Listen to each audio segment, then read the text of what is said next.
Hello, you spectacular specimens of humankind, you happy-go-lucky scamps of individuals. Welcome into the cult of Vane, the home of hedonism, here on this little corner of Twitch that we call twitch.tv/VanVane. It's me. How you doing? How's it going? How are things? It's a groggy morning this one. Do you know what I've realised though, friends? I think the reason why it's a groggy morning is because this cup of tea that I've just poured myself is the first cup of tea. The first cup of tea that I have consumed. And I haven't even consumed it yet. So maybe that's the reason why I'm all groggy this morning. Anyway, how you doing? I'm here. I'm queer. And as always, I may have some existential fear. Subscribed. Nibbering! Coming in with the tier 2, Nibbering. I feel old. You feel old? What, because of your 53 months with the tier 2? Each one of those months has caused another delightful little forehead wrinkle as you've despaired in the agony of my existence. I understand.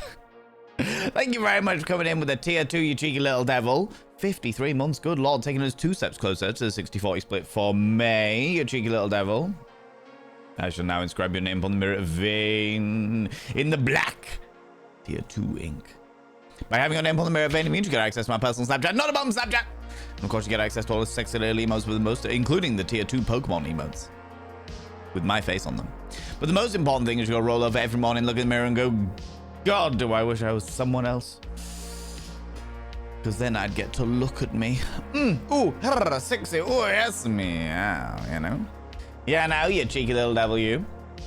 How's it going? Aries telling me, hello, Jamja, I'm here. I'm weird. Something, summer is coming, and so am I. Everywhere, all over the place, just splooging all over the place.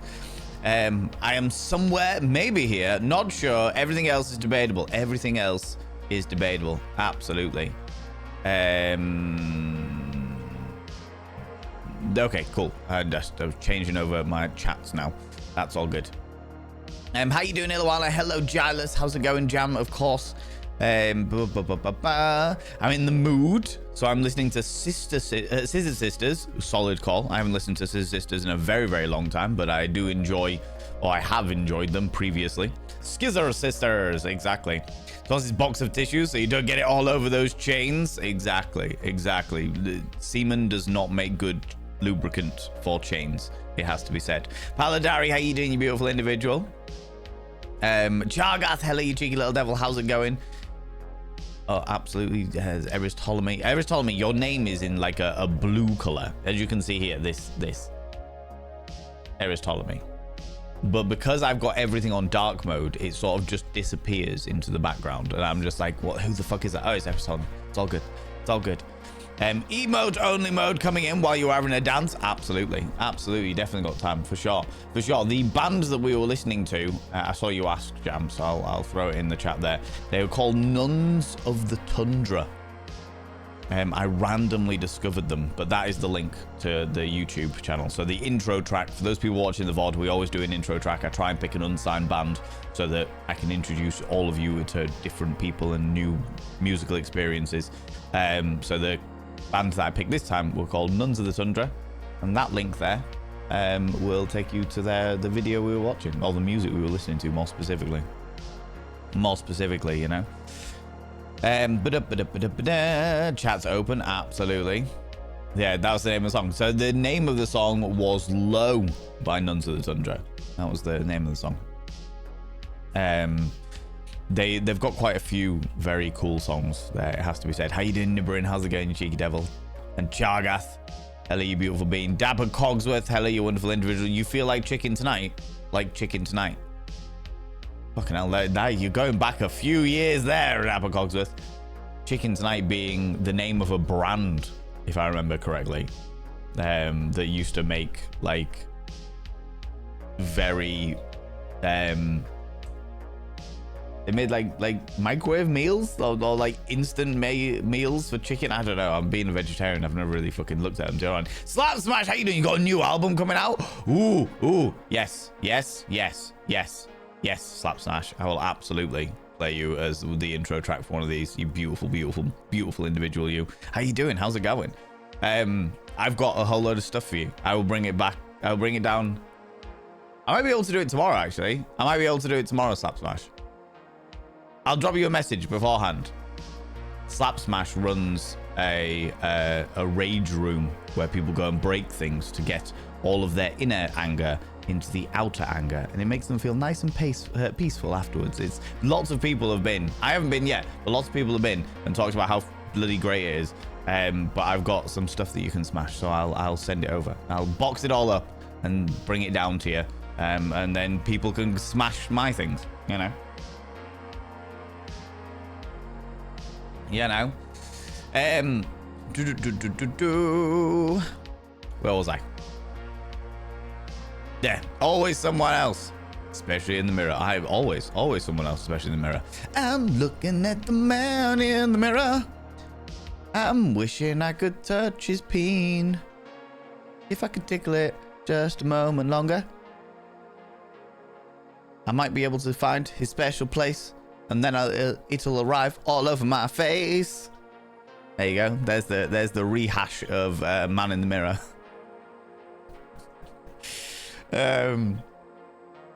Not from a cheap brat train. Oh god. To be fair, Dapper Cogsworth, you don't need to for the next 3 streams. Yeah, I think it finishes next Monday. When we did the party stream for the partnerversary party, you people managed to get the dares that said that we were going to have 10 streams worth of cheap brat train, which has been fucking ridiculous. Fucking ridiculous, you know. Also, can I take a moment to say Purple Bat coming in with a 20 stream streak, Phoenix of the Fens with the 50 stream streak, Jam Jar Brain with the 15 stream streak, and Pixbomb with the 225 stream streak. Jesus H. Christ and the wee little donkey. All of you people running around all naked, all right? I know it's warmer. I know it's getting warmer and stuff, but Jesus Christ. Put some bloody clothes on. Poke somebody eye out with those nipples. All right, good lord. Good lord. I am in the dark. Fear me. I am the dark. Look at me. So dark and mysterious. Ooh. Ooh. Welcome to the dark side, young apprentice. That's tomorrow. Dapper Cogsworth. Tomorrow with Revenge of the Sixth. Don't sue me, Disney.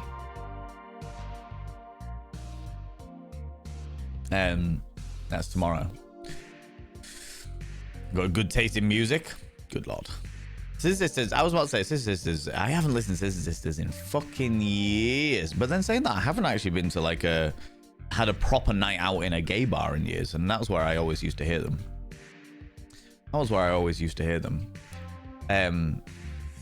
Young, been on the dark side for 20 years now. J2, how you doing, you cheeky devil? So again, I'm used to having movement once again. Slow rehabilitation over the next few months. There's quite a few people that are going through bits and pieces. I can't remember what happened, J2, but I hope you're doing... I hope that the rehabilitation is swift. That's what I hope. I hope the rehabilitation is swift, you cheeky devil. You're gonna make... This is true. Big hugs. I love it. Love it. Chicken tonight is a cook-in sauce. Oh, chicken tonight was like a pre-made sauce. So you would get your chicken bits, your chicken giblets or whatever, put them in a pan, cover them in the chicken tonight sauce, and then cook it. Is that the way it worked? I don't know. And again, vegetarian since birth. I've never had to deal with any of this stuff. I would imagine it's kind of like an Uncle Ben's chili, where it's like you cook the rice and then you warm the chili sauce and you pour it over. Obviously, you can add bits if you want to add bits. I am very much a person who adds stuff to those things because I get bored. Excuse me. I'm really fucking tired today, friends. I've woken up real sleepy. I woke up this morning really groggy, and then I doom scrolled for like an hour. And I don't ever, normally I wake up and while I'm still getting my brain engaged, I will check my phone and check usually metrics because I'm a big fucking nerd. So I'll usually check all my metrics. But today I doom scrolled and I was like, oh, for fuck's sake, why am I like this? Maybe that's the reason why. That and the fact that this is my first cup of tea today. Yeah, no.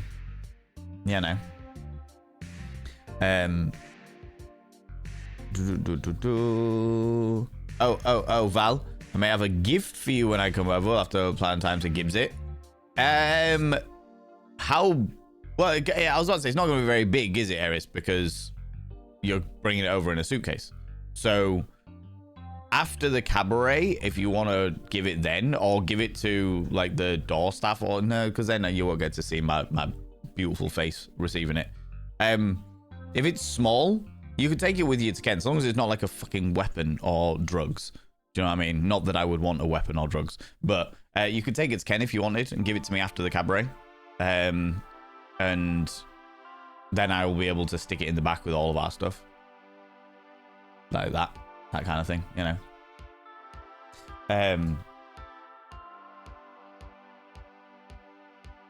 That kind of thing. Because the thing is, I don't know how busy I'm going to be the day afterwards with like the pack down and stuff like that. A weapon made of drugs or drugs made of weaponry. Snorting an AK-47. You know.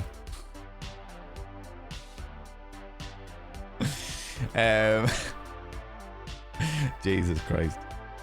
I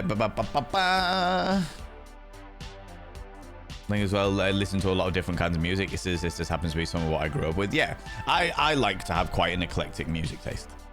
I think that it is good to have an eclectic music taste because then you get different experiences from so many different cultures throughout the world and all that jazz. And people's life experiences. I think it's good to have a variety of art that you consume. Look me, why am I always yawning? You know what I mean? What about Christ on a bike? What about Christ on a bike? I'm sure that if they had bicycles in Jeezy Creasy's time, he would be on a bike, for sure.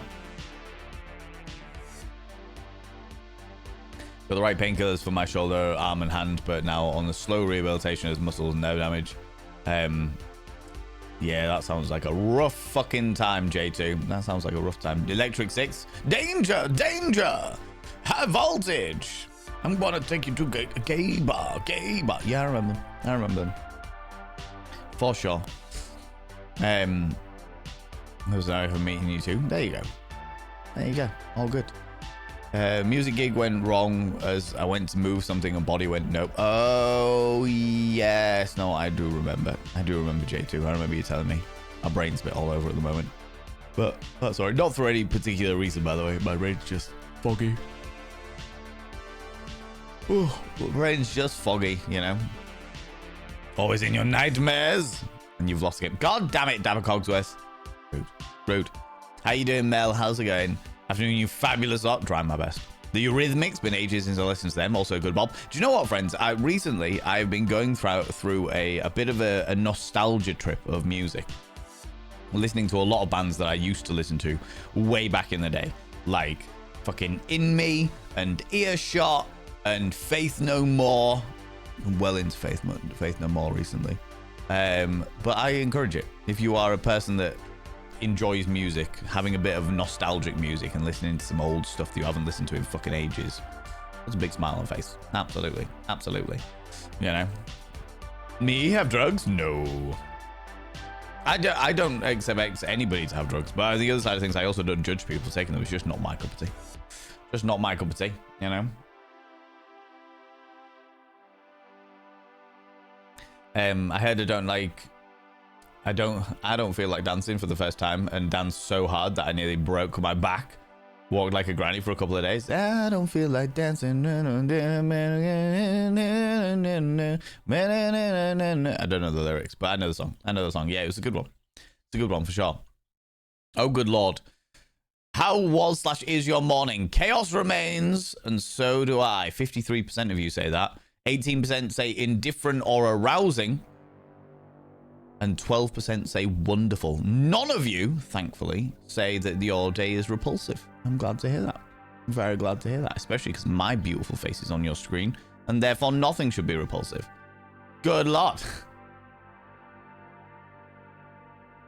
Good Lord. You're being home from Wednesday to the Sunday, so have some time regardless. Oh, wow. You've been here for a long time.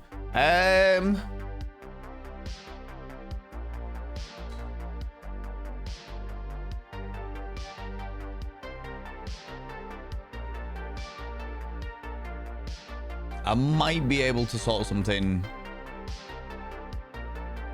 sometime later on the Saturday. It just depends on how much clearing we've got. The problem is that Wednesday, Thursday, Friday, like I stream and then I go and set up, and then Thursday we're all day setting up, and then Friday we're all day like sorting out everything. Then we do the event. Like that week is usually just a non-existent week for me. I don't fucking see anybody unless they're working on Ken. But I might be able to sort something. We'll be able to sort something. We'll be able to sort something. It'll be fine. It'll be all right. We'll be able to sort something. How long are you in London for then, Eris? You going from Hull to London and then spending a few days there before you go back?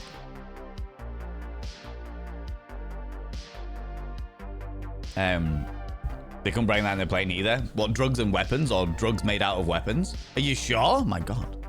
Snorting an AK-47, no iron deficiency. Exactly. I'd be Magneto's wet dream. You know? Logic, absolutely. Goth Baby Doll, how you doing? How's it going? Long time no see. How you doing? How's it going? Effective music is essential in my playlists. And my playlist says that. Scream that sometimes. Absolutely. Multiple playlists. Absolutely. I am very much of the scenario. I'm a what takes my fancy. Cool. I'm going to listen to this. Before my trip down memory lane, I was very much into a band called Green Lung. I was listening to a lot of Green Lung and oh fuck, what they call Red Fang. Green Lung, Red Fang, and as a weird curveball, Calva Louise. Those are the bands that I was interested in before that. Good to know that none of your all good. No, none of you. You're non-stop. Also, thank you for the kind words. Oh yeah. Oh yeah. I'm always non-stop. I can't read apparently today, but I'm always non-stop for sure. You've met Electric Six. Lovely bunch of guys. No way. Really, Zuribu? That's really cool. That's really fucking cool. Also, how you doing? How's it going? Welcome on in. Zuribu, are you available sometime over the next 2 days? And I'll come get more shrimp, if that's all right with you. If that's all right with you. The results of the poll are in. Frax, how you doing? How's it going? Got to get myself some master plan and Stradivarius going right after this meeting, just to vibe the afternoon away. Absolutely. Absolutely. I can only encourage and enable this behavior for sure. One of the things that really upsets me about my journey through Twitch is the DMCA scenario. I'll signal at that exact second. I was just asking if you were going to be available at some time over the next 2 days. No, not next 2 days. Thursday or Friday. Thursday or Friday. And I will come collect shrimp if that is okay with you. If that is okay with you. John Farnham, you're the voice. So many summer memories. Yeah. He started repulsive, but has improved with some chaos. Absolutely. So you should. Get a little bit of chaos in there for sure.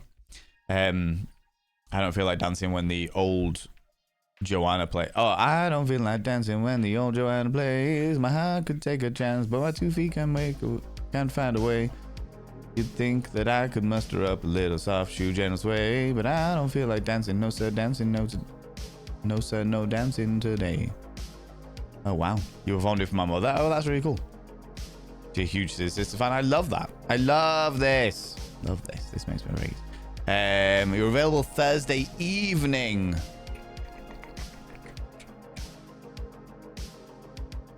I am babysitting my friend's little bablet on Thursday evening. I will check times and let you know. I'll check times and let you know. If not, it's not a problem. We can sort it out another time. Do you know what I mean? Unfortunately, friends, all of those beautiful fish that I bought are dead. Apart from one of them. I think one of them exists. I bought 12 fish. 12 fish. One of them died before I even got it home, which happens sometimes. And then steadily but surely, they have all just died over the course of the week, apart from one of them. And I don't understand why. I really, really don't understand why. Because the fish are fine in the plec is fine in there. And normally plecs are quite sensitive. The shrimp are all fine in there. Shrimp can be quite sensitive. And I just don't understand the reason why. It doesn't make any sense to me. So the dead fish have definitely fed the shrimp. Don't have to worry about that for a while. But I don't like the water should be fine. Salt water, fresh water. It's a freshwater tank. But I change the water religiously weekly. I clean the filter out religiously every 2 weeks to a month. It's a whole thing. They saw the partner party and went, nope. Yeah, I don't know. I don't know what it is. Don't know what it is. Because everything should be all right with it. The only thing that I can think, the only thing that it could be, and I don't, it's a very small chance of it, but the only thing I think it could be is that if my water pump is too strong, because I specifically bought a stronger water pump for the fish tank, so that basically the filter would become more efficient. Is that if they were constantly battling against that, then maybe they got fatigued and they just couldn't keep up. Because there's more than enough room in there. The water should be perfect. All the nitrate levels, ammonia levels, everything like that, they should well be within stretch. The filter is fucking great. The only thing I can think is that they weren't strong enough against that current, because it's such a strong water pump. Don't know, and I'm probably not going to find out, to be fair. No sign of bloat, nope. No sign of bloat, no sign of white spot, no sign of slime. Nothing. It was very peculiar. London from Monday to Wednesday, then back to London the Sunday and fly out next Monday. Okay, I got you.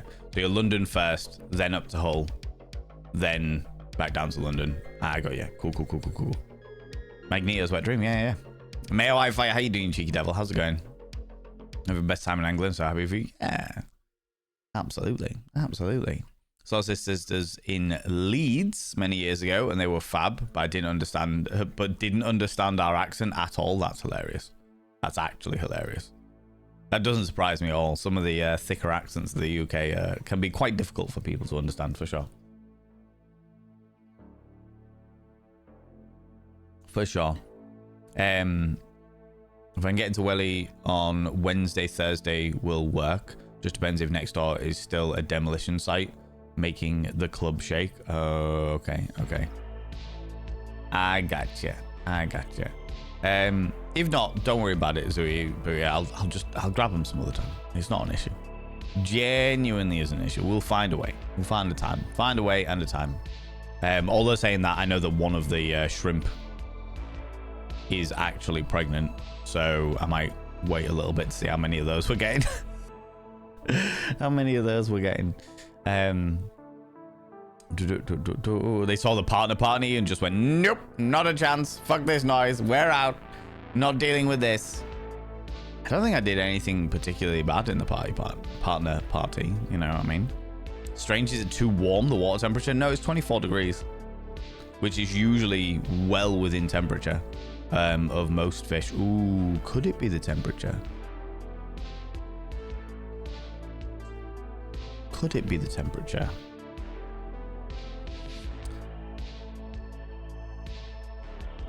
Because I set the tank up, if you remember, I set the tank up as I did last time, which was perfect for cichlids.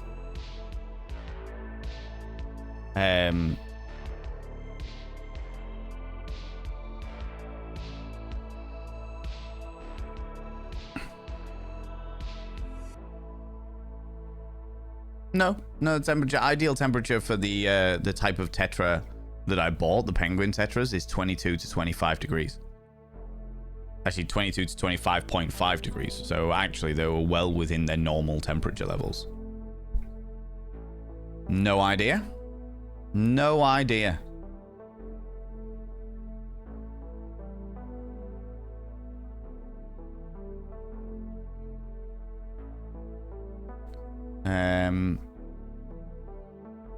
All you need to know. Let's have a look.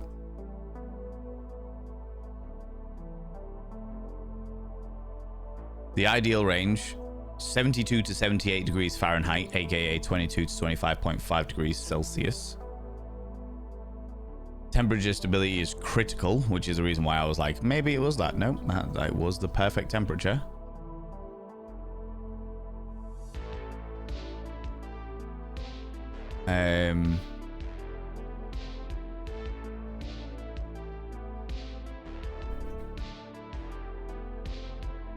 Yeah, adjustable heaters, thermometer, that's all set. It's a very expensive thermometer, so it shouldn't have been that.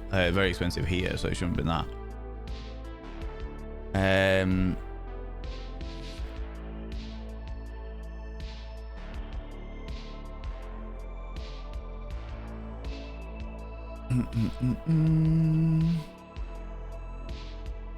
Common mistakes to avoid: placing the tank near windows or vents. It's not near a window or a vent. There's a door behind it, but it never gets opened.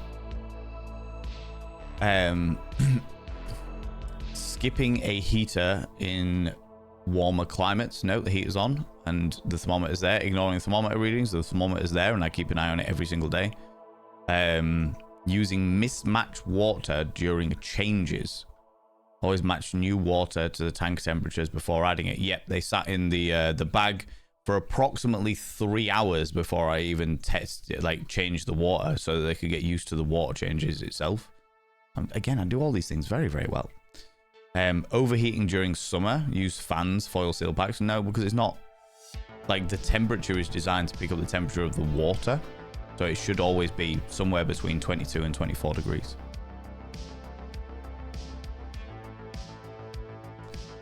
Don't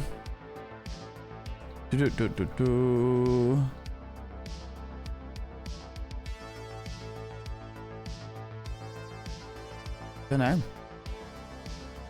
Again, everything should have been okay with it. How peculiar. How peculiar. Like I said, the only thing I could think, but the other thing that makes me think it's not the water pump is the fact that there's so much rock in there. Like the giant fuck off shell, there's so much rock in there. There's plenty of places for them to hide away from the current. So there was loads and loads of places that they could go to get away from the current. And the thing about them being a shoaling fish is that when I realized there was just one by itself and I couldn't find any of the others, I was like, they're all fucking dead. They're all dead. Real annoying. You know? Sometimes it also takes longer to get a fish acclimated. It does, but usually it's less for a smaller fish. Smaller fish tend to be more adaptable than larger fish do. And I literally, when I was getting them like used to the tank as it were, I sat the bags in there for like 3 hours to get used to the temperature. And then I did like the water acclimation over the course of another 3 hours. It was like every 40 to 50 minutes I would put an extra bit of like water in to get them used to the water steadily but surely, and then let them in. I really do take my time when I'm acclimating fish to the environment. Makes no sense. We do have a couple of fish places in Hull. I'll have to speak to them and be like, look, all those fish you sold me are all dead and I don't understand why. It doesn't make sense to me. I don't understand why. Everything should have been all right. How you doing, Armis Blackfire? How's it going? I'd have a chat with where you got them from, definitely. Well, I went to a new place, which is always a bit of a risk. It's always a bit of a risk to go to a new place. But the place that I used to go to for all of my fish, they've changed hands recently. Like the guy who owned it has sold it on to a new collection of people. And from what my dad's told me, because my dad also has a lot of fish, he said that the new people don't take care of, well, the quality of the fish and the health of the fish has drastically decreased since the new people took it over. I don't want to get sued for slander, so I'm not going to say what the place is. But that's what my dad was telling me. So he recommended I go to a different place, which is actually slightly out of town. And he said that they are more expensive at the new place, but the quality of fish and the health of the fish is significantly better. So I don't know. I just don't know. I actually haven't seen the assassin snail in there either. What's the assassin snail temperature? Not perfect. Ideal.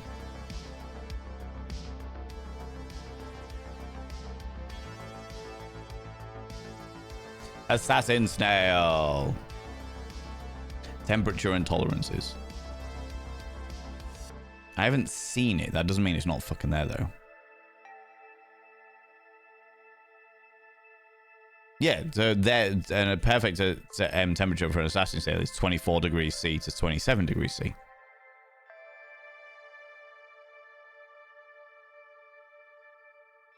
So, it's perfect. God damn it. I spent so long trying to make everything perfect, and then just everything goes wrong. Fucking such a waste of money.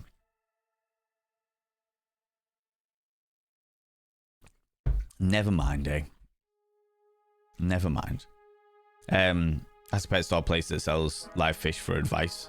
It's strange, but also mention the filler also. Yeah, I will do. I will do. Do you have any plants in there that they could have nibbled on? No. So I specifically don't have plants in there because they are like the first thing that any fish eats is all the plants. And if you've got a snail in there, you're fucked. You're fucked. At one stage, I was thinking of making like the smaller tank that I've got into like a shrimp and plant tank. But I want to fix this tank first. Do you know what I mean? How's it going, Druid Estimating? How you doing, Cheeky Devil? And Terry NB, welcome on in. Welcome on in. How's it going? So yeah, confusing. Confusing to say the least. Confusing to say the least. But fuck it. We'll sort it out at some stage, I'm sure. I'm sure. Itchy nose again today. That's not what I wanted.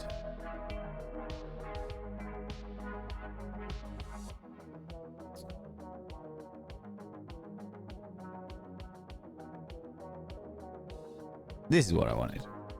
Yeah, I don't know. It might just be that they got fatigued. It might be that my fucking thing, maybe the pH was too one way or the other, and I just didn't know it. Though I did check it, so I don't understand why that would have been the case.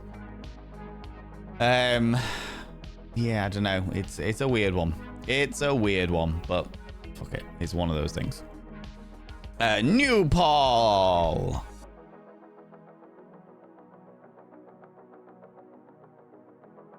I thought I had my first hangover yesterday, but actually I have a migraine, but otherwise doing good than that. Jesus Christ, that's not good. That's not good, you beautiful being. Also, a little bit jealous that you are one of those people that doesn't get hangovers. That's upsetting. That's upsetting. I know a couple of people that are like that, and it's a genetic thing apparently. There are genes that some people have that just make them naturally more capable of handling hangovers, which was mind-boggling to me when I first heard about it. I think that's possibly the reason why I'm so good at drinking vodka, you know. I'm finally out of the shower, very clean and very knackered. I'm just be a zombie in the corner for now. Go do the zombie thing. Go do the zombie thing. Absolutely, you beautiful being. I'm glad that you are feeling fresh as a daisy. Squeaky clean, looking glorious. I had a wonderful time in the shower earlier. No, I didn't touch myself.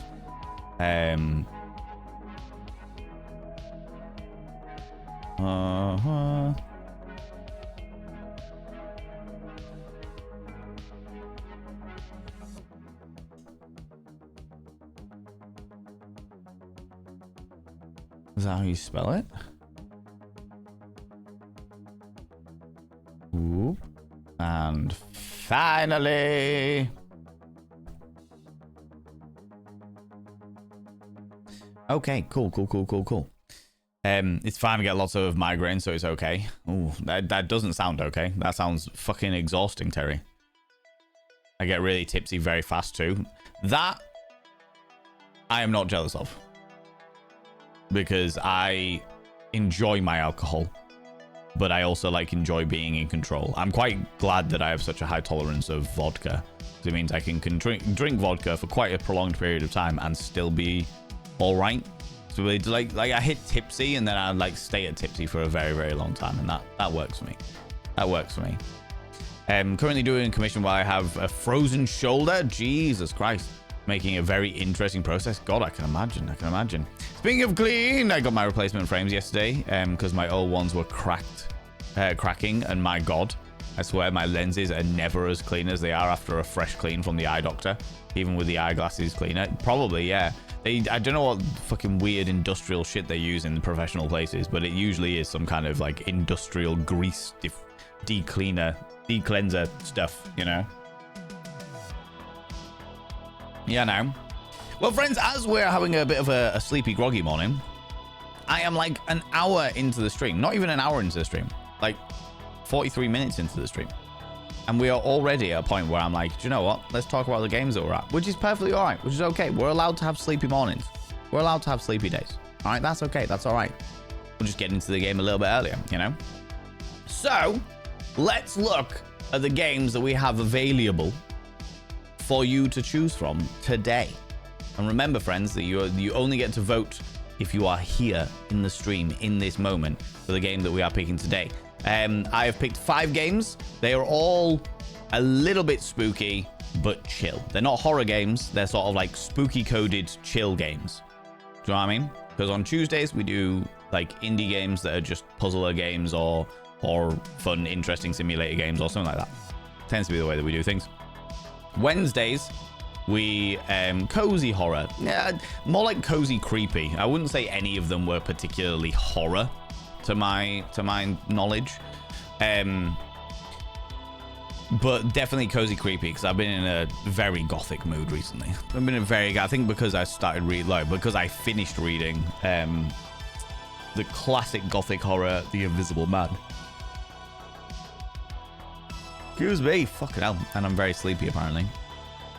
My eyes are HD for the first time in almost a year. Wild. Wow, fucking hell. We managed to get them sorted. One less thing to stress about. Yeah, absolutely. Currently enjoying a fresh blizzard at my place. I've been off in Norway. Jesus Christ. Do you know what? I could imagine, Chargath, as much as that sounds terrifying and annoying as shit, I can imagine that when you just stop and listen, I could imagine that being amazing. I am very much the kind of person that really enjoys the rain when I'm inside. When I'm inside and just listening to it. Oh, love it. Fucking love it. Cozy horror. Koziri. The theme of the game is Koziri. It's such a huge thing about putting the lenses into new frames that they got it done with like no big issue aside from getting the lenses out of the old frames. Oh, wow. Remember you saying that they were a pain? Glad it's sorted. Yeah, definitely. Frankie D, how you doing, you cheeky devil? How's it going? So I've picked 5 games, 5 Koziri games for you today. I actually decided to think ahead and put them in the announcements section earlier, like at the end of last week, so that people could have a look at the different games that we were looking at. But the only way to vote for them is if you're here right now. So you people that are literally here right now in the live, not on the VOD, but in the live, get to vote on what game we are playing today. So let's go through them. Let us go through them. Hello. Thank you. There we go. First of all, we have Vampire Therapist. We started this last year. And we play as a cowboy giving therapy to other vampires. Now, I will say that as much as I enjoy the premise of this, I did find this one quite annoying. I really like the idea of it. I really like the aesthetic. I really like the music. I really like some of the storylines. I genuinely really fucking like it. The bit that annoyed me about it was the fact that it was too like a lot of the questions when it comes to therapy and psychology and stuff like that tends to fall into like a gray area. It's like, could it be black and white thinking, or could it be catastrophizing? One of the two. But there's certain things that could blur the lines between them, whereas this game is like, no, it's definitely this thing. And there's no like middle ground. There's no room for maneuvering, and that did begin to annoy me. That and the fact that we're a cowboy. It made no sense as to why our character was a cowboy, but he was. I've been bitten on my shoulder. That's really annoying. Anyway, vampire therapist giving sexy therapists sexy vampire. No, sexy vampires, sexy therapy. Of course, Graveyard Keeper. I know this is a favorite amongst people. A lot of people really enjoyed us playing Graveyard Keeper, and I am more than happy to keep that going and continue our path to necromancy. Oddworld. It says Abe's Odyssey, but we're doing the new and tasty version because Abe's Odyssey doesn't work on my computer, unfortunately, which is extremely frustrating. Devilry Reservation. This is a new one that we haven't put in, where we play. It's like a point and click, very retro, very pixel, where we play the faceless detective doing investigative Cthulhu nightmare shit. It looked interesting. So I picked it up and I thought, do you know what, I'll put it out there. And the Excavation of Hobb's Barrow, which was the one that we started last week, and it's a point-and-click adventure, and we are basically the Indiana Jones of Yorkshire, and we're excavating the pyramids of Yorkshire, aka Barrows, but there's some weird shit going on in this weird little Yorkshire town. It's a whole thing. Necro Wizard in trousers. So we have the Excavation of Hobb's Barrow, the Devilry Reservation, Oddworld New and Tasty, Graveyard Keeper, or the Vampire Therapist. I have the poll ready to go as soon as I jump out of here. Start poll. Pick whichever one you would like to see me play today, friends. Regardless of what I personally prefer, regardless of my frustrations, regardless of what I've enjoyed, etc., etc., pick the thing that you want to see today. Because I am happy to play every single game that I have selected. I specifically select games that I am okay and happy to play. So that's the reason why we put it out to you. Normally we do this in like an hour's time, but apparently we're doing it a lot earlier today. And I'm okay with that. Guys, corrected. Yeah. It's nice and cozy inside. Fresh cup of coffee. Waffles and raspberry jam. Ooh, blizzard outside. Don't bother me. It's very cozy. I feel extra cozy when I am inside. When it's miserable outside and I am inside. There is definitely occurrences when I go full... When I go full Ubergoth and I have finished like my day of work, or I've decided to call it early, because I work through to like midnight or whatever. And I'm like, right, I'm fucking done today. And I go up to my room and I light loads of candles. And I get snuggled up. And sometimes I open the curtains. Usually it's like quite late at night or what have you. Sometimes I open the curtains so I can just sort of like see the street light outside and what have you. And I just listen to the wind and the rain. Sometimes I read a book. And I just take a moment to just zen into that fucking moment. And embrace the dark romance of it. It's great. It's fucking great. It makes you feel extra cozy when you know it's miserable outside. When you know it's miserable outside and you are inside and warm. Oh, fucking yes. Yes.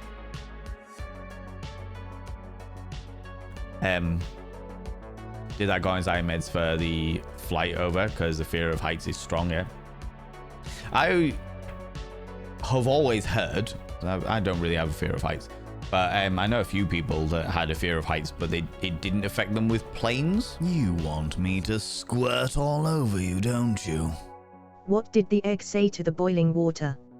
I just got laid and you expect me to be hard in 3 minutes. I have a sexual fetish for intellectual breakthroughs. I struggled for a while. But then I came to a realization. What for is the fuck's sake. difference between a circus and a stripper club? One is an array of cunning stunts. Wow. Wow, Stupedia. Wow. Thank you very much for the 107. I appreciate that. Danae Raven coming in with a 25 stream streak. And Terry MB also coming in with a 20 stream streak. Look at you. Running around all naked all over the place. Scandalous, I tell you. Bloody scandalous. Outrageous. Outrageous. A quarter at Silver Wedding. The number was given to the slugger of a team. I don't know. Is that a baseball reference, potentially? 25 balls make a nice square. Most of it all being 25 was a good year for you. Oh, that's good. 25 was an all right year for me as well, actually, to be honest with you. It was an all right year. It is summer. It is summer. But it's not, like, warm. I think it's spring. It's spring. Let's not confuse it, all right? How you doing, Sway? Hello, you cheeky devil. Indiana Joanna Jones, wearing trousers and digging holes. What more do you need? What more do you need? Oh, you're a grave robber. No, I'm an excavator. No, you're a grave robber. Absolutely. You know. Listen to Running Man's Loafers slapping hard against the road. That is true. There is a guy in my neighborhood who has a run twice a day. Every morning, every evening, regardless of the weather. But he always runs in like a polo shirt or a shirt, like a short sleeve shirt, trousers, and like work shoes. And he's usually carrying some description of clipboard or something. He looks like, genuinely, not a word of a lie, he looks like he's about to go work in an office for like an accountancy or something like that. But like an independent accountancy that only has a few old school clients. But he will go for a run twice a day. Every morning, every evening. And he'll do a few laps around the block. If it's pissing it down, he'll be wearing an overcoat, like a waterproof Mac. If it's warm, then he'll just be there in his little short sleeve shirt. And I'm like, I want to buy him some trainers. Just so that he doesn't fuck his ankles because he's running in work shoes. Do you know what I mean? Oh, lordy. Okay, 63% of you said you wanted Hobbs Barrow. Returning to Hobbs Barrow, not a problem at all. 13% of you said Graveyard Keeper. 13% of you said Oddworld New and Tasty. 8% of you said the Devilry Reservation. Oh, I just put the Devilry Reserve, apparently. And 4% of you said Vampire Therapist. Cool, not a problem. We will get onto Hobbs Barrow. We've got adverts due in like 6 minutes, so I'll wait until after the adverts, and then we'll jump into it. Also, how you doing, Stupid Cheeky Devil? Hope you're doing well, friend. And now suddenly I got the diggy hole stuck in my head. I am a dwarf and I'm digging a hole. Let it go. Have a wank. Absolutely. It's a popular one. Yeah, for sure. Negginess everywhere. All of the nudity. All of it. I'm thinking I'll be okay, but I wanted to cover my bases because it'll be a big trick for the element. Yeah, absolutely. So you should. Do whatever it is that you need to do to feel comfortable, Eris. You know what I mean? 1 degree Celsius here in Norway. I don't believe in summer. That is your summer, Chargath. That is your summer. When your nipples are slightly less like bullets. That is your summer. Absolutely.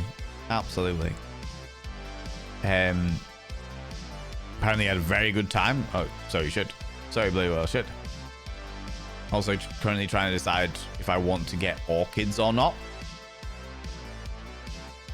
When you say orchids, do you mean like the plant orchids?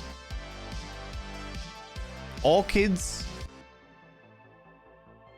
have a reputation for being extremely hard to look after. However, after a conversation that I had with Sway, I found them quite easy to look after. They're really not as hard as people make them out to be. I am the Orchid Whisperer. You are the Orchid Whisperer.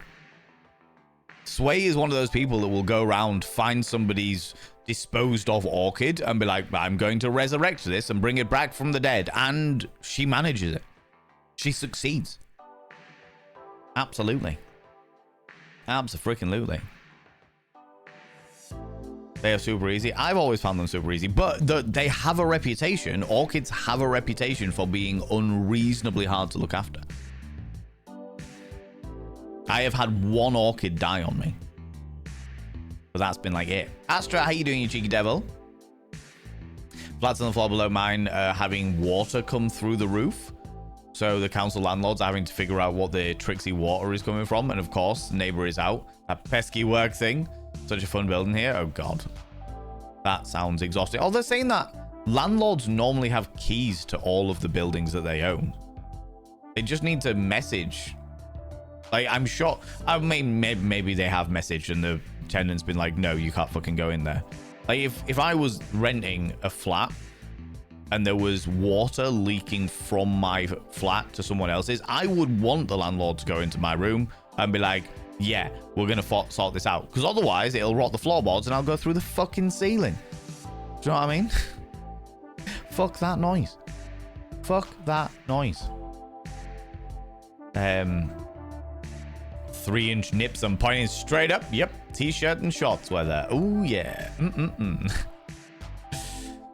My nana had a lot of them. Yeah. Oh, like I said, orchids have a reputation for being quite difficult to look after, but I've never really had an issue with it. I've never understood the issue that people seem to have with growing orchids. Mom was like that too. Yeah. Could happen to me. Yeah, the plant. Just wanting something pretty, but also trying to research the plants that may harm my plants. Fair. I don't really know of any issues with an orchid, but I don't have green fingers. Do you know what I mean? I don't know what to expect from that, you know. They do winter naps. They do indeed. Yeah. They have a reputation because people assume that no flowers means it's dead. Oh, is that what it is? That's really stupid. What do they think about like bulb plants then? It's just instantly fucking dead all of the time. Then when it resprouts in the trash heap later, it's like, fucking what? Plants, cats.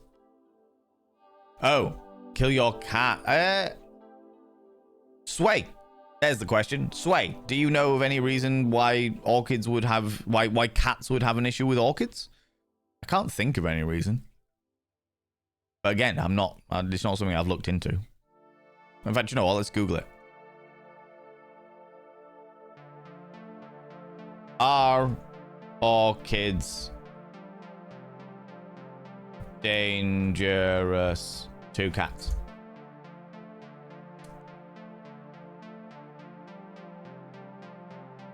I just want a yes or no question. Thank you.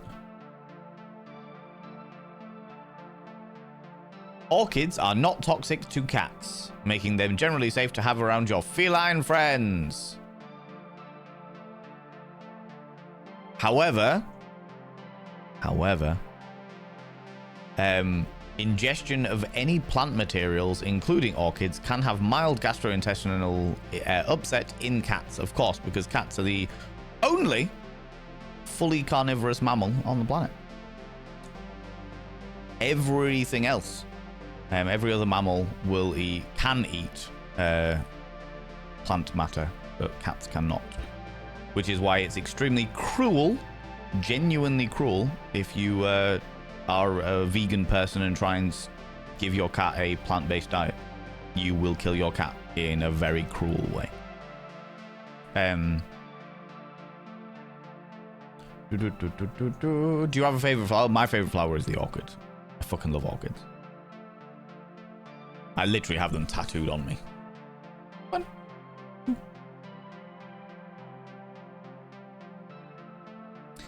I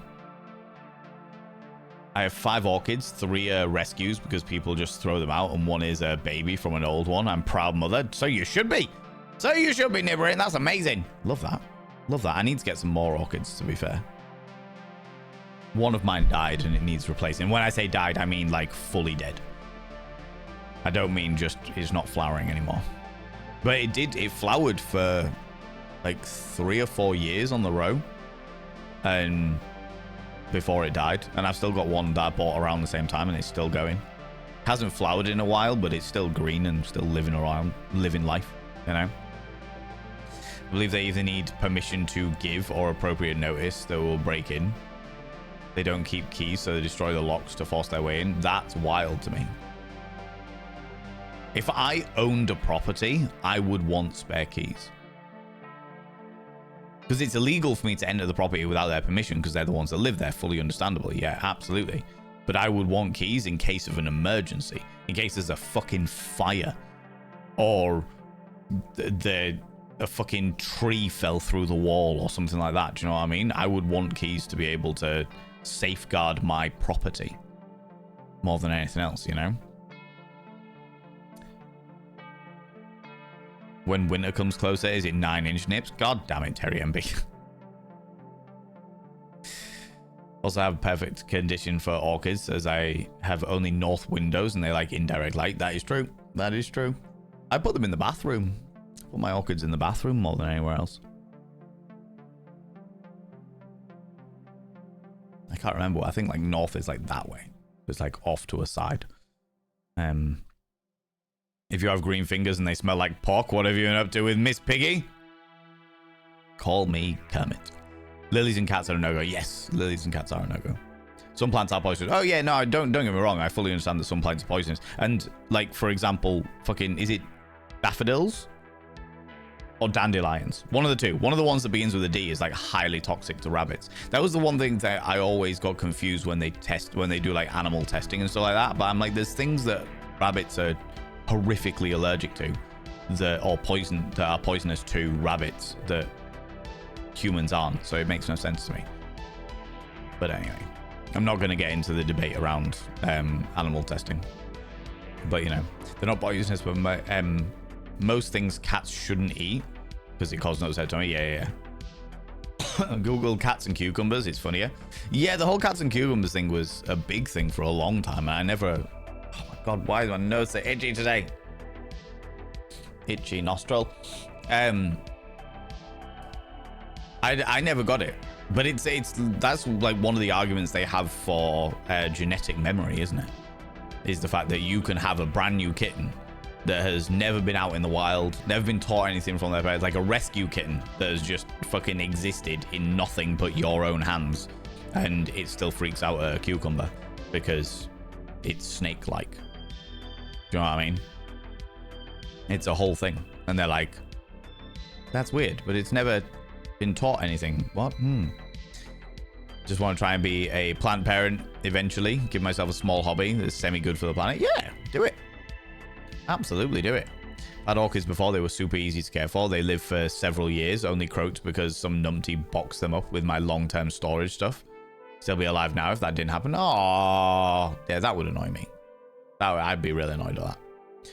Has to be extremely careful with plants and pets. Fair enough. Fair enough. It's not something that I've ever looked into because I don't have wandering pets. All the pets that I have are tank bound. Do you know what I mean? Lilies are toxic as fuck to cats. Yeah. After each video, good lord. I thought it was an orchid. I was like, why do I see the appeal to orchids? And boom, because Valentine likes orchids. I fucking love orchids. But I also love orchids because, so, as I recently found out, the orchid plant is actually comparable to both sets of genitalia. So, in the medical world, it is referred to, I think it's the Latin is like the testicle plant, because the bulb underneath it, the main existence of the orchid is quite testicular. It's like two little bulbs, or certainly of some species of orchid. It's like two little bollocks in like a little scrot sac. And therefore, like the medical term for the plant is like the testicle plant. And also the orchid flower itself is representative of the vulva. And it is, I mean, they're beautiful, beautiful plants anyway. And I love the fact that they exist in the conditions that they exist in, hanging on for fucking dear life. But for me, it's that, the beauty of them, the fact that they exist regardless of what fucking environment that dynamic happens, and they still have got comparisons to genitalia, you know.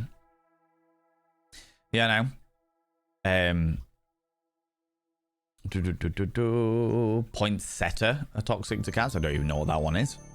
How you doing, Duchess Mona? How's it going, you beautiful bean? Doing all right, thank you very much. Sleepy this morning. I'm quite groggy. My brain is struggling to wake up. You know, give it to Sway to resurrect. Sway can have a look at it, but I don't think it's. I think it's dead. It is a husk of its former self. Can't wait for the elections on Thursday. So tired of political ads through the door. Oh god, yeah. Tell me about it. Tell me about it. Absolutely. Just fucking yeah. Dreading it a little bit, but I'm not going to get into that. Not at the moment. But I think every single day we've had a different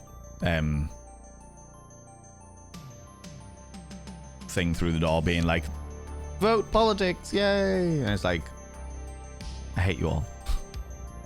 God damn it. It was common Christmas flower here in Norway. My family could never have them because dogs and cats. Yeah. Poisonetta? Poncinetta. Okay, the red leaf plants you get Christmas. Ah, yeah, no, you did tell me about this before. I remember people telling me about it before.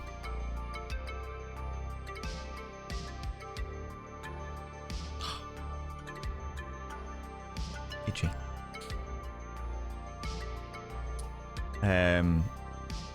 Oh, they die. Might be dark, but it happens. Yeah. Oh, absolutely. Absolutely, yeah. Got a couple of rescues that are coming up to 10 years old, and they're all potted in an aquarium tank full of bark and moss because moss creates the correct ecosystem and method of watering. Yeah. Absolutely. That was what you told me. I literally have 2 fish bowls upstairs that are filled with bark and moss, and that was the environment that I had my orchids in. One of them has now died, but I think it's probably due to age more than anything else, because it was quite old. Quite old. Yellow plants tend to be poisonous to most animals. Well, shit, there you go. In fairness, they do have joiners on staff. Whole repair team, as they are the council, takes the joiners a few moments to deal with a lock and gain. That is true. If it was a massive emergency, I would imagine they'd just break in. You know? Take them poisonous lightly. I'm generalizing. Well, poisonous doesn't necessarily mean deadly. A lot of things are poisonous. Alcoholic drinks are poisonous. Alcohol is a poison, you know? So I get what you mean. I get what you mean. Stay away from flowers in the home just in case because of my cat's safety. And they are not the most careful of creatures. And if something is in the way, fair. It's the plant romance in the air.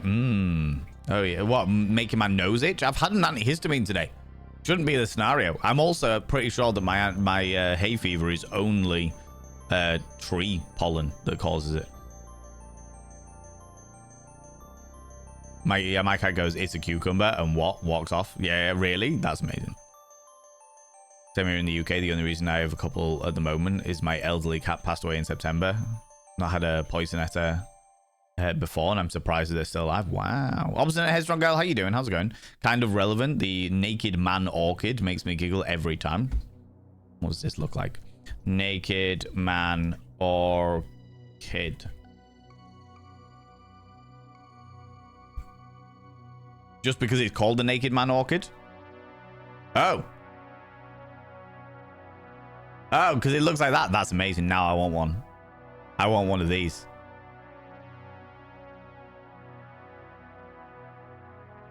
I want one of these. And for Twitch, I am showing them a fucking flower. All right? I'm showing them a flower. Flower. I want a naked man orchid. I love this. I'd like to let you lag away. I appreciate it. Bringing this to my attention.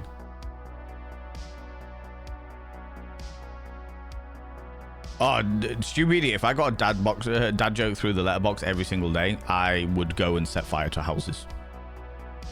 If the council sent me a dad joke through the letterbox every single day, there is a good chance I'd set the council houses on fire. Like, actually. Don't like scaring cats like that. the shock country conditions and atrocities are carrying the virus. In my case, I lost my cat because he was scared by a plastic bag. I can't laugh at those cat scare videos anymore. No, I can understand that.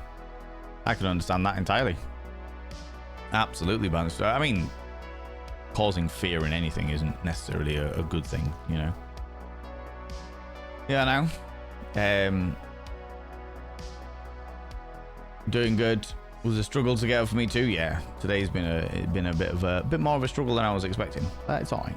Okay. Third part is important for orchids, allowing their aeration, the aeration roots to grow. Yeah. I'll nerd about orchids forever. Yeah, they're cool. They're very, very cool plants for sure. For sure. It is tree season. It's grass season later. Yeah, that's the reason why I take my antihistamines now. But I've got an itchy nose despite the antihistamines. So that's the bit I'm confused about. Do you know what I mean? That's the bit I don't get. What have I missed? No, nothing really. We're talking about orchids more than anything, Zooey Booey. That and the fact that now the adverts are over, I'm going to jump into the excavation of HOB'S Barrow. Earlier than usual. I haven't talked for 2 hours before we start the game, you know? Yeah, I know. Will Penis. I know, right? Remember that one? I fucking love it. Oh, well, it refuses to let me chat. No, boo. Boo and this. Boo. I scheme. I see you, Stupedia. I see you. I see you. Stop doing crack. Maybe that's what it is. Maybe it's all of the copious amounts of cocaine that I definitely snort for the purposes of Twitch and everybody. I don't actually do that. That was a satirical comment. Drugs are not my thing. I'm very open about the fact that drugs are not my fucking thing. All right. I like my alcohol. I like a vape when I'm pissed. Other than that, I don't need anything else. I don't need anything else. If you take drugs, I'm not going to judge you for it. I don't give a shit. It's your life, your bodily autonomy. You can do what the fuck you want. I will absolutely judge you for it if your drugs start affecting your life and the lives around you negatively, regardless of whether they're alcohol, cigarettes, weed, or fucking opium, whatever the fucking scale of it, whether they be prescription drugs or legal drugs or illegal drugs. As soon as drugs start affecting your welfare and the welfare of the people around you, then yeah, I'll absolutely judge you for it. But you consuming drugs? Yeah, okay, it's not my business, not my problem. But it's just not my cup of tea. I have tried weed, didn't affect me. Didn't affect me in the way that everybody else seemed to be affected by it. Everyone else was like, whoa, and I was like, I'm bored. Can we get on with it, please? No? All right, fine. Love plants thing. One of my favorite is the bright red and pink mountain rose, native to Norway. I quite like bougainvillea. Mainly because when I was young, my grandmother would take us to like Mallorca and places. And every single time we saw it, we'd all shout, bougainvillea! So there's a lot of nostalgia there as well. If we could grow bougainvillea in this country, I would definitely have some. Definitely have some, but it's just not possible. Although saying that, the way that global warming is happening, maybe in a couple of years' time. Maybe in a couple of years' time. I concur Valen doesn't do crack, but we do have a local slang for seasoning. That is true. That is true. Whole spice. Fucking... God's jizz in powdered form, aka American chip spice, that no American has ever heard of. Absolutely. It's fucking great. It's fucking great. Several native plants here I absolutely love and adore. The one that people have got to watch out for is... Oh, fuck, what's it called? Is it hogweed? If you are a person and you are going into like some of the more natural spaces, hogweed. Yeah, giant hogweed, which looks like this. Let me show you.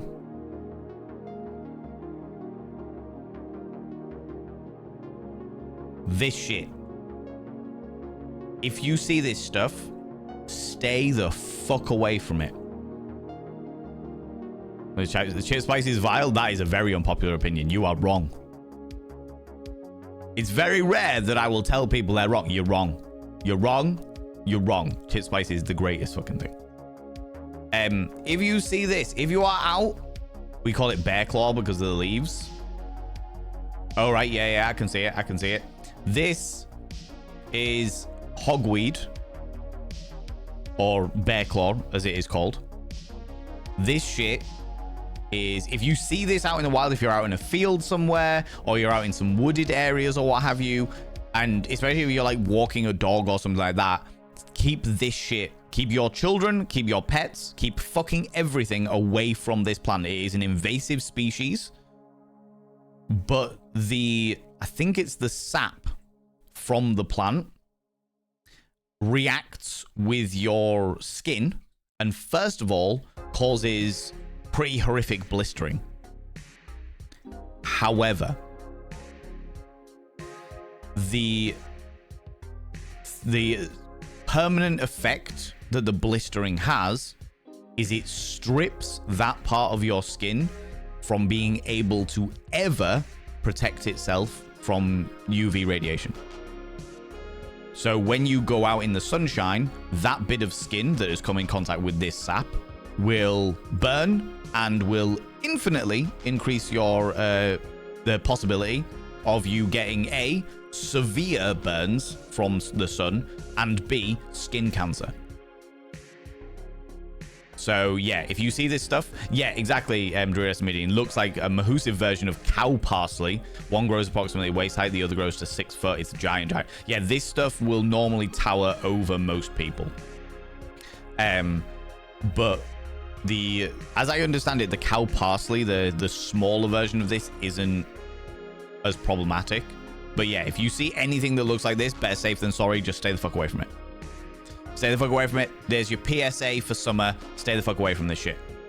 No. Stay away. Stay away. Stay away. It will fuck you up for life. Not even a word of a lie. It's bad stuff. Bad stuff. You also don't like it? Wrong'uns. The wrong'uns. The lot of you. Cause severe burns. Yeah. Almost banhammer. I know. Outrageous. And someone who agrees with you. Is chip spice anything like Aussie chicken salt? I've got no idea what Aussie chicken salt is because I don't know. Chip spice is like a mix of salt, paprika, tomato powder, MSG, and a couple of other things. But it is fucking divine. It's so good. Weed makes me space out.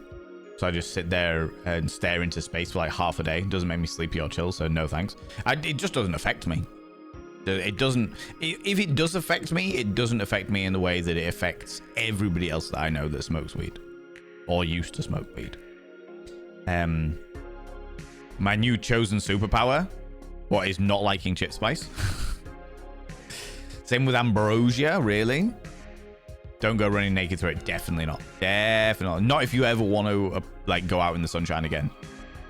If you're a vampire, maybe you'd probably be all right with it, you know. Cow parsley is fine. Ended up modeling with it every May.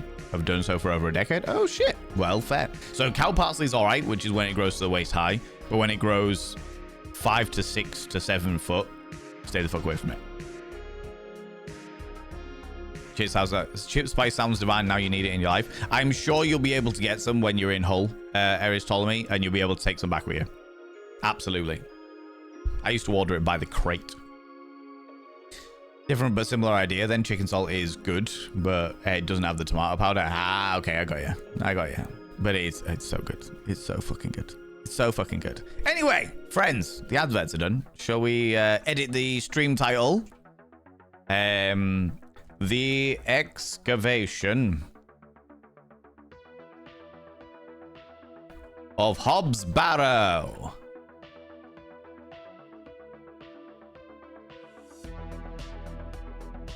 Put me in that hole. That's the new game title.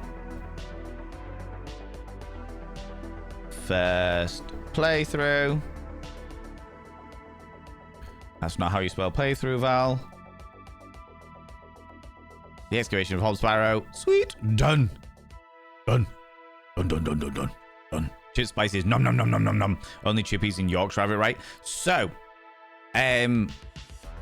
there is... It is majoritively a Hull thing. However, there are some other places in the Yorkshire area and North Lincolnshire area that have it. Some places. There is one takeaway in Manchester that has it, but I think that takeaway is closed. I don't think they exist anymore. And there is one takeaway in Coventry that have it. The takeaway in Manchester had it because my friend took it there, and when I want this for my chips, and gave them a crate of it and just put it behind the counter. And I did the same for a takeaway in Coventry when I was in university. I don't know whether they still exist, but yeah, it's a thingy. It's like salt and sauce with deep fried haggis. I've got no idea. Never had haggis, unsurprisingly, being a vegetarian. Never had haggis, but yeah, it's one of those local things that we get really annoyed at when other places don't have it.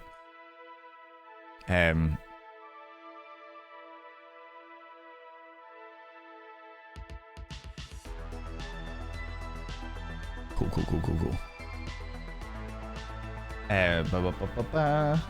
Deep fried pizza in Scotland, it was yummy. That is, I can honestly say it never appealed to me. But then I also have to say, like, I think one of the things about deep fried pizza that doesn't appeal to me is the fact that, like, when people have, like, fish and chips, being a vegetarian, I never really have the fish. When people have, like, battered sausage and stuff like that, being a vegetarian, never had the bottom. So the whole batter thing never really appealed to me. I also have a real ick with, like, super greasy food. As, like, a personal thing. Right then, music. Shut the fuck up. Thanks. Let us start the game. The intensity of the spices applied from takeaways gives me mouth ulcers. So are you alright with, like, a little bit of it sway, or do you just not like the flavor at all? There's a chippy in Tadcaster that has it. They also do deep fried cheeseburgers. Fucking lush after a day of long, hard day of physical work. Well, I love that. I love the fact that that exists for people, you know? Sounds like a lot like barbecue chip seasoning here in Norway. The seasoning that tastes nothing like barbecue. Yeah. Oh, my mouse is now out of battery. Typical. And I want fish and chips. You see, I'll have a chip butty from a fish and chip shop. But the ones that, like, fries from a takeaway are what really make chip spice worthwhile. Oh, God, yes. You can never make it right, but fried tofu squares. No, do you know what? An ex of mine was absolutely phenomenal at making, like, fried tofu for like a what do they call it, like a stir fry. They were absolutely amazing at it, so I can get that. I don't know whether I'd ever have chip spice on it. I don't know whether that would ever happen. Turn it off and on again. Okay. Music's a bit loud. But let us, friends, let us jump into the realms. With an hour and a half into stream, let's jump into the realms of Hobb's Barrow. The excavation of Hobb's Barrow. Oh, and I also, while I'm here, I need to pull my very sexy camera up to the top, because I remember that all of the conversations that I had are covered by shit like this. What I ideally need to do is I need to get, like, a button that I can press that'll pop this camera to the other side for when I need it, but I haven't worked that out yet, so you know. A little bit is okay, but I don't rate it. I prefer it wasn't there at all. That blows my mind. That blows my mind. Okay. Continue. This is where we were. What the fuck were we doing? I've no desire to wander the furrows. No desire to wander the furrows. Why were we here? What were we doing? What was going on? There was a door and a bucket. This is not mine to take. Can I not take the bucket? There is a goat. Hello, goat. Mildred. Easy girl.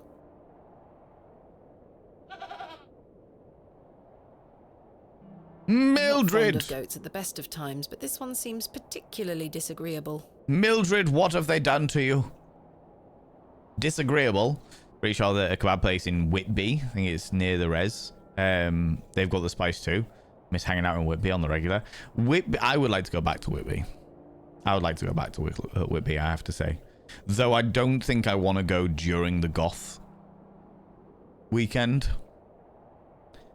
Actually, there was a bit of a controversy with the goth weekend. I mean, there's always seems to be a controversy with the Whitby goth weekend. But I saw a TikToker talking about how it was their first time in Whitby goth weekend. And not the market, but one of the main like goth stalls, or one of the main goth shops in Whitby, which I now cannot remember for the life of me what they were called. But they were talking about how they went. Oh, actually, do you know what? I don't actually think they mentioned the name of the shop. But they talked about how they went down and were appreciating all the goths, and they were loving all the different fashion senses and enjoying the market and all the bits and pieces. But they went into this shop and they recognized some of the stuff in there, and they were like, "Oh, I recognize some of this stuff. This looks really, really familiar." And then they checked the tags, and the tags were from a specific company that sells all of their stuff through Shein. So this goth shop had ordered shitloads of stuff from Shein for like £6-7 a cardigan or a jumper or what have you, and was selling it for 30-40 quid in their shop. And it was just like, what? You're not even changing the labels. You're not even trying to hide it. You just don't give a shit. What? That is mind-blowing to me. Mind-blowing. When isn't there? Exactly, Jaden. There is always... I have been privy to a fair amount of the drama that happens within the goth weekend, especially when there was an issue with the organizers of the goth weekend split into two parties, and one of them ran the goth weekend and the other one ran the Bram Stoker Film Festival, and that was the fucking 10 years ago or what have you. There was a whole thing there. Really? So do you think that's the shop potentially? I'm not going to say it, call them out loud, because I don't want to get sued for fucking slander, but potentially, you know. Goth weekend has gone insane now. Not been to that since we were both there for the Dracula event. Yeah, the Bram Stoker Film Festival. That was a good night. That was a good weekend. I enjoyed that weekend. Hello, door. Knock, knock. Hello. What do you want? Is it me you're looking for? There is murder in your eyes, and a heat between my thighs. Hello. Kel's the mad, come here, cheeky devil. And the second one. What do you like, Clement Cheeky Kisses, you cheeky individual, you? Introduce myself. You got a goat there, buddy. I don't know who this person is. Is a gothic brand that used to sell... Oh my god, why is my nose so itchy? Romway is a gothic brand. I was about to say I recognize them. They used to sell through places like Doll's Kill a decade ago, but now it's all on Shein. Oh, really? Okay. Interesting. How you doing, Kelsamad? How's it going? Is an emote of a slinky tease of a turnip. Well, I never. Well, I never. If I recall correctly, there was a couple of... They were a couple and they broke up and both tried to own the event. Yes, Jaden. And that's what I also heard. I had my own issue with some of the organizers because during the Bram Stoker Film Festival that Druidessa Medium was at, we were modeling. We did a big catwalk, and the compare of the catwalk, first of all, the timings weren't right.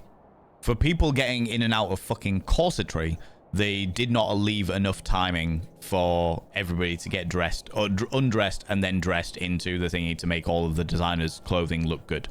It was not very well organized on that regard. Then they had a compare that they had booked, but the compare didn't show up. I don't know who they were, but they didn't just show up. So the event started and we were all in our first outfits.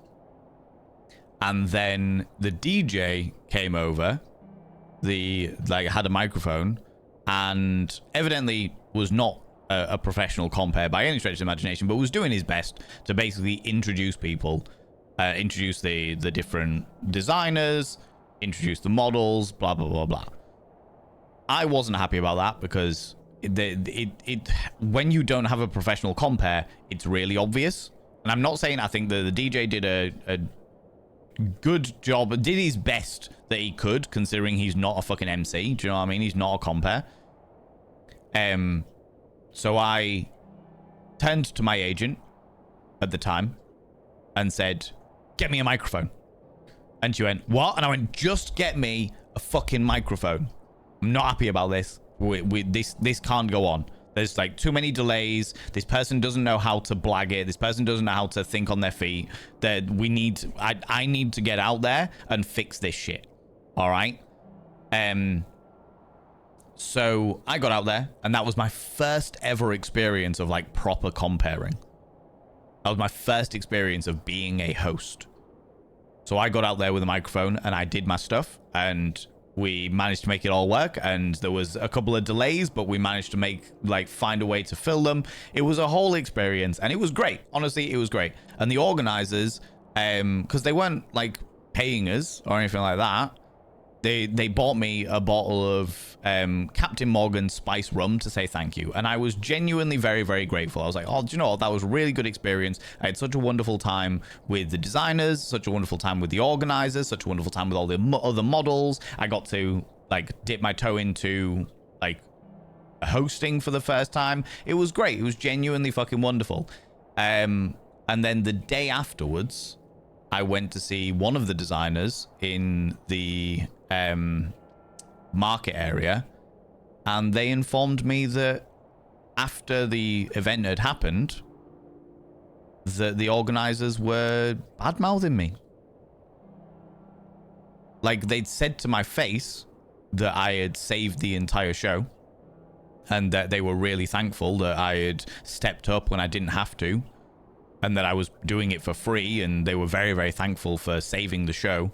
And then they after the doors closed and they all went to the pub, they just slagged me off like nobody's business, bitching about how I made them all look really unprofessional, and how I kept having a go at the DJ, which I don't remember having a go at the DJ, unless there was like some banter that I might have taken too far, but I don't recall any of it.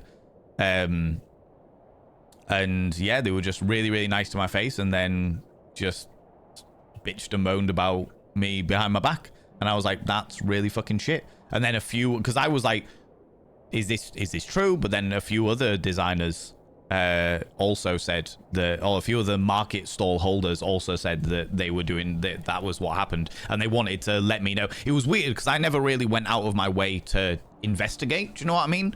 I was just like, oh, well, that's a bit shitty, that's thingy. But then other designers came up to me and they were like, hey, just so you know that, like, I know there's people have been saying some stuff, but we think that you did a really, really good job and you really helped us out and stuff like that. And I was like, what's this all about? And they said, oh, the organizers have been bad-mouthing you. And I was like, it was like four or five designers or 4 or 5 market stall owners that came over to me and were like, we just wanted to say that we don't agree with what's been said. And I was like, what's been said? I don't understand. Oh shit. Right, okay. Fuck.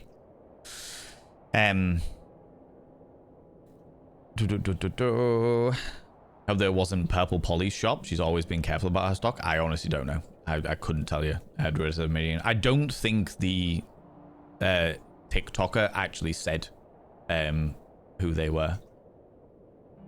I don't actually think they mentioned it. Probably to avoid any threats of slander and stuff like that. Do you know what I mean? Not been to a Whitby Goth weekend since the owner's divorce, but I remember being 14 and getting put in Bazaar magazine. Wow. Oh, that's bad. That is, but yeah, that's bad. They never not check your age or anything? No? Wow. Although saying that, I suppose if he was being put in Bazaar magazine on like just an article about Whitby Goth weekend, that's not too bad. Oh, still uncomfortable though. Still uncomfortable because Bazaar magazine definitely had a lot of topless people on it.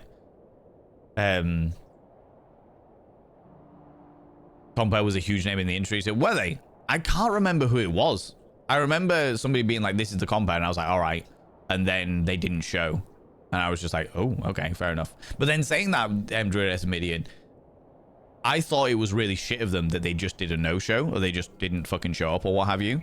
But then after hearing some of the rumors, which admittedly are rumors, and also the way that they talked about me behind my back, it does make me wonder if there was something else going on there. Like, things that immediately popped to mind of reasons why a Compare wouldn't show up is like if they asked for a deposit and then the deposit was never paid. So the deposit never being paid, they were like, well, you haven't paid the deposit, so the booking's not there. Do you know what I mean? End of story. You know, it's one of those scenarios. So they publicized that this person was comparing when actually the booking had never been confirmed or something like that. Do you know what I mean? It always makes me think about stuff like that. It's like, actually, was this the fault of the, what was this, just a fucking shitty no-show?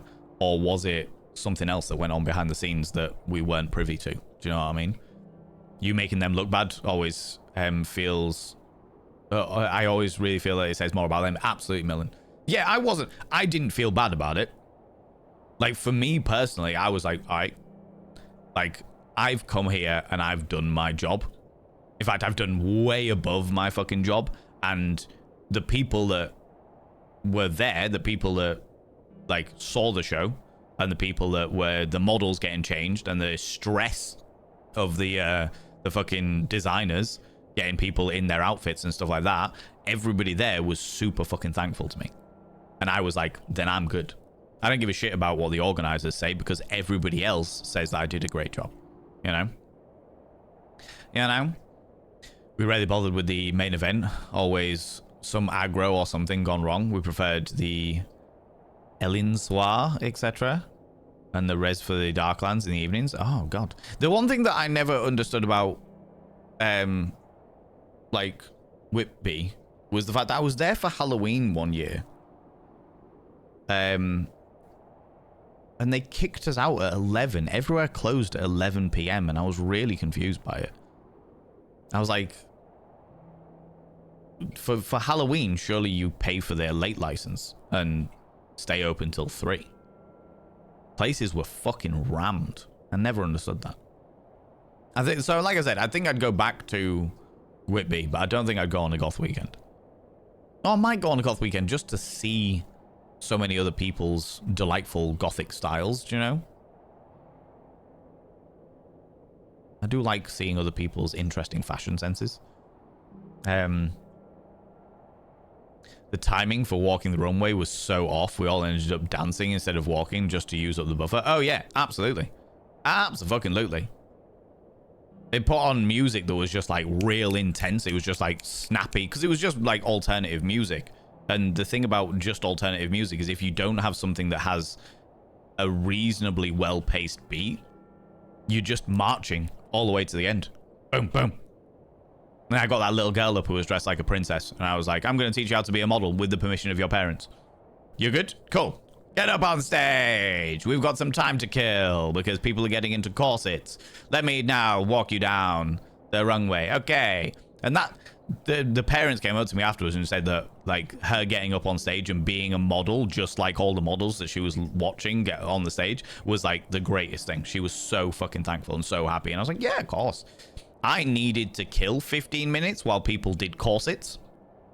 So I was like, right. You're dressed like a princess. Parents, are you okay with me taking your princess and making her walk on the catwalk and teaching her how to be a model? Yeah? You sure? Sweet. Let's do it. Let's go. Boobies. Yeah, exactly, Sway. Absolutely. Charming Crone, how you doing? Just here to drop a lurk. Also, this utterly gorgeous necklace. Thank you very much. I appreciate that. I appreciate that. Boobies. All of the boobies. Gotta love boobies. I'm going to introduce myself. I can't remember who this guy is. I'm not going to lie to you. So I'll introduce myself. My name is Thomasina Bateman. Mr. Bryden, I presume. Hello, Mr. Bryden. Aye? What do you want, lass? Tell me about Lord Panswyck. What can you tell me of Lord Panswyck? He keeps us going. Most of our crops go to feed his animals. What is he like? As a person. Oh, I've hardly laid eyes on him. He sends his workers here to pick up the crops. I see. Right. Tell me about HOB'S Barrow. I can't remember why we're here. The council is very anti-noise, so it's now impossible to get a light license. Ah, okay. They like the money it brings in, though? Of course they do. Of course they fucking do. Oh, it boils my piss. The hypocrisy boils my piss. I understand HOB'S Barrow is located on Oh, your that's land. right. That's right. The little girl told me that this is where I could find HOB'S Barrow. Oh, well, yes. Why'd you ask? I am an antiquarian, Mr. Bryden. I am a grave robber. I'm writing a volume on the barrows of England. Oh, I suppose you'll be wanting to dig about it. Preferably, yes. If at all possible, Mr. Bryden. Put me in your hole, Mr. Bryden. Put me in your hole. I was invited to Bewley by Mr. Leonard Shoulder, who told me such an excavation would be possible. He lied, but we're on board it for sure. Leonard Shoulder? Ha! Yes. Mr. Shoulder. And an associate of Mr. Knees and Mr. Toes. I haven't seen him in years. The last I heard, he were on death's door. Oh. That changes things a little bit. Him being on death's door. Is he, is there some kind of, like, fucking Lazarus pit inside HOB'S Barrow that's gonna resurrect him and restore his eternal youth? There's to be no more digging there, lass.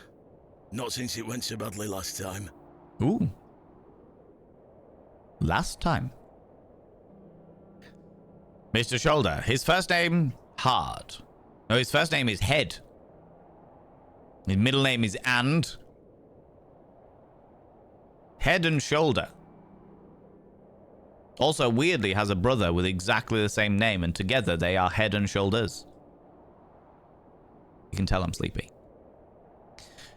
Last time? Was there a previous excavation of HOB'S Barrow? Aye. Me brother dug it up. Oh, God. Not your brother. Must have been, what, 25 years ago? Oh. Well, that's quite a way ago. Things have changed. I have equipment now. You see, whatever he found inside... They do have children called Knees and Toes. They do. Absolutely, Sway. Yeah. Well, it drove him mad. Oh, God. Not mad. Oh? Now, I know that my character at the beginning of this is a reminiscing of her experience. Because at the beginning of this, she is, like, coming back from some description of, like, mental break. Fresh homemade waffles? Ooh. Aye. That sounds tasty as shit. I moved back here to look after him. Poor bastard hanged himself not long after. Oh, God. I'm sorry, Mr. Bryden. That's terrible. Aye. Time passes, but it were an awful thing. It certainly was. Good Lord. Tell me about yourself. Tell me about yourself, Well, Mr. Danny. Bryden. Talking of mental breaks, hello. Hello, Wild Annie. Can I get a shout for Wild Annie, please? If I've got a darling moderator available, I would appreciate that. I would appreciate that. You beautiful beans. If not, I can do it. It's not a problem. It's not a problem. How you doing, Wild Honey? How's it going? What was that game you were playing this morning? Yeah, Dead Take. It was like some weird, spooky horror game where you were watching movies of murdery peoples. People, go check out Wild Honey if you don't already know Wild Honey. Wild Honey is the pinnacle of variety streamer. Will literally play every genre of every game. Thank you very much, Semba. They are absolutely spectacular and deserve your love and attention. Do it. Very good. Same feels and creepiness of Layers of Fear. Ooh, that's a bold statement. That's interesting because I fucking loved Layers of Fear. It was one of the very, very few games that genuinely made me feel afraid. Not many things made me feel afraid. Layers of Fear did. I live here with my wife. Is her name Mildred? Is she a goat? I might be long in tooth, but I can still run this farm without too much help. I never understood the phrase long in tooth. What does long in tooth mean? Does anyone know? Genuine question. Does anyone know what long in tooth means? The phrase. Good logical puzzles too. Oh, cool. I do love a good logical puzzle. I do love a good logical puzzle. I'll have to have a look at that. Tell me about your wife. Is your wife home? Long in tooth means... No, I understand... So, excuse me. I understand that long in tooth means old, but I didn't understand like the origin of it, if that makes sense. Because teeth don't keep growing. We are not rodents. Horses' teeth grow longer with age. What? Really?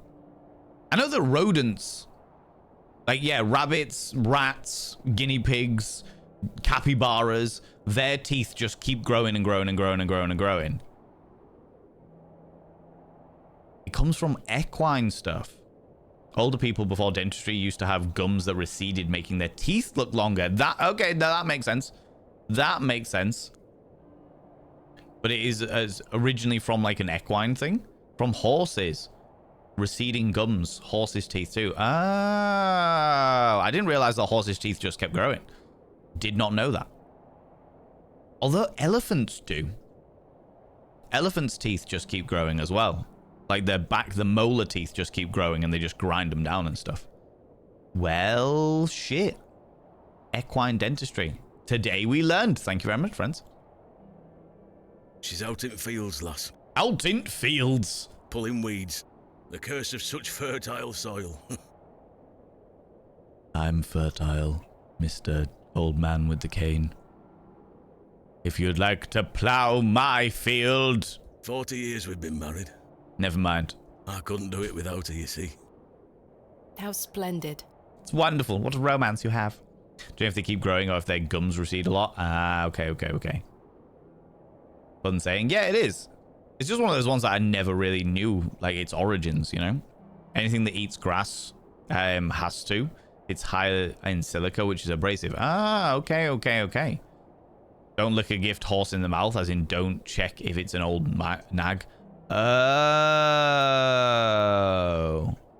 I like the whole don't lick a gift horse in the mouth. I kind of assumed was like, okay, it looks exquisite from the outside, but the moment you open its mouth, you see it's fucking rotten on the inside. I assumed that was the case, but actually it's like, yeah, it looks real young and youthful, but it could be really old. Interesting.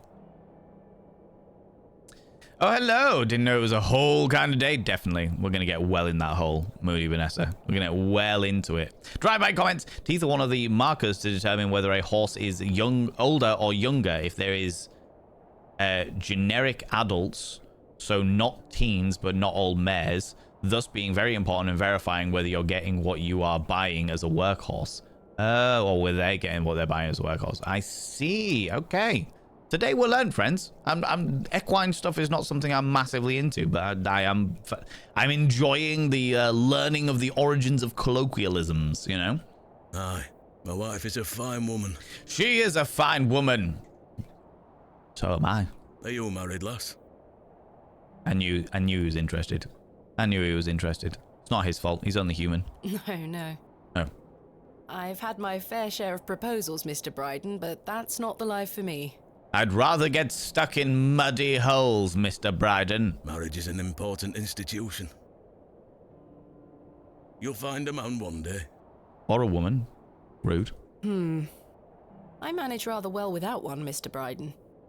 I have a variety of different dildos, Mr. Bryden. I need no man. Good lord. The voice of Thomasina is Sam Beard, and the voice of Mr. Bryden is Dave Jones. Also paid Carlack and Halcyon in Balgo Street. Oh shit, no way. That's pretty cool. That is pretty fucking cool. Tell me about your brother. What did your brother find? Samuel. Samuel were his name. Samuel. What did Samuel Bryden find? Sorry, what did Samuel find in the barrow? I don't know. But something went wrong. Afterward, he could barely speak. From fear? You couldn't make out a word, like. This is where, like, I mean, we've played it last week, but this is where the cosmic horror starts creeping in, and I'm all for it. That must have been hard. You lost a hand in that excavation too, you know. A whole hand? Did he stick it into a giant doorway and it cut it off, like happens in The Mummy or The Council? Goodness me, how? You knew these voices? There you go. There you go. Thank you very much, Terry, for giving us that info. I try hard not to speculate on what might have happened, lass. I'd see him disappear into that barrow, dragging timber in with him. Dragging timber? Do you know what I've realised, friends? It might be better if I put my little camera, my sexy camera, at the bottom, because all of their voices are at the top. Because all of their voices go above their heads. So it's less likely that I'm going to be in the way if I'm at the bottom. I think. Then you'll be able to actually see what they're saying. You'd hear him hammering away for hours. I offered him help, but he'd have none of it. Soon enough, he blocked the entrance off. To look at it now, you'd never know the thing we dug up. Block the entrance of HOB'S Barrow off. The land has Interesting. reclaimed it. Tell me about the other men. I once had a D&D group once upon a time, many years ago. And you know how, like, you get your party, like your D&D party, and you give your party a name? Your name of the party of adventurers is called Violence Thunderstrike or the Lightning Squad. Our characters were called the other guys. So when people were like, oh, the other guys came along, people were like, what other guys? Oh, you know, the other guys. They came along and they saw it all. What other guys? What are you talking about? Somebody called the other guys. Which guys are you talking about? Fucking loved it. It was great. It's great fun. Generally, if the horse is less than 4 years old, their bones are still green. So they can't be ridden, also hard work. I'll be put to like hard work. If you see any horse with a sway back, it's likely that they've been ridden too young. Looks horrifically painful, but it happens a lot in the US, unfortunately. Really? Well, shit. I always wondered why Tom's voice was tickling my ears. Awesome. Yeah, that's really fucking cool. We just had the 0 session. Yeah. So we're not quite there yet. You'll get there. You'll get there. Get that D&D. Call yourself something preposterous and peculiar. Oh, in fact, our Cyberpunk group have just had their name. We just did our name in Cyberpunk. Let me see if I can get it.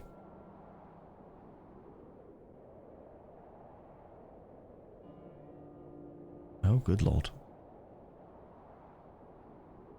I'll look at that in a minute. What did we call ourselves?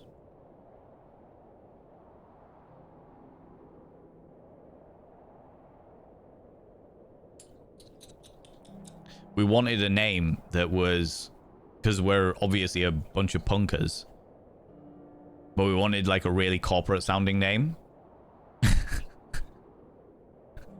So our guys that go around doing like invading drug dens and stealing corporate tech and fucking do all this really highly illegal stuff in the game, in the tabletop roleplay game, were called the Direct Intervention Services. Have you got an issue that you need sorting? Call the Direct Intervention Services. You'll get a football hooligan, a traumatized medic, a private investigator that used to be a sex bot, a internationally renowned terrorist, and an elite hacker. Direct intervention services. Yeah. Tell me about the other men. Who else was involved in the excavation? 2 others, I believe. Outsiders, perhaps. Oh, not outsiders. I can't say for sure. I think they left town pretty swiftly afterwards. The fear. I lived in Bakewell at the time. I only moved back here to look after Samuel. It's very good of you. I took over the farm when he passed away. Understandably. Ready to plow some fields. I see. Tell me about the farm, Mr. Can't remember what your name is. Didn't many places, unfortunately, makes me mad. I didn't know anything about that. I didn't know that horses' bones started out green. That was new for me. Or are you talking like metaphorically green, as in they're still very new? Or are you talking literally green? Really enjoy some good acting. Found HOB'S Barrow looking at work. Actors that I admired and had done. Oh, work that actors you had admired had done. Oh, wow.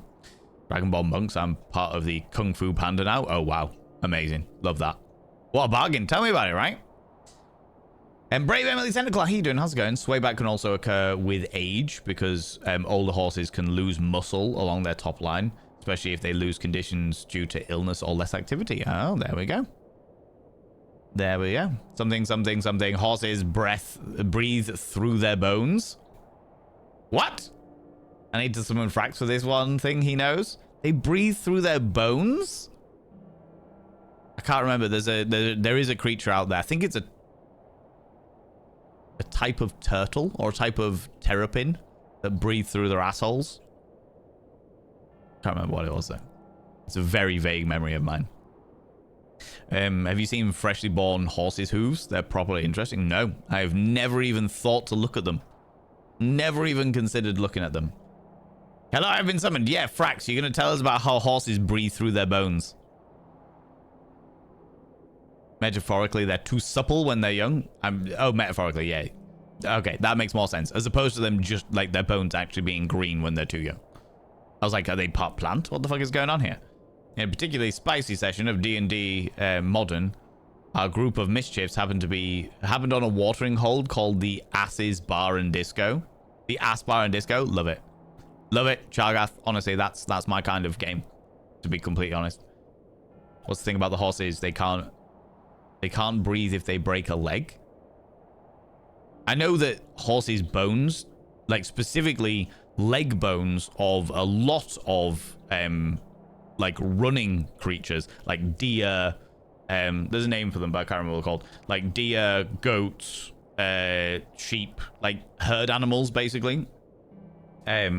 If they break a bone, especially in the leg, it takes an extremely long period of time to heal, which is often the reason why like race horses just get put down if they break a bone, because it's like it's not worth the veterinary costs. I mean, it is to anybody who gives a shit about horses, but it's to the business of horse racing, it's not worth the veterinary costs to have them healed up, so they just put them down. Birds can breathe through their broken bones because the way their lungs work is bizarre. Yeah, because they don't have lungs, do they? They have got air sacs, which is a different thing, because they believe that one of the reasons why dinosaurs were able to get so big was because the way that dinosaurs breathed was very similar to the way that birds breathe, through air sacs as opposed to lungs. That's not a thing. I've seen far too many horses walking around on broken legs. Ooh, Jesus. But I mean, I'm willing to listen to what Frax has to say in regards to horses breathing through their bones. Okay, horses are dumb and shouldn't exist. While they do not breathe through their bones, it was something that I was told before, and you were wrong. Okay. But their leg muscles are too strong, so if they break a bone, it is next to impossible to fix, since the muscle pushes the broken bones into the wrong directions. Oh. So the muscles of their legs are so strong that whenever they break a bone, the muscle evidently contracts and pushes the bone to make the break worse effectively. I can see that. That makes sense in my brain. But you were told when you were young that if they break a leg, then they can't breathe. I got you. That's where it all came from. I was confused by how it worked, but I'm open-minded. I don't know enough about equine stuff, so I was like, all right, what's going on? Tell me more. Tell me more. Foal slippers are so cool. Well, my mind's breaking now. I would like to make a statement that I knew that horses did not rely on bone breathing. Good. I'm glad to hear it. Tell me about the farm. What can you tell me about your farm? Samuel's fair to side. We're a fortunate family. Glad to hear it. The soil is fertile here. Crops grow without too much trouble. Is that because of the blood sacrifice you make to Hobbs Barrow? All the other farmers round here raise livestock. Even Lord Panswick. We grow feed for him. Most fortunate, Mr. Bryden. Sounds like you've struck gold here. They do, however, stop breathing while galloping, since the insides are soupy and their guts push into the lungs, and thus they stop breathing. That's really interesting, because I know that horses can literally gallop until they die. They can just keep running until they die. But I thought it was exhaustion. I didn't think it was fucking oxygen deprivation. Tell me about Leonard Shoulder. You haven't seen Mr. Shoulder for some time. I hear about him now and then, but it must be a good few years since I set eyes on him. He hasn't been here to visit HOB'S Barrow. Not to my knowledge. I heard he's beset by ailments.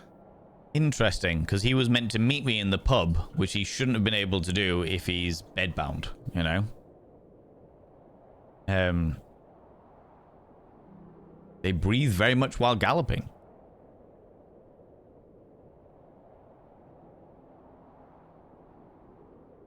Ah, interesting. I've never galloped a horse, so this is all. I am completely and utterly just absorbing whatever information you give me right now. Don't leave his home often. How odd. How very odd. I assumed he'd spoken to you about my visit. Every time I've been on a galloping horse, they were breathing.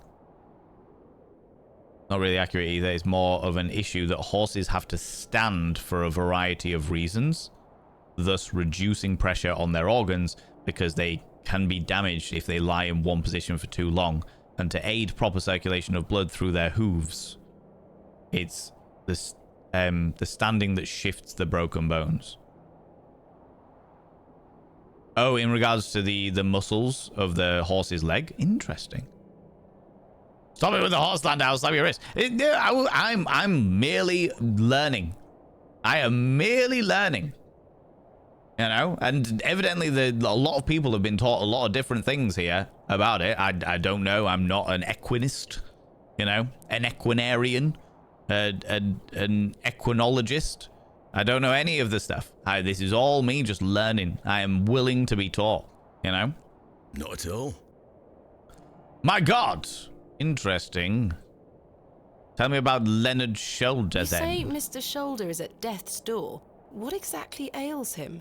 I'm unsure. It's just what I've heard. I wouldn't want to speculate on matters that are not my business. There's a film called Equus that explains it really, really well. I feel like there's a stage play of that film. Or the film is of a stage play. Interesting. Right, enough of all of this shit, Mr. Man. I don't care about any of that other stuff. I don't care a thing. You tell me about Mildred the goat. That's quite an intimidating goat you own. The old girl does a better job of protecting this farm than any hound would. I'm not surprised. Mildred seems like a solid guard goat. She still produces a lot of milk for us, so we forgive her temper. That's fair. Right, okay. Can I take your goat with me when I excavate? Mr. Bryden, may I please have your permission to excavate HOB'S Barrow? No.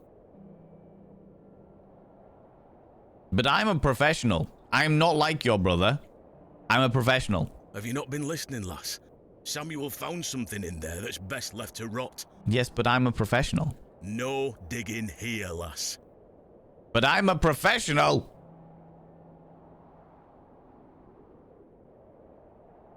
Wouldn't you like to find out more of what Samuel found in there? Wouldn't you like to find out more about what Samuel found in there?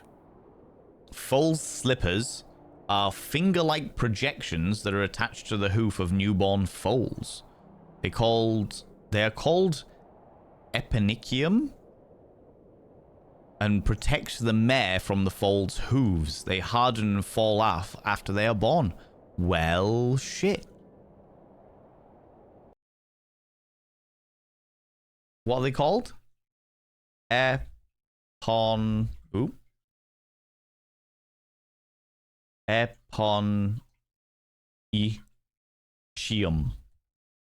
Eponychium.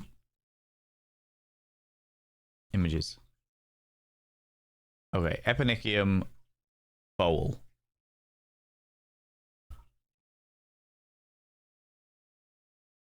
Oh. Oh, that's so weird. It makes sense. It actually makes sense in my brain.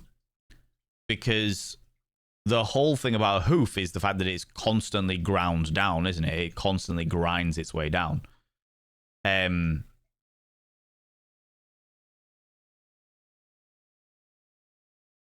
Oh, that's grim. Can I get a slightly less grim photo of these eponychiums?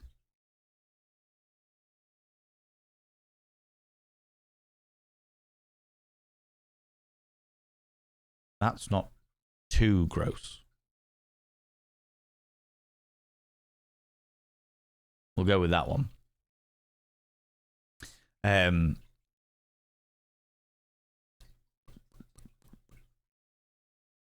Kill him, then dig as much as you want. Honestly, I'm feeling it.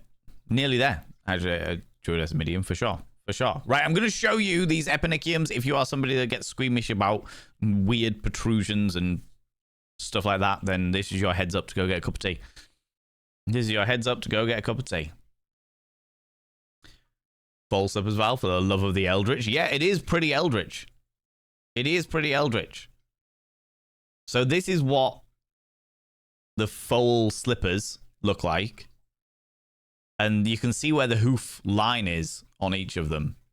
So presumably, you say they harden and then fall off. Which presumably just comes with the fact that they start walking within, what, 20 minutes of being born or 40 minutes of being born. And these things will just grind down in the way that hooves do. You know? Intermediately, their insides still move about and press on the lungs every other step or so. Oh, okay. Interesting. How you doing, Shane Sunshine? Hello. Full speed, because I have been riding for over 20 years and they breathe when they run. But is it like at a certain point of the gallop, they're not like when all of their legs are off the floor mid gallop, they can't breathe because of the way that their body contracts, maybe? And then as soon as their legs hit the floor again, they can breathe again. Something like that. Going in lines, my brain is logically following what was said about the fact that horses can't lie down for too long because they need to stand up for the blood circulation to flow or something like that.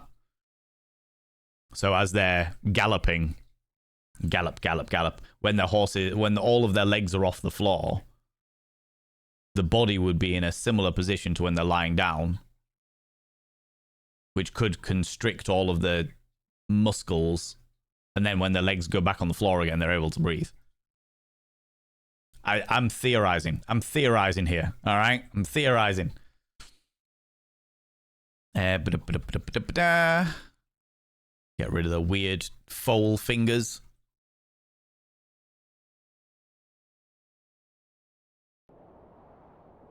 Yeah, do you not want to find out what's going on? Perhaps. Well, leave it to me. I'm a professional. Breeding, you have a breeding stallion and occasionally have the first-time breeders panic when they saw the eponychium for the first time. Oh, wow. Yeah, to be fair, if I was breeding a horse and I saw those, I would think it was some description of deformity and would worry whether they would ever be able to walk ever again. If I saw that for the first time and didn't know what it was, oh, yeah, that'd freak me out. They stand within an hour of being born. There you go. There you go. Exactly what I need when eating lunch. Don't worry. I'm the sort of person who will watch surgery documentary when eating. That would Yeah, that would freak me out. Voluminous, exactly. But Samuel boarded up that barrow for a reason. Yeah, but you're not putting yourself in trouble. It's just me. You don't want to tempt the same fate, lass. I always want to tempt the same fate. Can I at least see Hobb's Barrow with my eyeballs? And I definitely won't touch it. Perhaps I can at least see Hobb's Barrow. I suppose you've come a long way to be here, lass. Exactly. Even if I can't get inside, you can at least let me look at it, right? Your name is very appropriate. Brave Emily Tentacle. They do look quite tentacular, don't they? They don't have connective tissues holding their organs. It's like they think they don't have connective tissues or holding their organs in place. I don't know. This is all new to me. I don't know. I've never really thought about the anatomy of a horse before. A gallop jump is less than a second. They breathe in when they jump off and then out when they land. So lots and lots of breathing, copious amounts of breathing. Ah, okay. How you doing, Alec Wallace? Hello, you cheeky devil. Good times I found you, beautiful being. Good times on to all the beautiful beings in chat. How you doing, you beautiful being? How's life treating you? We're talking. I am being thoroughly educated. There's a debate going on in chat, but about the state of horse anatomy mid gallop, and I'm just absorbing it because I don't know anything about horses. So this is all new to me. All the way from London, Mr. Bryden. Have you any proof of all you've told me? Proof? You wish to see proof of what, Mr. Bryden? I can't let any Tom, Dick or Harry wander around me fields. Do I not have a letter from the Mr. Shoulder? What proof have you of your claims? You wish to see proof of what, Mr. Bryden? I can't let any Tom... What proof? Okay. Thanks for your time. Ta-ra. Do I not have Dear Miss Bateman? Yeah. So if I give him my... Can I take this and give him the letter? Here is proof that Mr. Shoulder invited me to Bewley in order to excavate Hobb's Barrow. There we go. Thought of how horses galloping for miles not breathing is fucking sending you. It all started with the Long of Tooth, which was in the game. This is where we're playing. Exactly. Yeah, again, horses are not something. I looked after a horse for a while, but I've never galloped a horse. So I just don't know. Although saying that, I never really thought about, I always considered galloping to be like sprinting. And thus, cantering and trotting are different, right? Like different paces.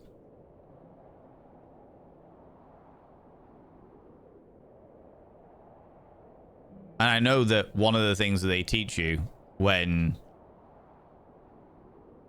you get into sprinting and stuff like that is to remember to breathe. So I can see where the logic, even if it's not accurate, I can see where the logic pops in. Absolutely.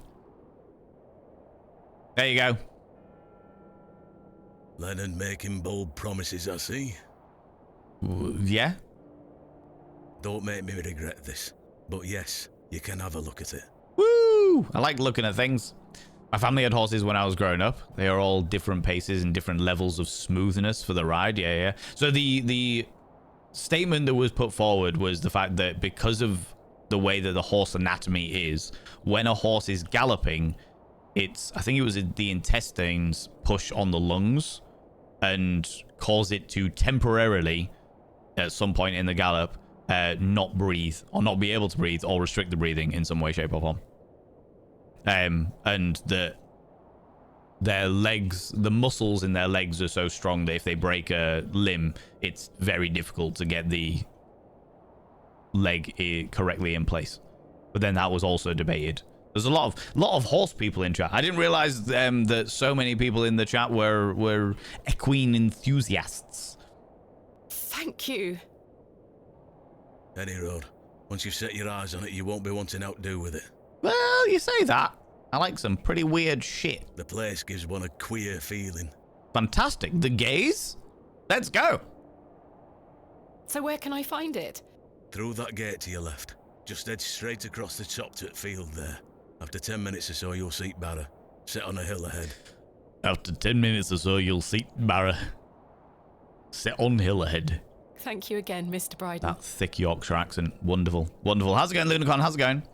The different paces. Trotting is 2 beat. Canter is 3 beat. Gallop is 4 beat. All hooves leave the ground together momentarily. Yes, because the origin of film... This is where my, knowledge comes in.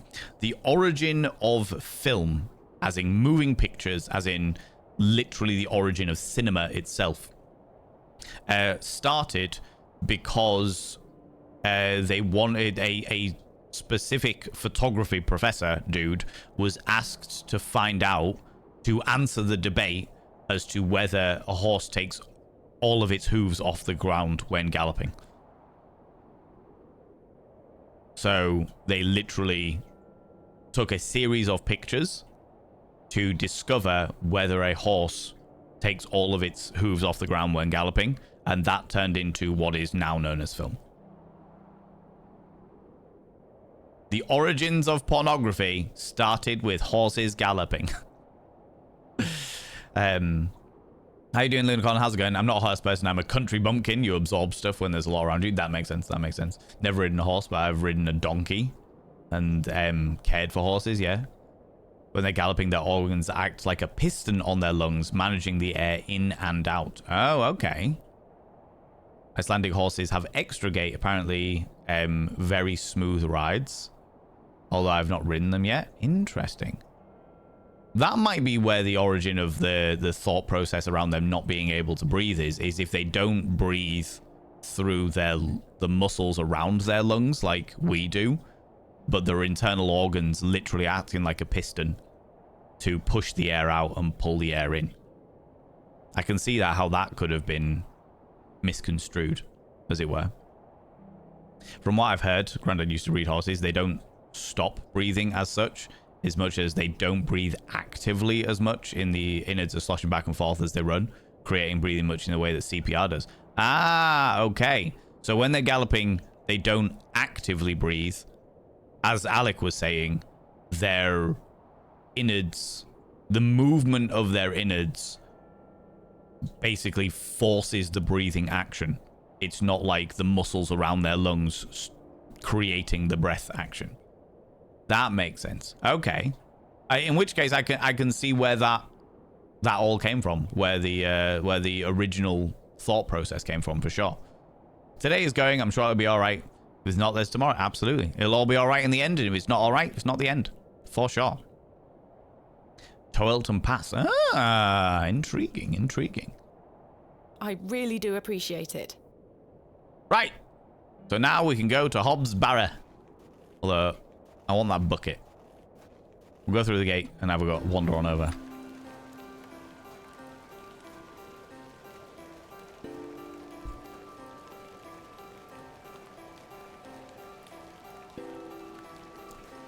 Who needs an I umbrella? probably should have brought my umbrella.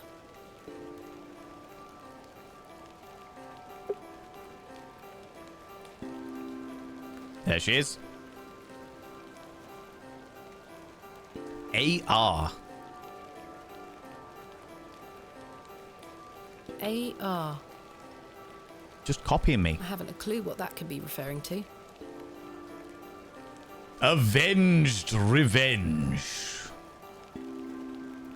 Or Finally, here it is. anal rupture. HOB'S Barrow. This is meant to be square as opposed to the usual circular one. I see. It does look pretty weird.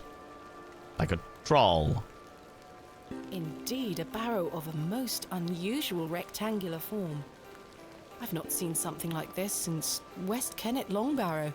That's one couldn't remember how they was well, yeah. West Yes, Kennet this shall make Longbarrow. a fine entry for my book. What secrets do you conceal, I wonder? AR. Was there anything else in here? No.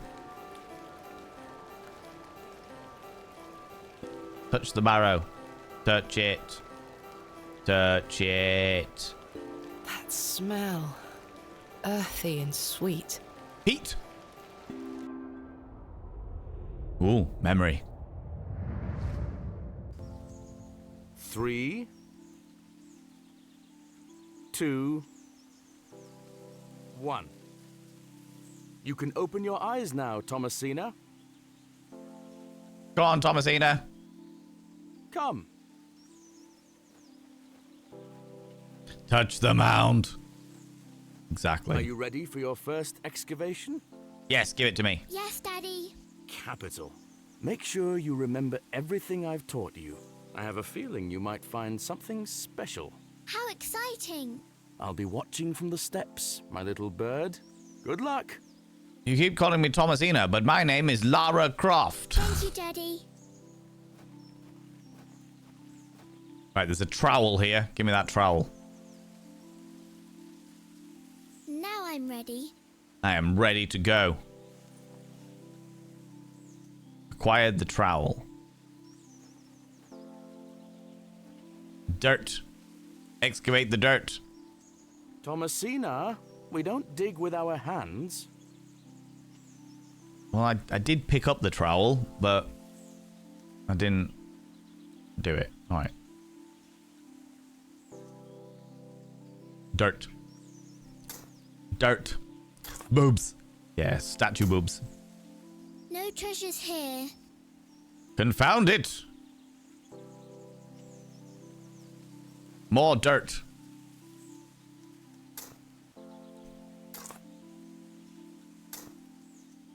Nothing here.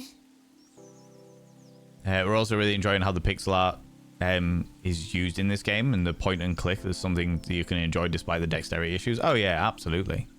Right. Use trowel with... Is there more dirt? There is. Down by darling Papa. Papa! I have dug the dirt. Treasure. Huzzah! A butt plug. Father, Daddy, I am a I found child. the treasure. Why are you giving me a giant... Why? Father? It's weird. Look. Well done, little bird. Why have you given me a giant... This is very unusual for Daddy. Very unusual. Your first successful excavation. That urn you're holding. Oh, it's an urn. is Never very mind. Old and precious. Take good care of it, all right? Never mind. I Never will, mind. Daddy. I promise. My own personal urn.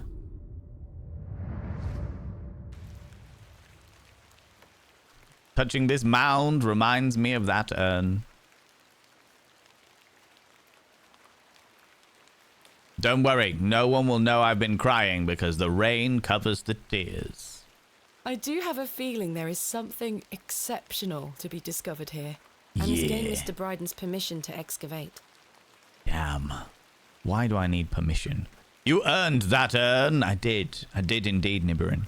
I did indeed. I did indeed. Right, walking back through the lonely fields as night descends. The creepy things appear from the realms of the Darkness darkness. falls quickly here. I should make my way back to the inn. Yes, but first, let me go say hi to Mildred. Let me take This the is not bucket. Well, Mildred! I don't wish to risk waking it up. No, but Mildred is so cute and beautiful. Excavated a butt plug. Yeah, basically. It looked like a butt plug. It had a flared base. It had everything that a butt plug needs. Oh, yeah, that's how we got it. Right. Creepy shit. I'll have to read it tomorrow. It's too dark.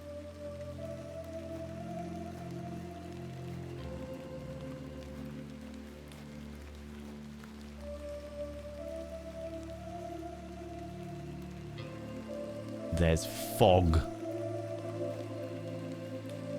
There's part of me that wants to go and investigate all of the different areas to find out what happens in this stuff, but we should probably just go and crack on. Suspicious fog. Yeah, do you know what? Let's just. The sun has set and Oh. rain has swept in. Yeah, I can't go anywhere. Never mind. After all the equine biology, I expected Val to be able to draw a horse by memory. I can definitely draw a horse by memory. The problem isn't the drawing capability. The problem is my memory. Good evening, Mr. Crozier. Evening. Thanks again for the fossil, lass. You are very welcome. Buy me a drink. 'Tis truly a beauty. You're most welcome. Tell me about How the long fossils. have you been collecting fossils? Ever since I were a boy. The moors look a barren place, but there are plenty of fossils to be found in the rock formations. All Makes sense. manner of creatures to uncover. Such a playground for a young lad. What's your favorite piece in your collection? The ammonite you gave me today. The most recent is always the best. Aww. Yeah, Indeed. you subscribed. Most Well, kind. thanks. Be still my quivering codpiece, is that the Valen vein? It is Valen the swoon. Valen vein. The one. The only. I am the one and only. Thanks to everybody who desperately murders all of my clones. I see what you're doing. Thank you so much for coming in for the 17 months, Wolfex. I should now describe your name on the mirror. Vein. By having your name on the mirror vein, it means you get access to my personal Snapchat, not a bum Snapchat, you cheeky devil, and of course you get access to all the sexy little emotes, but the most important thing is you'll roll over every morning, look in the mirror, and go, God, do I look rough, but God damn, do I make rough look good. Ooh, sexy, ooh, yes, meow, you know? Yeah, no, and thank you very much for being a paid subscriber, taking us out one step closer to the 60-40 split for May. I appreciate that. My partner, no, plus points, those are the ones. What about you, lass? Chesney You Bain, collect eh? out? I do. You see, I'm writing a book on the barrows of England. It shall be called Vestiges of the Antiquities in Rural England. I document all my findings. But what do you collect? Pottery, tools and such. I collect dildos. Bones too, no doubt. No, I leave those in place. I do not disturb the dead. Just take all of their belongings. You've got a morbid heart, lass.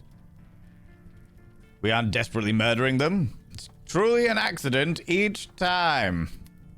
They just don't have the original stamina. I'll take that. Alec Wallace. I like that very peculiar compliment. I like it. Fussing about in old graves like that. We're not dissimilar in that we both take an interest in the remains of the long gone. I suppose you have a point there. I do. How's your book coming along, then? Very well, thank you. Though I'm rather keen to begin my chapter on HOB'S Barrow. Thanks for your time. Aye. Speak to you later. Indeed. Barkeep, a drink. Good evening, Miss Bateman. Good evening, Stanley. I found HOB'S Barrow. Oh, remember what I said, Miss Bateman? There are stories connected to that place. Yes, but I am a scientist. Barkeep. Yes, stories you won't elaborate on, I might add. Yeah, you don't. That's a really good point, actually. It's like, you don't want me to go to this place. You tell me that there's woefully dreadful stories that are associated with them, but you won't tell me what the stories are, which doesn't give me any incentive to stay away. Don't worry about me, Stanley. I'm quite capable of warding off imagined fiends.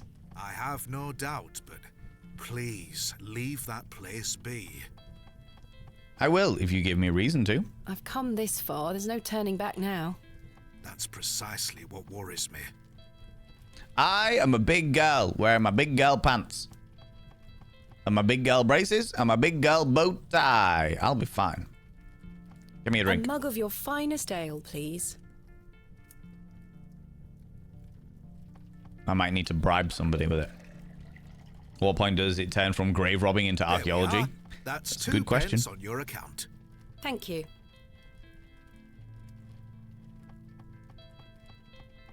Goodbye. See you soon. Man, more man. Good evening, gentlemen. About 60 years? once something is 60 years old, it turns into archaeology.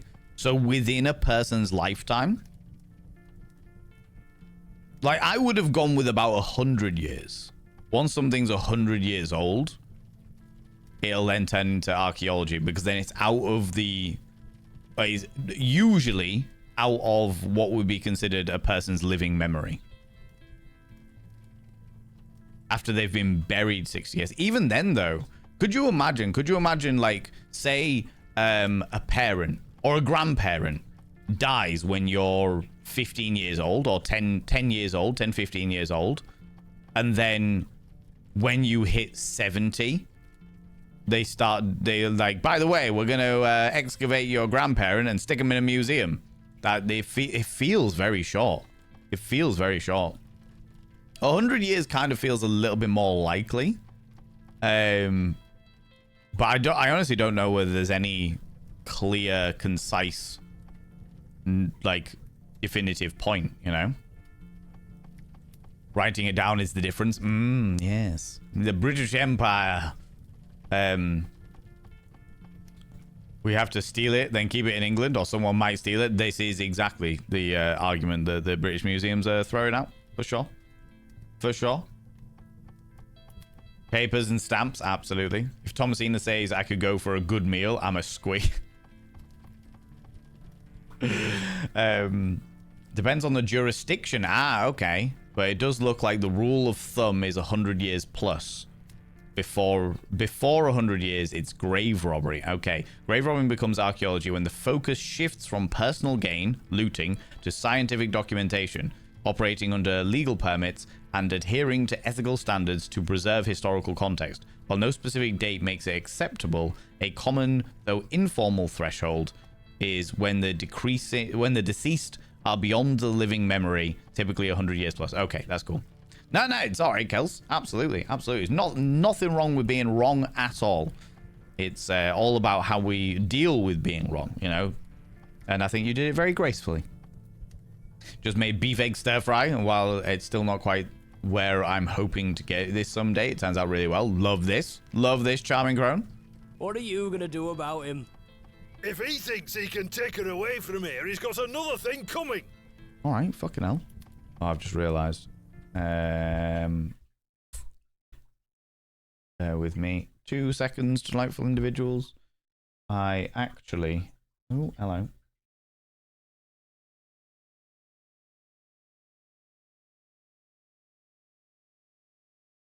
Can actually bring my camera down a little bit, because that was originally so that I extended the camera so that everybody could see my cat ears when I was dressed as a French maid. I completely forgot about it. But it's fixed now.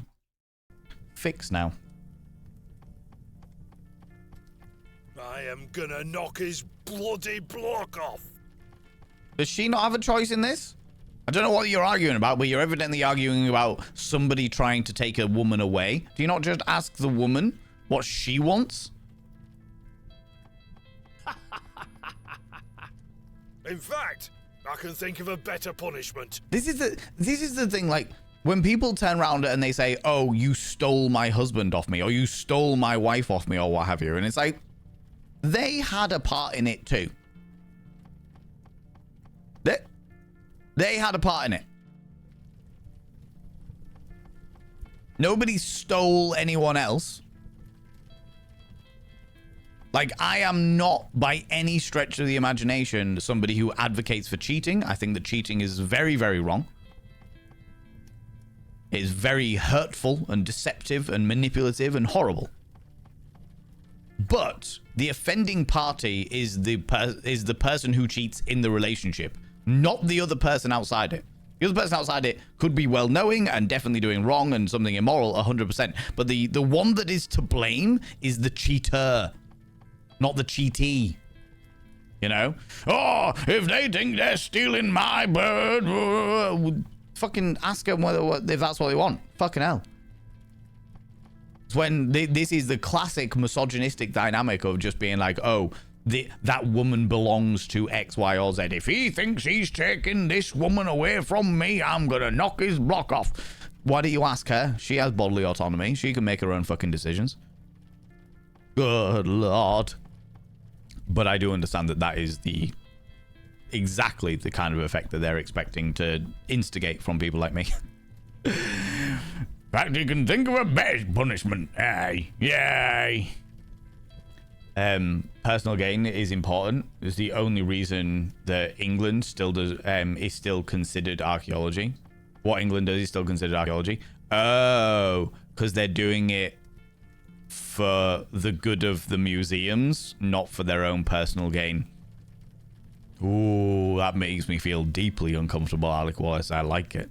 I like the fact that you pointed it out, you know. Latest visible grace, bloody hands. Exactly. I like all the proper accent in this game too. Yeah, it's very, very cool. Takes two, go it? Absolutely, 100%. Unless you're actively kidnapping someone, you can't just steal a person, no matter what kind of relationship, because it happens in friendships too. Absolutely. Couldn't agree more. People cannot be stolen. Women are people. Damn the old-timey thinking. Grrr, shakes fist at the angry pixels. Honestly, but I think this entire community is meant to be portrayed like that. Like the old values. People are always backwards thinking and stuff like that, yeah. Attitude of ownership over another person, yeah. Yeah.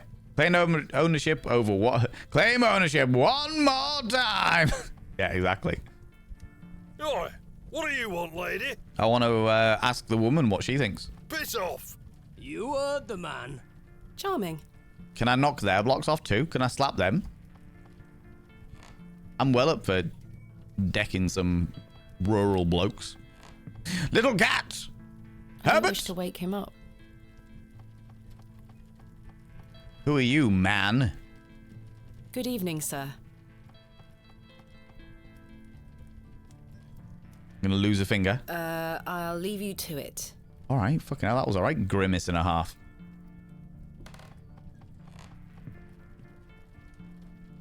Hey, Cyril. You can't Hello see him. again, Cyril. He's behind my head.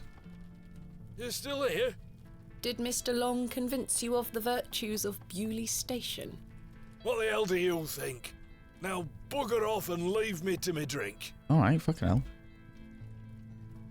He seems even more wound up than usual. The big debate evidently didn't get anywhere. Can we I go? must say, last night has rather put me off using these toilets. You still don't want me to... it's been an entire day and I'm still not allowed to use the labs. Okay. A lovely place to warm. Is that it? Is that all I can do here is just go to bed? The sun has set. Okay. Go to bed. Time Tired? for bed. Time for some fisticuffs. I know, right? Before I throw down with all these blokes. Tomorrow I shall convince Mr. Bryden to allow me to begin my excavation.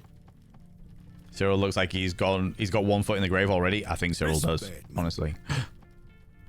Somebody called me. It was meant to say Miss Bateman, but it just shouts man. How are you? Who are you? Tired. Gonna buy you a drink? Oh, that was the guy that desperately wants in my pants and I punched.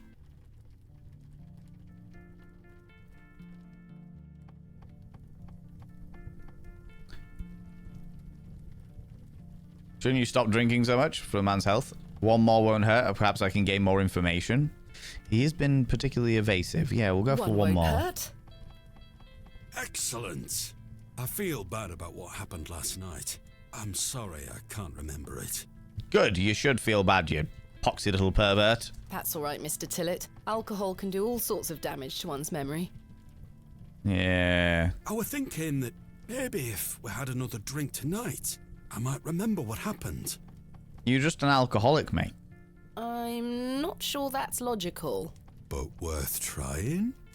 I don't need any further convincing. Take your seat, Miss Bateman. I shall return with the goods. I'm having one, mate. You ain't getting me pissed. Wherever he may be.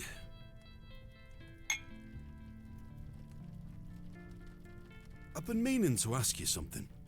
That's dwarf logic. You love the flawed logic? That's dwarf logic, though, isn't it? In Dungeons and Dragons, the more they drink, the more they remember. I'm sure that was like a thing in one of the old editions. You've been meaning to ask me something, eh? Yes? When's the hand stabber go? I know, right? He probably stabbed his own hand. Well, they're saying that. It looks like the knife is still on the table. Why did Leonard Shoulder ask you to dig up Hobbs' Barrow? Good question. Despite his disappearing act the previous evening, not to mention his questionable sobriety, I decided Mr. Tillett was to be my ally. I spoke again of Mr. Shoulder's letter, his proposed excavation, and my status as an antiquarian and barrow digger. He was fascinated and quite excited at the prospect of meeting the soon-to-be author of a real-life book. You must find all manner of riches on your digs. I wouldn't say all manner of riches, per se. Barrow digging is not all success, Mr. Tillett. Often I'll come across the likeliest of sites steeped in promise.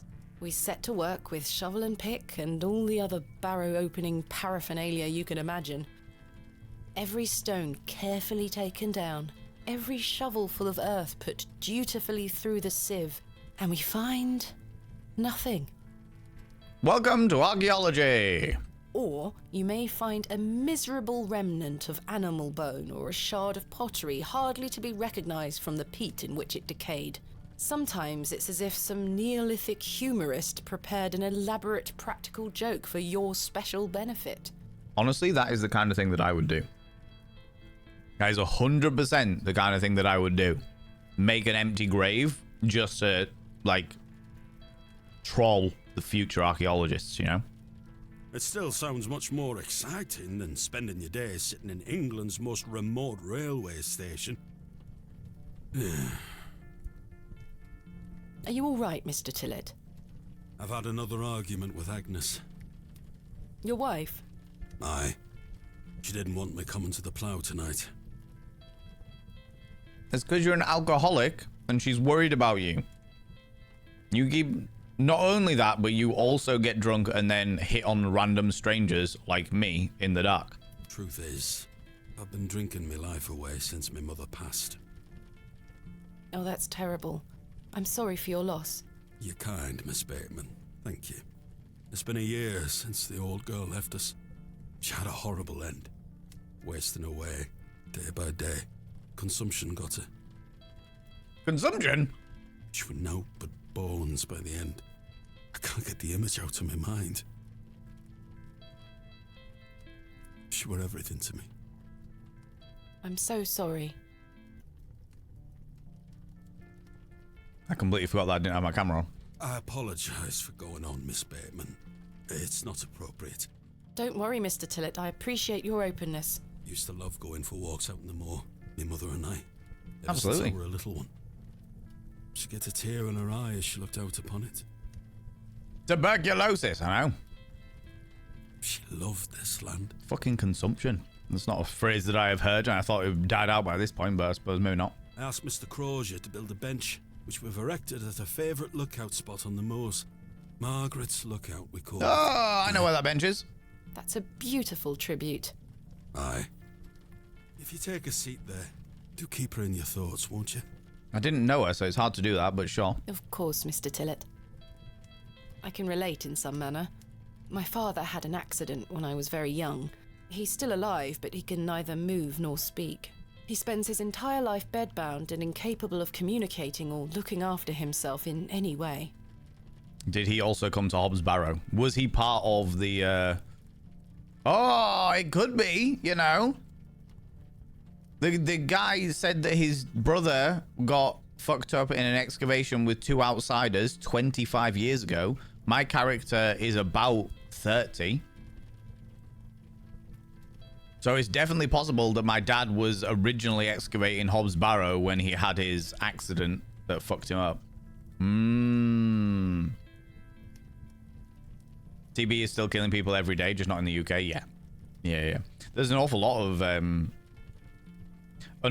of diseases and sicknesses and viruses and stuff out there that like are in the current medical climate of places like the UK, the Western world, and like the Japan and China and stuff like that are complete. They don't fucking exist pretty much anymore.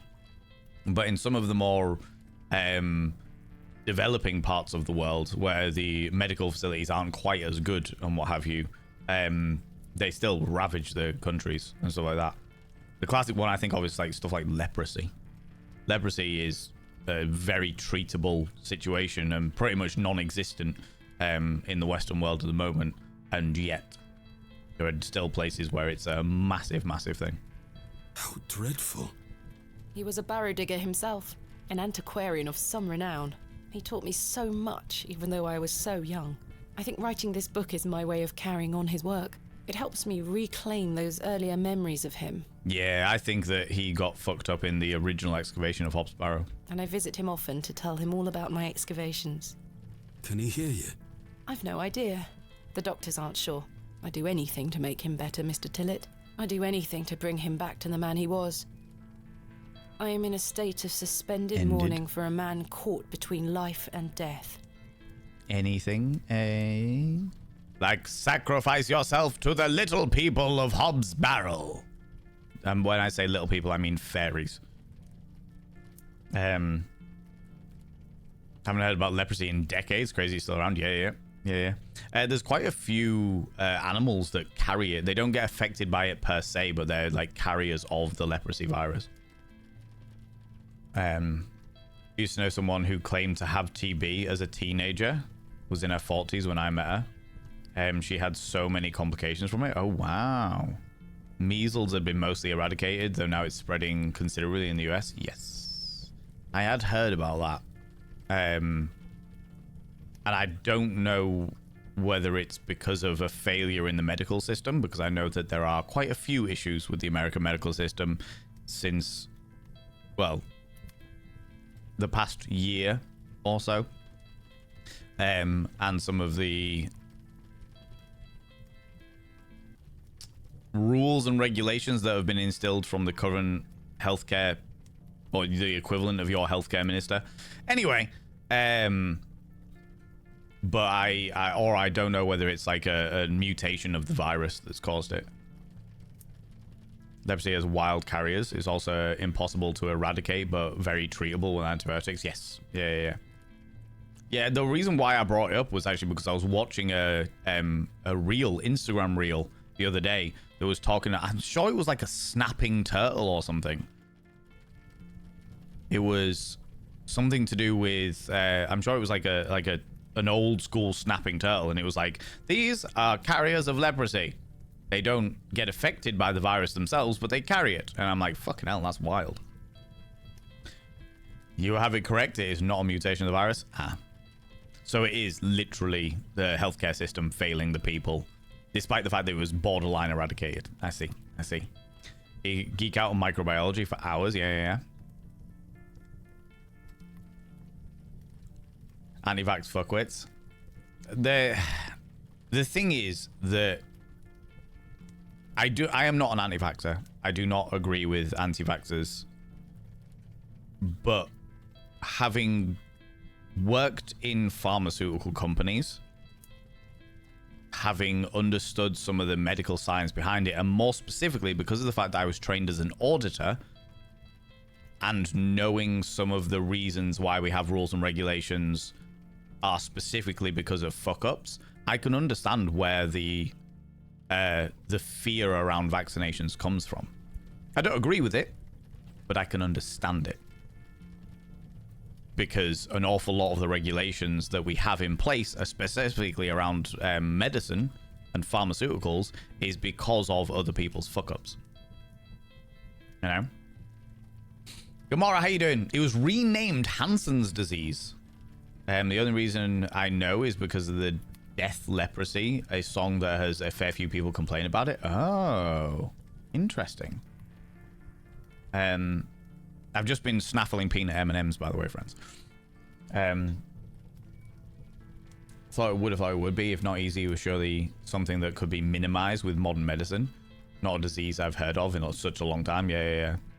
Regardless, the measles issue in the medical systems doesn't help, but I think there's also a combination of misinformation and the cost of healthcare in the UK. The US, absolutely. The cost of healthcare in the US is disgusting. As somebody who lives in a country with the National Health Service. Our National Health Service is struggling, drastically, horrifically struggling. But the like health and pharmaceutical industries in America are immoral, disgustingly immoral. And I don't think I ever really truly grasped it or truly understood it until I saw an American talk about how he had everything sorted for a set of tests that he needed. He had everything sorted. He'd double-checked everything with his doctor, double-checked everything with the insurance company, double-checked that they were covered by each other, double-checked that everything was all fine and dandy, double-checked that the operation was covered by his insurance, double-checked that everything he needed was covered by insurance. And in the initial checkups, they said, do you want us to run some blood tests? And he said, yes, please. If that's part of the procedure, then I would love you to run some blood tests. The hospital took those blood tests to a third party. The third party was not covered by the guy's insurance and cost him 25 grand just for a set of blood tests.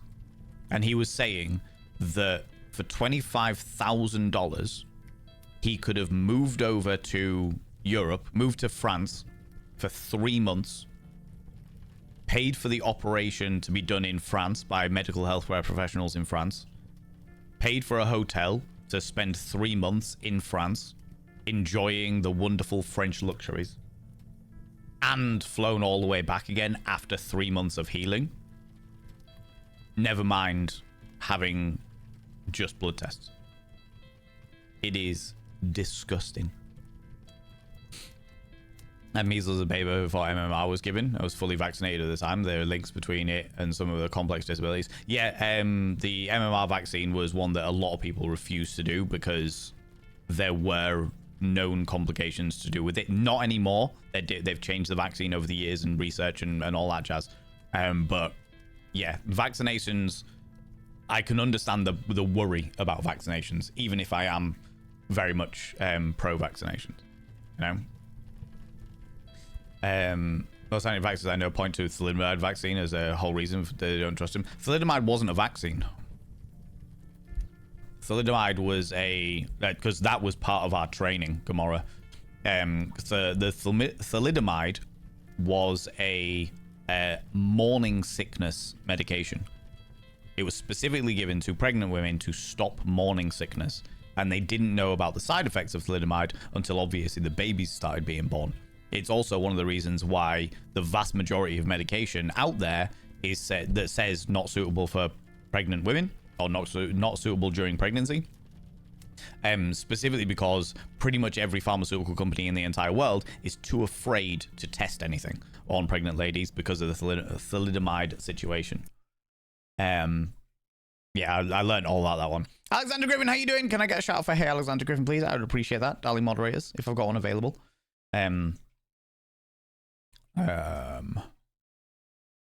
How would you know if you just expect everything about your healthcare to be expensive as fuck, you know? Because they would literally tell you following the birth. Ooh, what did I miss? The vaccine was free previously. There's one that isn't a cost issue. Oh, wow. Oh, so the vaccine for measles was originally free? Because it was measles, mumps, and rubella. That's what we have in the UK, MMR, which was the vaccinations for measles, mumps, and rubella. And we got them all as one.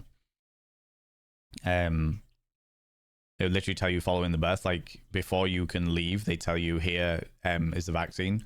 They really need to give it to your child before you leave. They are fully covered. I know this from when I had my kids, 2 separate hospitals, I had identical experiences, which is really interesting, Alec Wallace, because I was speaking to a friend of mine who lives over in America, and she was telling me that the hospital tried charging her for skin-to-skin contact after the baby was born. So she had the birth, her husband was there, they took the baby to make sure, do all the tests, the weighing of them and what have you, and they were like, if you want skin-to-skin contact, they added that to the bill, which is honestly the most fucking inhumane thing I think I've ever heard in a medical practice. Well,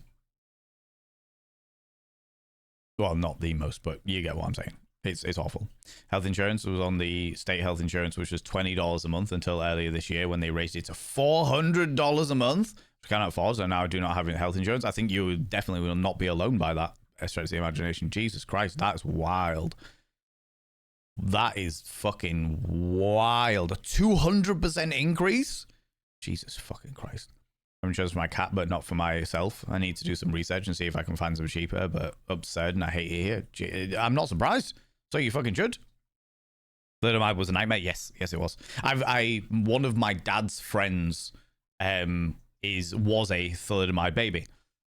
So I have a certain amount of knowledge of what it's like to be a person, or what it was like for him to be a person growing up with like the thalidomide deformities. Measles itself is linked to complex disabilities, including measles is because of stuff like there's variations on the measles disease as well, like shingles and stuff. There's quite a lot of them, that variations of measles that can lead to much bigger problems. I was too young for the MMR jab when I caught it at the time. I was given about age 1 to 2. I was 10 months old. Oh, Jesus Christ. Awful. Thank you very much, Semba, for that shout out for Alexander Griffin. People, go check out Alexander Griffin. Wonderful, wonderful being. Love them very, very much. If you enjoy watching people get super emotional and crying a lot because of how good storylines are, Alexander Griffin's your person. I don't know what it was, but some people were told by their parents who went through this time that it was the vaccine. Yes. Yeah. Problem with thalidomide is that we did not know about chirality and how that would affect the biological activity. Oh yeah, absolutely. But there were many issues with thalidomide, and one of the big issues with thalidomide was the fact that a lot of the current processes in testing and how we roll out pharmaceuticals and stuff that currently exist didn't exist during that period of time. They just didn't exist.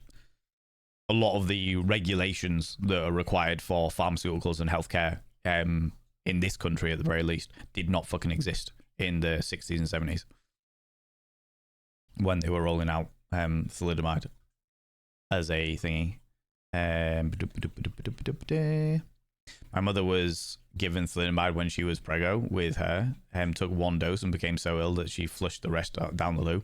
When they recovered, she marched to the doctor and threatened to lamp him for doing that to her. Jesus Christ, I'm not surprised.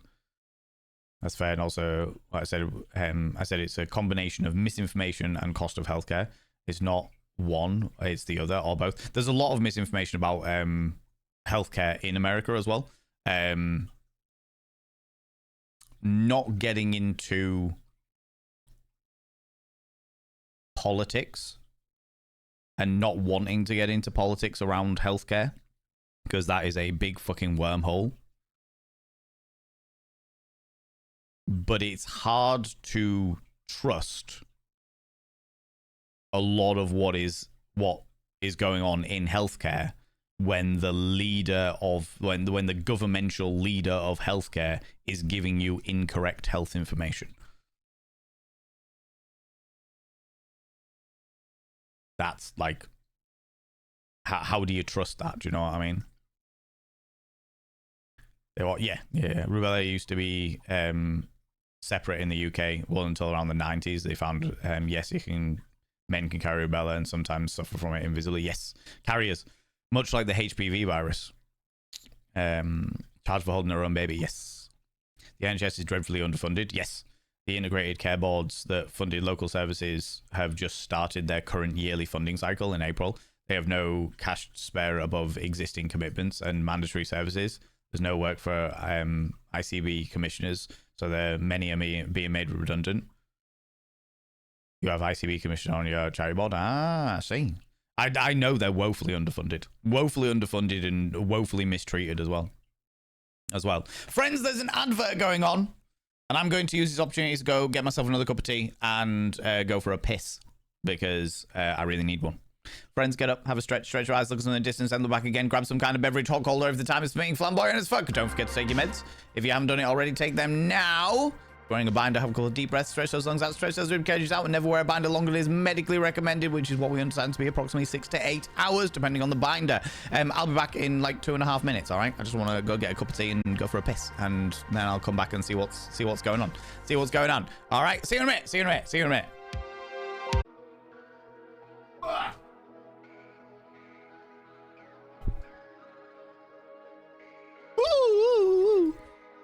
It suddenly got very, very cold. So I'm just gonna make myself into a small, dark, squishmallow sandwich. You know? Oh, thanks for waiting. I appreciate that, friends. I'm gonna quickly catch up with what's going on, then we'll jump back into the game.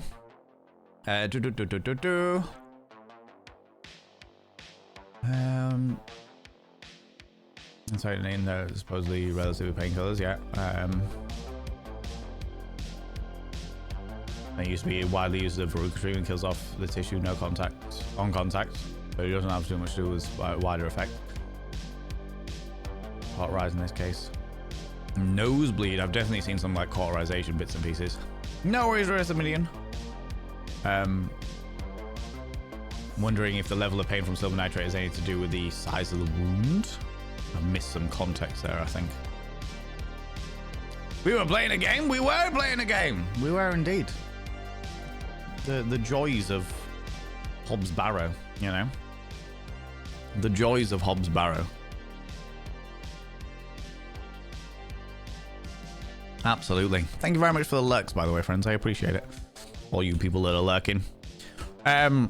Look so cozy. I'm pretty cozy, has to be said. Went for 40 minutes, was in tears and couldn't walk or talk. Trying to control breathing, yeah. Jesus, yeah. Well, is it about the surgery that you had picked me up from, which now, get this, they've operated on the wrong area? Fuck off. Fuck off.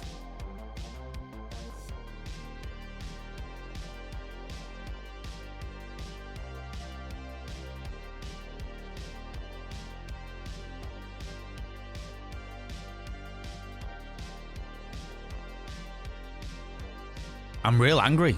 I'm real angry.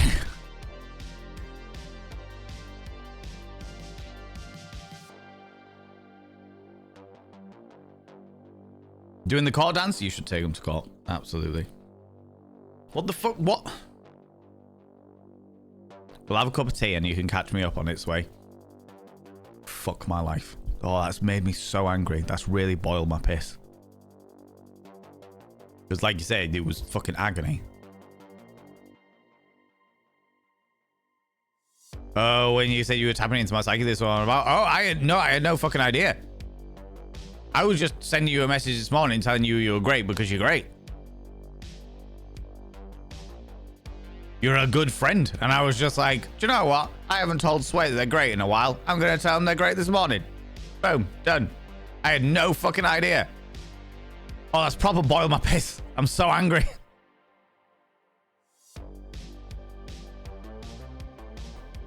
Fuck my life.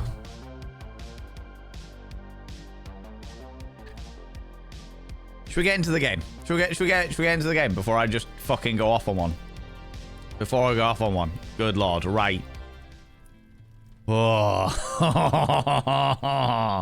Oh.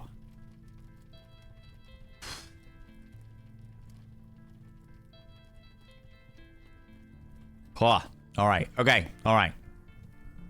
I'm in state of suspended mourning for a man caught between life and death. Dreadful. Just dreadful. We all have our weaknesses. Mine just happens to be my father. And what of your mother? A cold woman. We haven't talked in quite some time.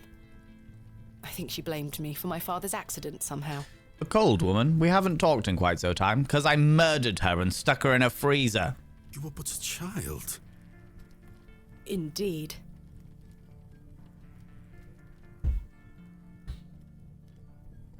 Yeah, sending all the love sweat. I mean, genuinely. We'll have a catch up, and you can, if you feel comfortable to tell me all about it, I would like to know all about it. But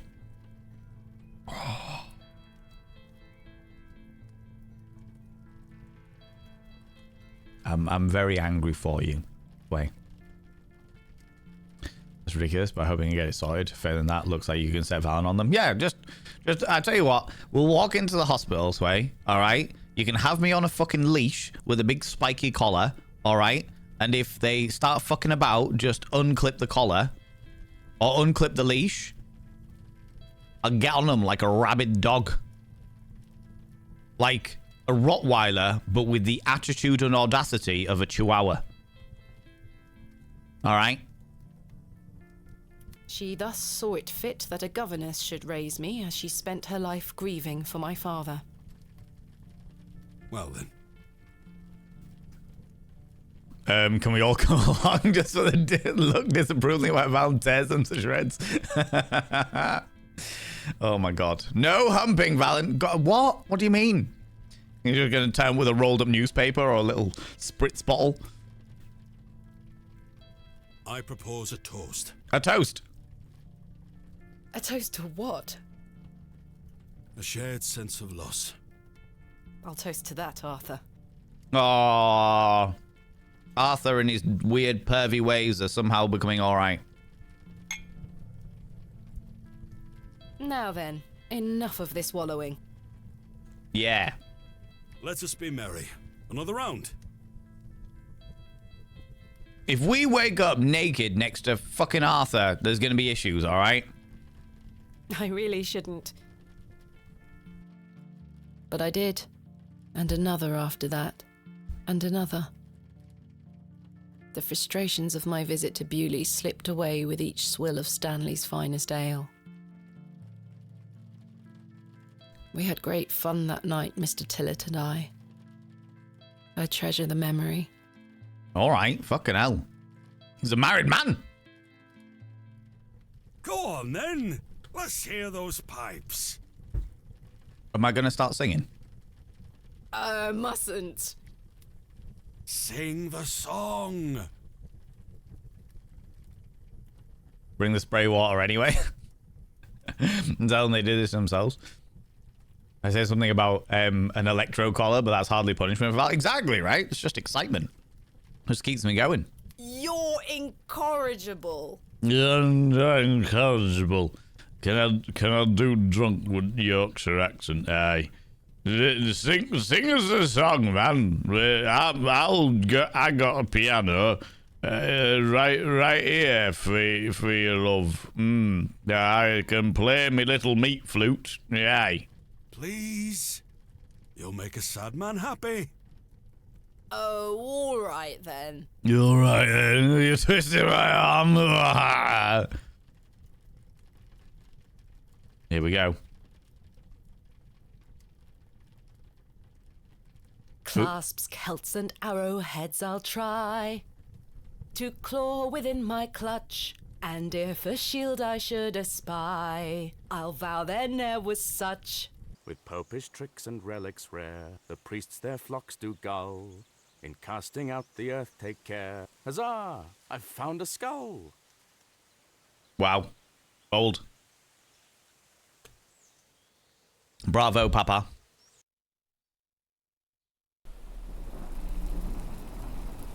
Oh, atmosphere. Is the cat coming back? Are we naked in bed with Arthur?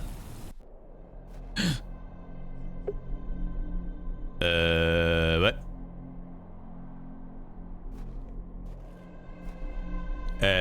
What? Sing us the song, you're the piano man. Pia, pia, piano, piano, piano, pia, pia, piano, pia, piano. It is one of the little people. What little gnome are you? The fair folk. Very fair. Hello, Thomasina. What? What is this? Yeah, what is this? Who are you? I'm the one that saved your father. What do you mean? What? You were here 25 years ago. Fucking knew it! My father? You were deep down with the others. You were there, and something went wrong. I dragged him out. Impossible. I helped him then, and I can help him again. Never trust the words of the fair folk. I don't understand. Believe my words. You'll find proof in morning. I love how the fair folk are also from Yorkshire. Now go.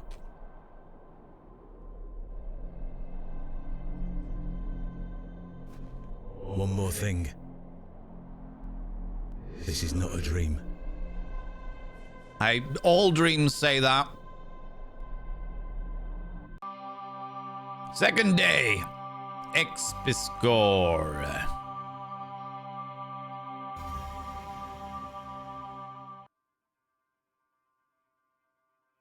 Meanwhile, in Carcosa. What is this thing like Vic Reeves? Goodness, that was a terrible sleep.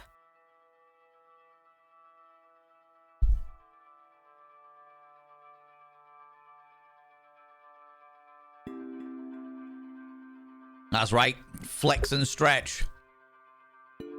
Flex and stretch and bend and snap. What is this? What's this? Good question. A book. With a pebble on it. Is it my dad's journal? From when There's he a strange stone strapped to the cover. excavated it 25 years ago. I fucking called it. All right.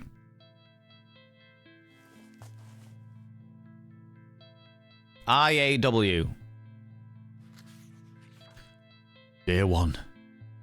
Arrived after a decent day. I think this is my dad's journal, so maybe not quite so Yorkshire. Day 1. Arrived after a decent day's ride from Bakewell. This is a curious place. Locals seem distant. I'm to meet my local contact tomorrow, so it'll be an early night for me. I shall try to keep a diary of my stay here, and not give up by day 3 of the excavation as usual. Despite the thrill of possible new discoveries, I cannot stop thinking about my dear wife and wonder if I should have left her in her current state. I must have faith she will conquer this bout of illness. Day 4. Day 1 and day 4. All right, we're missing day 2 and 3. Fair enough. Put your best RP on. Always. Always. Hope you picked up a nice Bakewell tart. Are Bakewell tarts actually from Bakewell? That is the real question. Wonder if they're the Bakewell tart I've heard about. How you doing, Max White? Hello, you cheeky devil. Arrived after a decent day's ride from Bakewell. This is a curious place. Oh no, that's... day 4. There we go. True to form, my journal has been abandoned. Let that not speak for the excitement I feel for this excavation. After much preparation, we dig tomorrow. Such an exceptional site with a unique history. As for the dangers, we shall meet them head first. We are prepared. I also sought out a local wise woman yesterday, and she provided me with a tincture for my beloved's nausea gravidarum. I am sure that she shall be pleased with it upon my return. Lo! A place of miracles. A planted seed sprouted before our eyes and illuminated our path. Nature's law holds no meaning here, but I clutch my tablet with the knowledge that it shall share this end. Rho Epsilon. We found the code was simply the singularity of the characters. All eyes must face towards the 7th Archonic. When the sun and the 2 moons meet, the guardian shall be defeated. A dead language reveals the path. for thou art the moon, the chief of the stars. Listen to the things that I have said. Follow the words of my mouth. Reveal thyself to me. I heard a whisper, not once, again and again. I will pour out my spirit. I will pour out my spirit. I will pour out my spirit. Oh, how unnerving. It appears to be a journal, full of hogwash. But was it written in my dad's handwriting, potentially? And Bakewell sells lots of delicious tarts. Yeah. I've been there and they make great Bakewell tarts in Bakewell. I have to say I'm not a massive fan of Bakewell tarts. I know, controversial as it may be, but it's true. Nausea gravidarum being a medical term? I don't know. Tinctures from wise women don't usually adhere to MHRA standards, all right? I don't recognize the handwriting. It's my dad. Maybe Stanley knows more about it. Hey, Stan. Stan the man. Good morning. How's your head, Miss Bateman? That were quite the tune you treated us to last night. Oh God, did I sing? To be honest, Stanley, I felt better. I take it you slid this journal under my door? I beg your pardon? The journal, Stanley. I certainly did no such thing. Nor could have anyone else. You're the only guest staying here. What's the meaning of all this? Do you propose that it manifested itself out of thin air? No, I propose that the little goblin you saw in your dream, bathed in the purple moonlight, actually managed to do it there for you. Because it wasn't a dream. He said so himself. Yes. Can't say that wording specifically, was just going to say that they make great tarts there. Fair. Getting gold professional there as a tincture auditor. It was when I found out that tinctures were primarily, one of the primary ingredients of tinctures is alcohol. I'm like, okay. Bold. Well, I also really like the word tincture. It's a good word. Relent, he might be telling the truth. I'm sorry. I just don't understand how else it could have got there. Are you sure there was no one else here overnight? without doubt. How very, very peculiar. Very peculiar. Also, where's my breakfast? So, what does it say inside? Show Stanley the contents. Perhaps he can decipher it. Keep it secret. I'm not sure he can be trusted. I'm going to tell him. Take a look. Well, I can't make head nor tail of it. Suspicious, Stanley. Neither can I. Maybe someone else in the village can help you with it.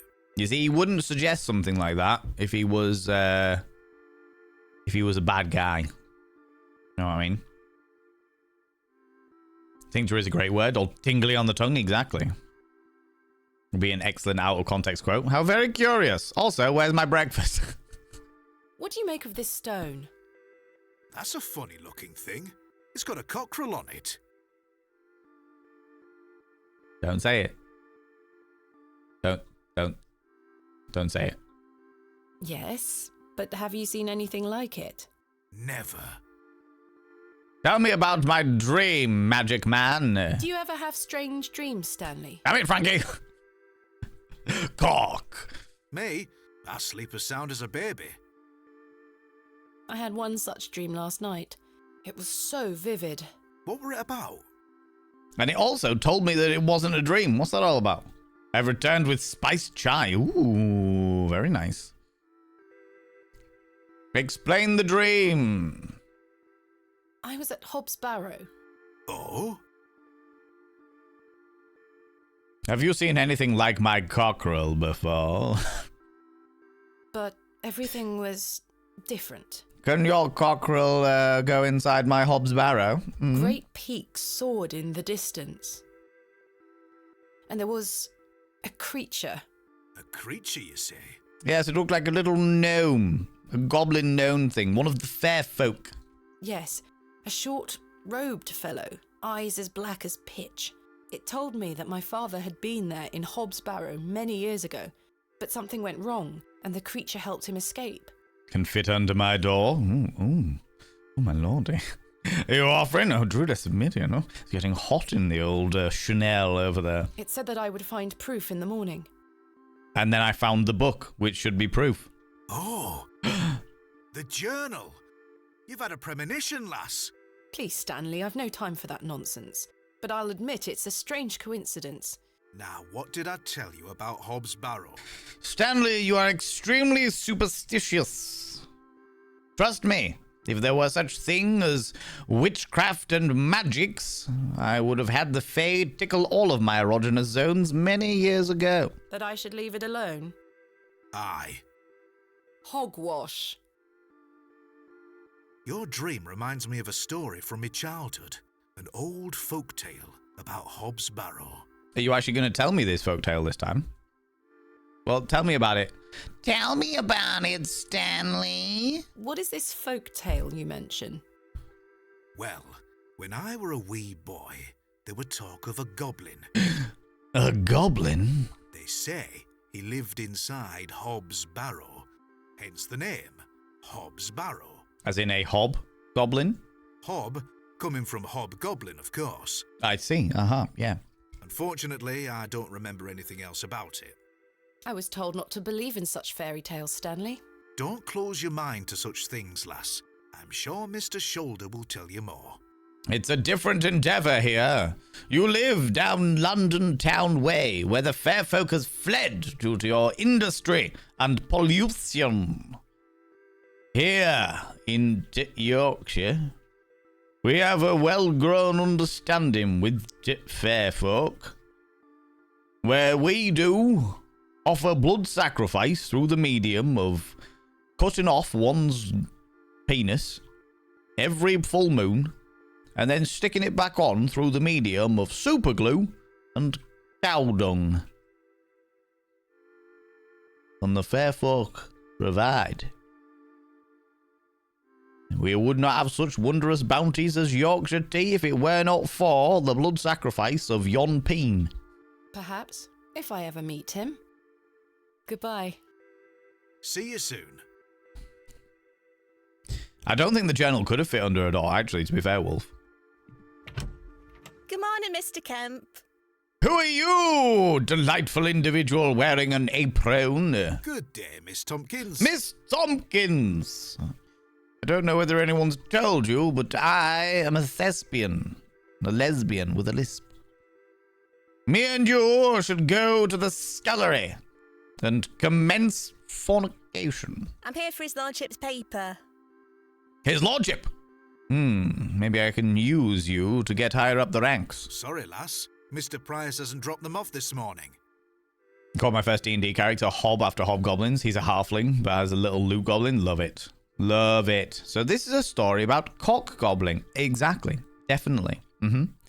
Bullshit, Stanley. You do remember more. You're just holding out always. Stanley is an absolute... not a suppository, Valen. A repository of Fey knowledge. All hail Lorena Bobbitt. Had seen some large caps. Really? I heard he actually left the village yesterday. My God. Indeed, I can vouch for that. Ma'am? He ran away. Good day. Oh dear. His lordship won't be pleased. It's a suppository of knowledge. He is a suppository of knowledge. When you put the knowledge right up your own arsehole, a suppository of knowledge. Sounds like he needs a suppository to get the info out of him, to be honest with you, fair. My sincerest apologies, Miss Tompkins. I'll come back in a few days. He knows shitting is a pain in the ass, yeah, he really is. Ta-ra. Goodbye. Ta-ra! Goodbye, Miss Tompkins. Right, can I go over here and get the knife, please? Goodness me, I can't budge it. Be careful, Miss Bateman. You'll cut yourself. Are you fucking for real? I spent all morning trying to get that bloody thing out. I shall be having words with that scoundrel next time he shows his face.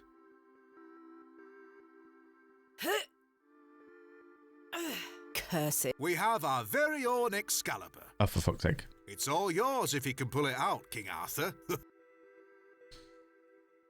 Allow me to use the chisel. I do not wish to damage Mr. Kemp's table any further than it already has been. Shame. What about the glove love? I'm not sure what... Glove love. Maybe some of the oil from the lantern? No, that... Set the lantern on fire? Okay. I don't need to use the filthy lab. Not the filthy lavatoires. Maybe if I get some, like, kind of string, I could use it as a leverage thing.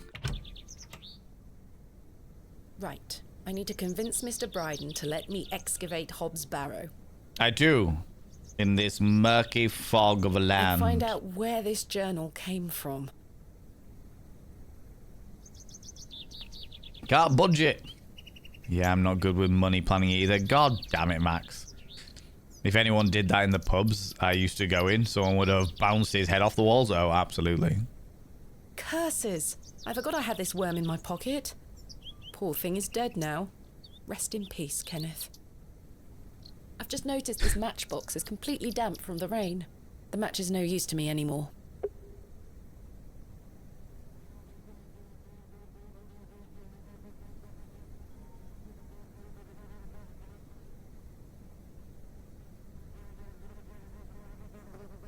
Fuck off. So, there were things in the first day that I could have done something with the worm and could have done something with the matches. But because we're on the second day and we missed all of that, they've got rid of them out of my inventory. Little shits. The window box. God damn it, that's annoying. Rip, Kenneth. I don't wish to wake him. Perhaps I have something in here that could help me get the knife unstuck. Have a look-see. No, there's nothing useful here. Confound it.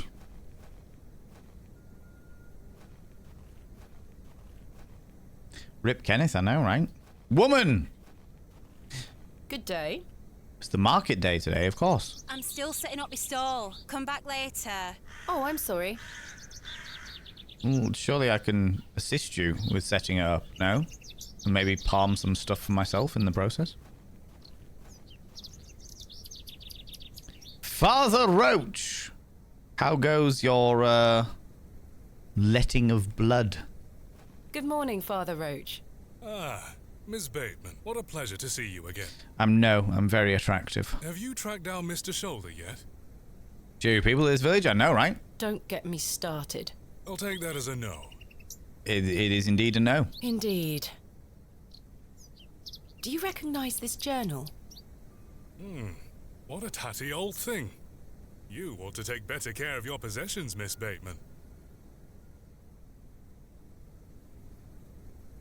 Father Roach, if I needed your opinion, I'd give it to you. It's not mine. Then whose is it? I say, madam, what a large box you have. Cheery people in the village, I know. Precisely what I'm trying to find out. I'm afraid I can't help you. I haven't seen it before. What do you make of this stone? I don't recognize the symbol from any Christian iconography. Did you make it yourself? No. Tell me about yourself, Father Roach. What brings you to the square today? I'm meeting a couple of young congregation members to go over some scripture. Is that right? Summoning the dead, are you? You're welcome to join us. Don't raise your eyebrows when you're saying that to me, please, Father. Thank you, Father Roach, but I have quite a busy day ahead of me. We will be at St. Edmund's, should you wish to join us later. I may well do. Thanks for your time. Lord be with you. He usually is. The bucket is rusty. Okay. We'll head down this way. Go into the woods again. If you'll go down... Thomasina! Suspicious. Father! Exactly. One of these days they'll make a joke version of these point and click adventures where you have to find a crowbar that actually lets you solve every problem. Just the crowbar literally solves everything. Good morning, Arthur. I would buy that game. You look a bit addled. Are you feeling all right? I am not used to drinking as much as we did. Aye. My head is pounding. Yeah. What did your wife think about that, eh? Oh? Oh, I missed what that was. Someone slipped this journal under the door of my room. Whose journal is it? I have no idea. Father!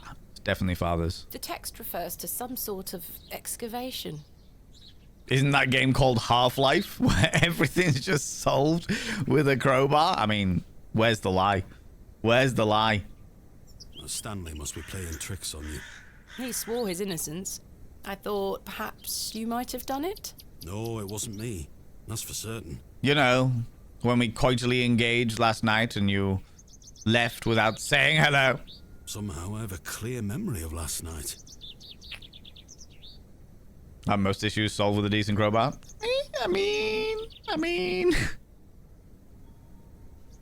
I wonder who left me this journal then. Mind if I take a closer look? Please, go ahead.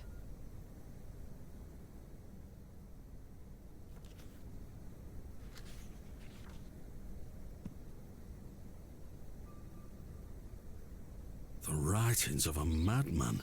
I don't disagree. Did the sketches mean anything to you? No, not at all. But they turn me stomach. You might want to show this to Mother Mildred. Who's Mother Mildred? Who is Mother Mildred? Does a crowbar count as having a flared base? In the same way that an anal hook does? Yes. Some think her a witch. A witch? Aye. She might be able to help you with the symbols. Where can I find her? She lives alone in a little cottage within Herne Wood here. You shouldn't have too much trouble finding her. Thanks, Arthur. You're welcome. Sounds good to me. What do you make of this stone? It's a good shape for skimming across water. What is it? I'm not sure. It was strapped to the cover of the journal. How mysterious. I had a splendid time last night. I really appreciate the way that I'm walking like John Wayne this morning, though I feel that you should not have cheated on your wife. Aye. I even remember most of it this time. Thanks for listening to me going on. That's all right. It's perfectly okay for you to give your woes unto my bosoms. I mean, a crowbar can end some issues, though a shovel would put them to rest. Where's the lie? I really appreciate it. How's it going, Sebastian? How you doing, you beautiful bean? The feeling is mutual. Thank you too, Arthur. Tell me about the railway station. Shouldn't you be manning the station? The line is down. Track damage between Bewley and Bakewell. Ugh, worst. No trains for a day or more. Does that mean I'm stranded here? You've had an amazing work day. I'm glad to hear it, buddy. I'm glad to hear it. For the time being, Thomasina. Capital. Why do people think Mother Mildred is a witch? Just because a woman lives alone in the woods doesn't mean she flies about on a broomstick. No, it's the fact that she flies around on a broomstick that makes people think that she's a witch. There's more to it than that. They say she lays with demons. Ooh! I'm on my way! Who are they? Oh, you know, local folk. Hogwash. I'm ready. Let's go get laid by some demons. Some also go to her for potions and spells. How exciting. Spells? Come now, Arthur. Truth be told, she's a nice old lady. I sometimes see her foraging in the brambles around here. Will she burn at the stake sometime soon? You might think us backward in Bewley, Thomasina, but we're not that backward. I mean... Sorry, Arthur. I only meant to tease. Even flying around on a broomstick doesn't mean that she's a witch. Scientifically speaking. Ah, that is true. That is true. She could have just borrowed the broomstick from a witch. Goodbye. Where are these demons? Just so I can avoid them, of course. Yes, I don't want to run into them accidentally. Go see this witch.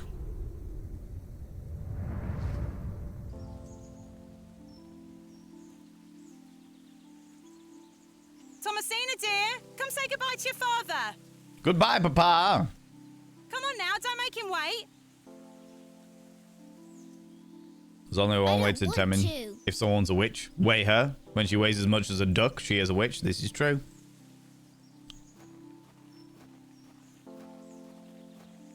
Aren't you going to miss me? I hate you, Daddy.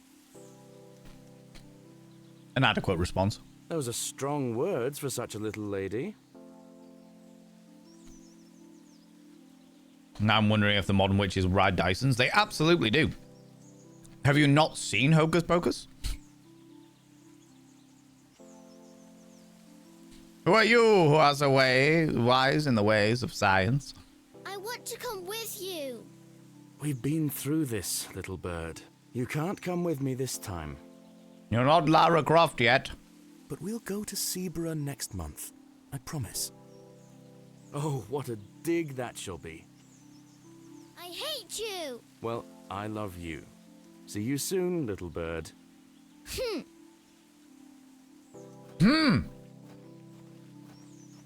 Take that, Papa. Bet you learned your lesson from my Gotta grow older and practice crystal karate. Oh, pistol karate, not crystal karate. Jesus. Alright, let's go back. Because evidently that's the way we're meant to go. Bird.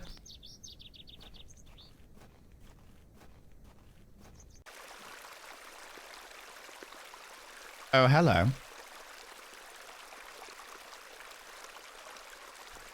The purple! Hello, dear.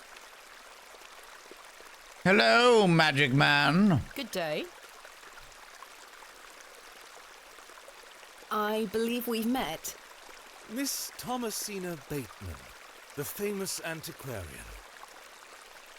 Yes.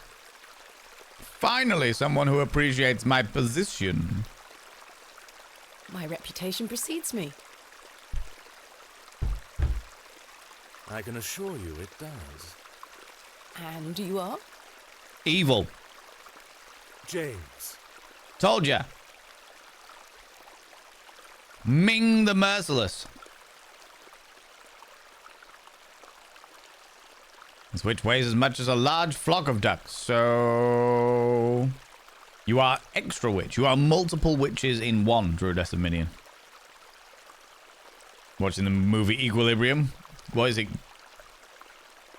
It's Gun Fu, isn't it? Or Gun Kata or something like that. Are you a painter? Red flags? Lots of red flags. You see this beck before you? Look at the water. See how it tumbles and falls. I seek one spot on which my eyes can rest. Be it a stone or a small corner of the current. I meet it with my gaze, and out of the tumbling and falling, a new land rises. I see a new world. You certainly have the eloquence of an artist. What are you painting? A new world. Quite the ambition. Indeed, my ambition knows no bounds. I knew it. You're an arsehole. Can I see it? Not yet. It's not finished. Such a world is not complete without you in it. Ugh. You flatter me, James. You don't. You creep me out, James. The Weighing of a Witch is from the famous Homer Grail movie. Oh, yeah, I know. I am very familiar with that, I think it's... She turned me into a newt! I got better. Nonsense. Say you'll let me paint you. No. Because the next thing... You are literally the pinnacle of guy with camera. Let me photo you. Okay, just put your clothing over there. I haven't seen your work. I haven't even seen your work. What if you can't paint? Don't fret, my dear. You shall be the shining star of my new world. No. When the time comes, no. I shall... No, you won't. Stop being a cunt.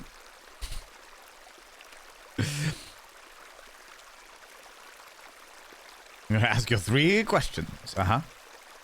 Monty Python and the Holy Grail is one of my favorite films. The kids still love it. Yes. It's not aged amazingly, but it is still great. What do you know of Lord Panswick? A fine gentleman. Now that is someone who commands respect. It's you. I know who you are. You're Lord Panswick. Do you know him personally? No, I don't think anyone can really claim that. It's definitely you. Can we add this creepy shit to the barrow? I hope so, yeah. But what a tiring subject. Shall we discuss something a little more exciting?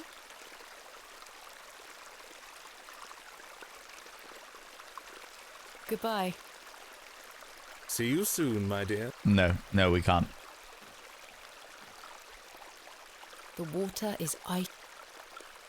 We can't discuss anything more exciting. You creep me out.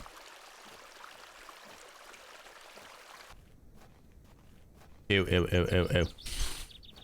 Ew.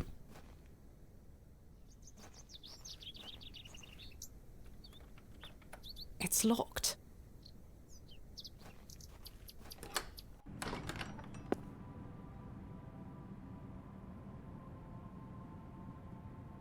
Okay. Ooh.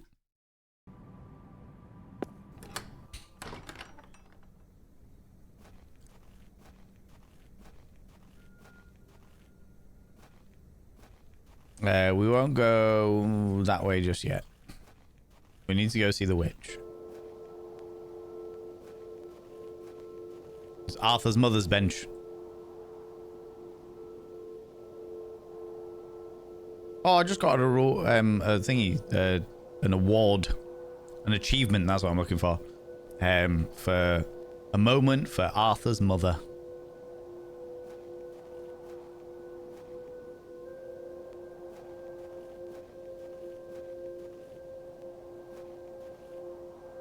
I'd be willing to be the shining star in that world. A shining star in the Pegasus Galaxy. What a peculiar name. I can't quite see the... I don't have anything... No.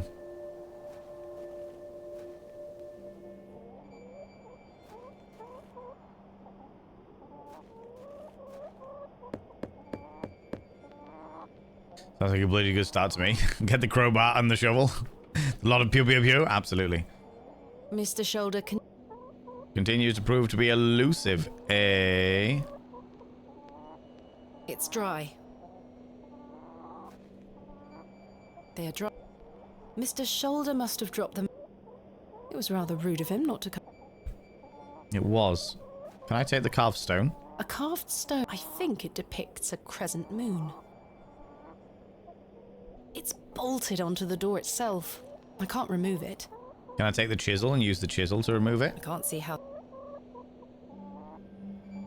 That is not coming... Okay. Because I've got a feeling that like, there's a... In the journal, there's like a relief of the moon. Crowbar would be fucking perfect right about now. Mr. Shoulder, more like gold shoulder. Pretty much, yeah. Pretty much. This appears to... A recently dug, unmarked grave. Digger, but I can't get into it, apparently. Not yet. But I will. I mean, what? Queen Asher, how you doing? How's it going?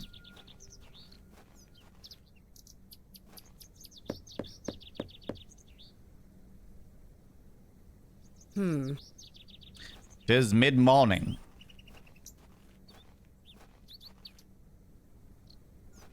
I don't need to go in. Go say hi on this door? Or have I covered this area off now? Mr. Long must... Mr. Long, that was his name. Bet those, Shooks would have enjoyed her pocket worm. Absolutely. I'm annoyed that we evidently missed something with the worm and the mattress.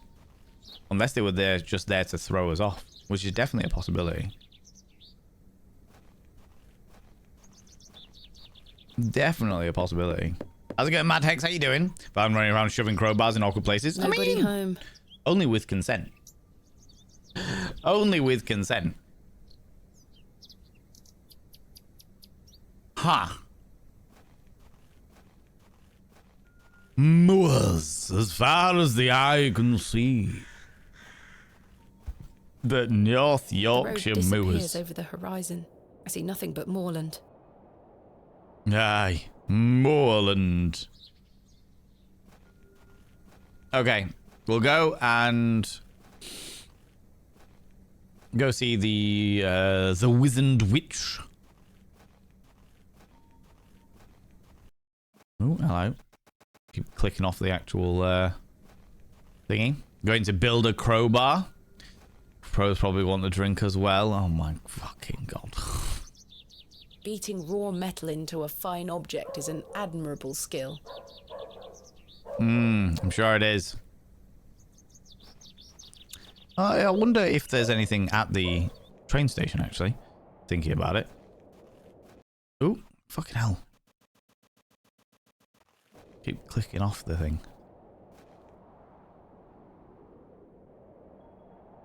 What's that sign say? Bewley Station is closed for the time being due to track damage between Bewley and Bakewell. We apologise for any inconvenience caused. Midland Railway. My mother always told me not to walk on railway tracks. Your mother was wrong. Hello? Can't go in the door then. Okay. Fine. Go see this old... The old crown. Burp. Oh, he's disappeared then. Very well.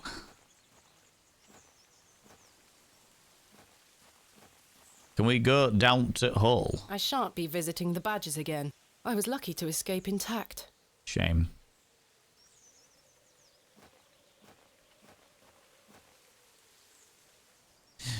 But now they've... Ooh. The resin has set somewhat. It's firmly gripped to the stump. Chisel.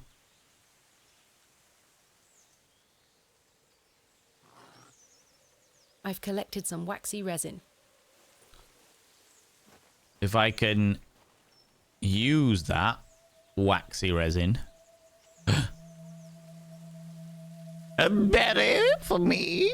Oh. Can we take a berry? What are those berries you're picking? Oh. An ancient breed, no good for eating. However, they do have some medicinal qualities. Do they? I see. Badger, badger, badger, badger. You get the idea. I was actually sat watching Mr. Weeble this morning. They were making a new thing. I won't say what they were making. They were making a new thing. A new animation. And getting very frustrated about it. February 12th in Germany. Yada, yada, yada. Is a Groundhog Day, but a badger. A badger, yes. What are those berries? However, I see. I shouldn't enter. All right. Speak to me. Please, forgive my intrusion. Are you Mother Mildred? Aye. some call me that. Others call me the local tart. And some call me the one with the mischievous nether regions. And occasionally one calls me the great battering tit of Morgush Bore. I prefer Mildred Walker, given as that's my name. That'll also do. Apologies. Thomasina Bateman, I think we met at Bewley Station. I take it Panswick's men have cleared off. Some called me Old Greg. Call me Old Greg. Good riddance. Those ruffians would cut their own noses off if he asked them to. That doesn't surprise me. I recognised you the moment I laid eyes on you at the station. Yes, I am the chosen one. I beg your pardon? Oh, yeah, it's quite a striking family resemblance. My father has been here! You have your father's eyes, Miss Bateman. And his beard. You knew my father? Oh, yes, we had quite the romantic liaison in this little cottage. Such piercing blue eyes he had. She looks like she'd drink Bailey's from a shoe. Oh, I don't know about that. Bailey's is pretty vile. What a handsome young man. William. He was here, in Bewley. My dream didn't lie to me. Oh, yes. A long time ago, mind. 25 years by my reckoning. But I'll never forget those eyes. Course not. You had them staring into your nethers, didn't you?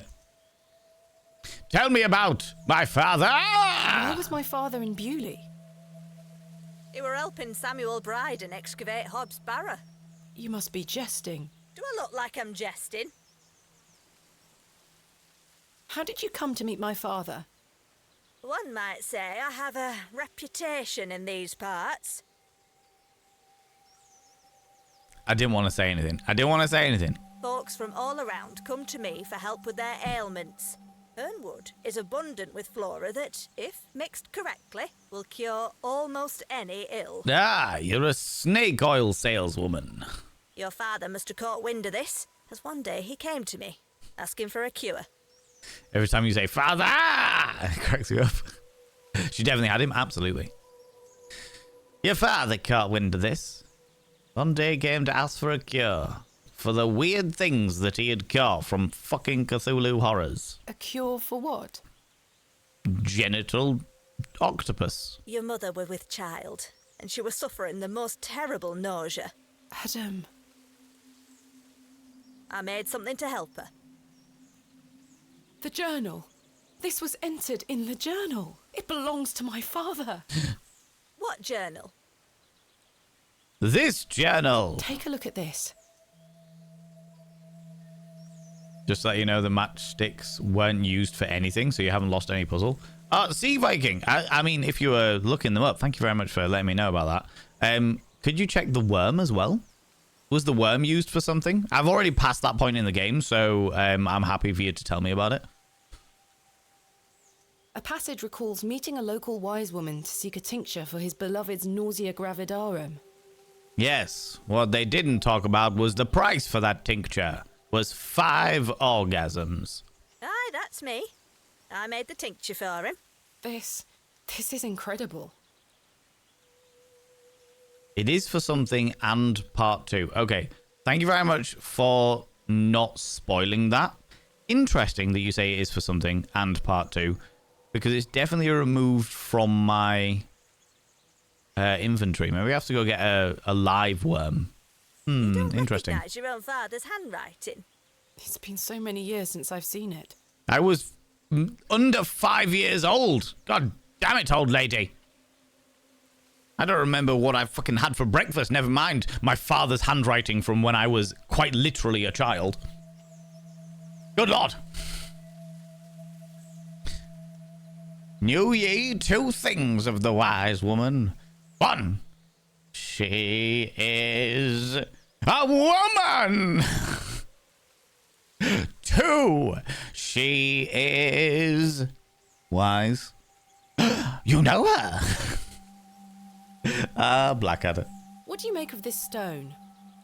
I-A-W. No, it's IOU. 1 coital engagement session. I haven't a clue. Perhaps it's an old folk trinket, or a talisman of some kind. The moors are steeped in folklore. Of course they are. What can you tell me about the excavation? Well, not much. I only met your father twice. The last time he asked me if I knew anything about binding magic. Interesting. What did he need to bind?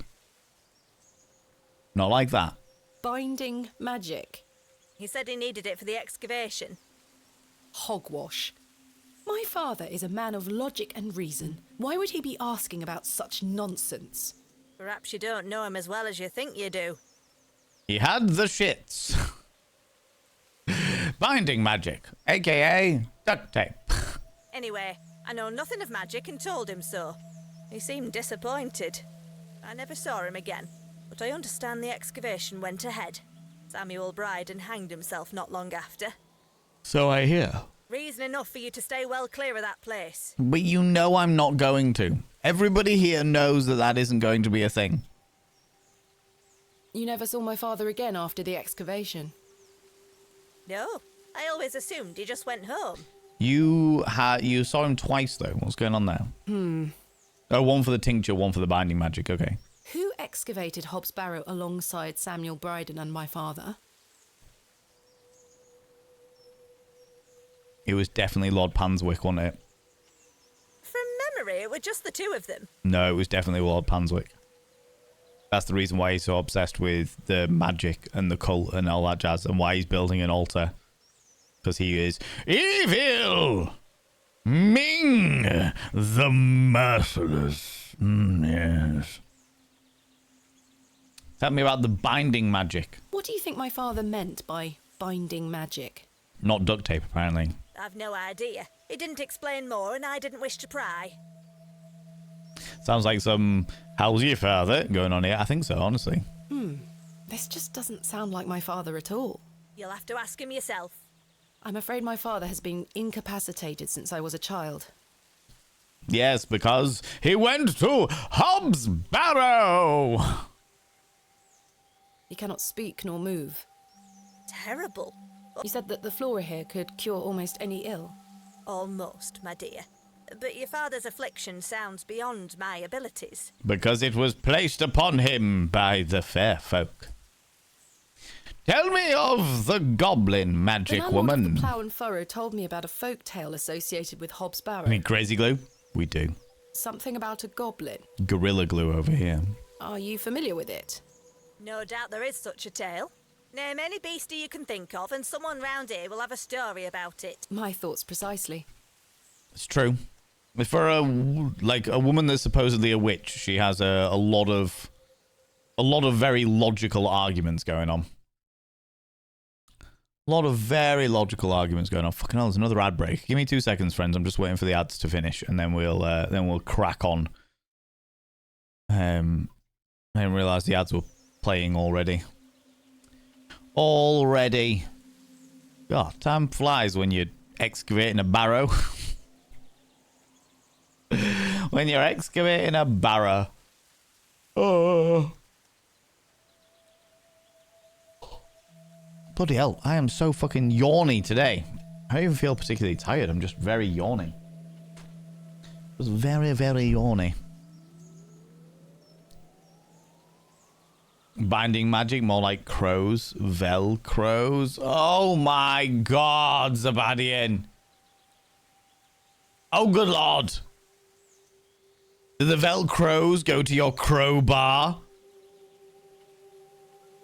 Oh my god.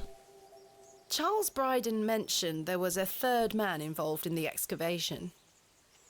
Is that so? Well, you best ask him about it. He knows more than I do. I'm sure he does know more than you do. Fucking hell. Bum toots galore. Jesus Christ. Is that what happens when you turn into an old lady that people mistake as a witch? You gain excessive flatulence? Zach Jack, thank you very much for the 100 little band rings. I appreciate that. Tell me about Mr. Shoulder. Can you tell me anything about Leonard Shoulder? I know of him, as is the nature of such a small town. I also know he invited you here. Little escapes you, Miss Walker. So they say. For a woman who never goes into town, this is pretty impressive you know so much. Crowbar doesn't sound like a place that my cheaters would go to. It's true. They would more likely to not do that, for sure. Don't need brooms to fly anymore, just use them bum gases. I mean, to be honest with you, it feels that way. My path rarely crosses with his. Let's put it that way. But he's a nice enough fella. I see. Tell me about Ming the Merciless. Do you know Lord Panswick? Lord Panswick. I know his labourers make a mess of these woods, the brutes. We are genetically descended from crows before Homo sapiens. They were Cro-Magnon. Oh my Jesus. Come on. Oh my god, Max. The man himself hasn't graced me with his presence. You've never met him? Not since he were a wee lad. A maid brought him to me with a sore stomach. That, or maybe Mr. Shoulder is the reason why we're he's the reason why we're excavating the barrow. Maybe he was the one that started it 25 years ago. It were all the rich food they were feeding him. Nowt more. Thank you for your help, Ms. Walker. Now, can I go into your house? You shouldn't enter uninvited. Damn it. Miss Bateman? Hold on. Yes. Yes. Remember what I told you when we first met?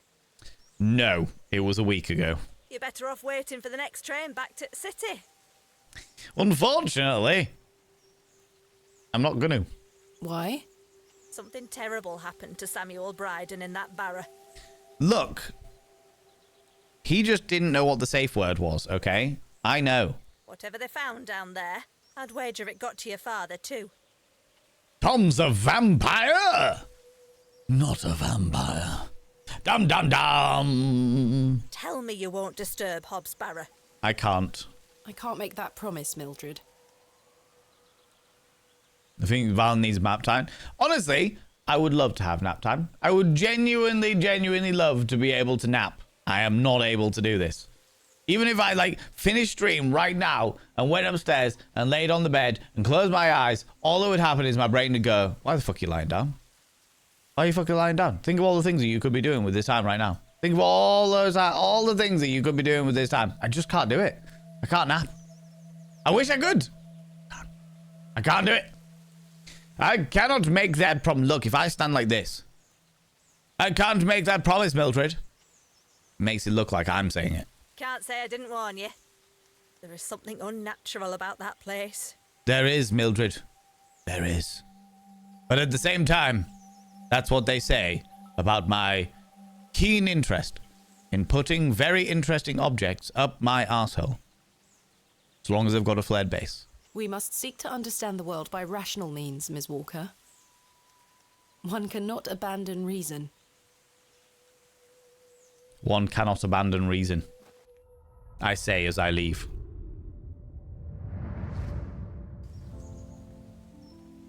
Thomasina? Here we go again. Yes. Thomasina, come here this instant. I'm playing with a very disheveled doll in the garden. I'm playing with Josephine. I told you. We did have rather intense discussion in chat last night. Not surprised you're knackered. Yeah, to be fair, but not any more intense than we usually have. I don't think. She can wait. This is very important. This is where they tell me that my father's no longer of his right mind. But no enjoying the Eiffel Tower for you. Not a flat base. It's true, it's not a flat base. It just gets swallowed up there. I'm such a brassy little shit as well. Hello. Hello. Now, I remember that I used to play... Hello.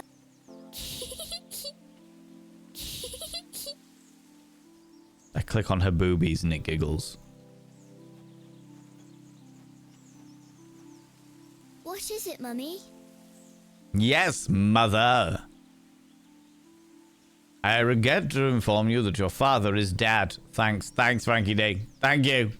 Is that, please tell me that is actually a reference from Red Dwarf. Giggling at boobies? I was a precocious little shit. I relate hard. Yeah. It's... Of course he was dad. What else? What do you mean he was dad? Of course he was dad. No, dead. Oh. Female presenting concrete nipples. That's it. I'm being banned off Twitch forevermore. It's your father. It's... Father! Daddy's home? No, my dear. I must go to Bakewell with haste. Miss Bowes will look after you whilst I'm gone. Is that clear? Father! Where's Daddy? He's had an accident. He didn't think about the flared base, did he? What happened? He's come off his horse. You lie to me, mother. Silly Daddy. You have deceived me for the last time. Will he be all right? That's it. Of course he will be fine. Mother's gonna die. Your father is as strong as an ox. Concrete nipples, a new album just dropped. Get his hell of a drug. I would not know. But I need to go collect him, all right? Yes. Can't I come too? Mama. No, dear. Miss Bowes will look after you. I would say that a horse has a flared base, but it might have to split him a bit. Oh my god. But I want to come. Go pick up your dolls, then come inside, all right? I'm such a little shit. Yes, Mummy. But I want to come. I want to go and see Daddy now. Get over yourself, child.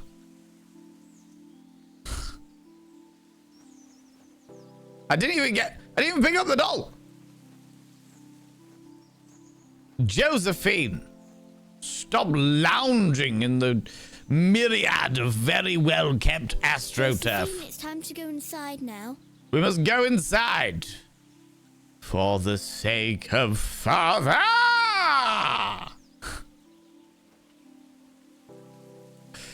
Onwards! Giggle and boobies. Where did Mummy go? Please don't say, but I want to come.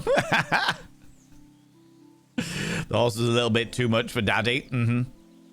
Absolutely. Absolutely. Album called out there, call that somewhere. Oh, definitely. Concrete Nipples, for sure. For sure. Love Red Dwarf. Now I want to watch it. Go watch it. Well, wait until I finish stream and then go watch it. You know? No worries. See you later, Sway. Have a wonderful, wonderful time. You're off to shoot things with a weapon. Hand it to my ego. I have questions. I have questions. A man was admitted to the ER with 6 small plastic horses up his bum. Doctors described his condition as stable. Oh my god, Sabadian. Thank you very much, 100 little panderings. If I didn't disclaim it, you'd assume with a camera. This is true, I would. What weapon are you shooting, Sway? Is it a dildo? Is it a dildo? Is it a dildo? When you say shooting, do you mean like with cum-based lube? Bow and arrow? Ooh. Archery. I could see you being an archer. Absolutely. Where did Mummy go? Long bullets. Nice. Ah, end of the flashback.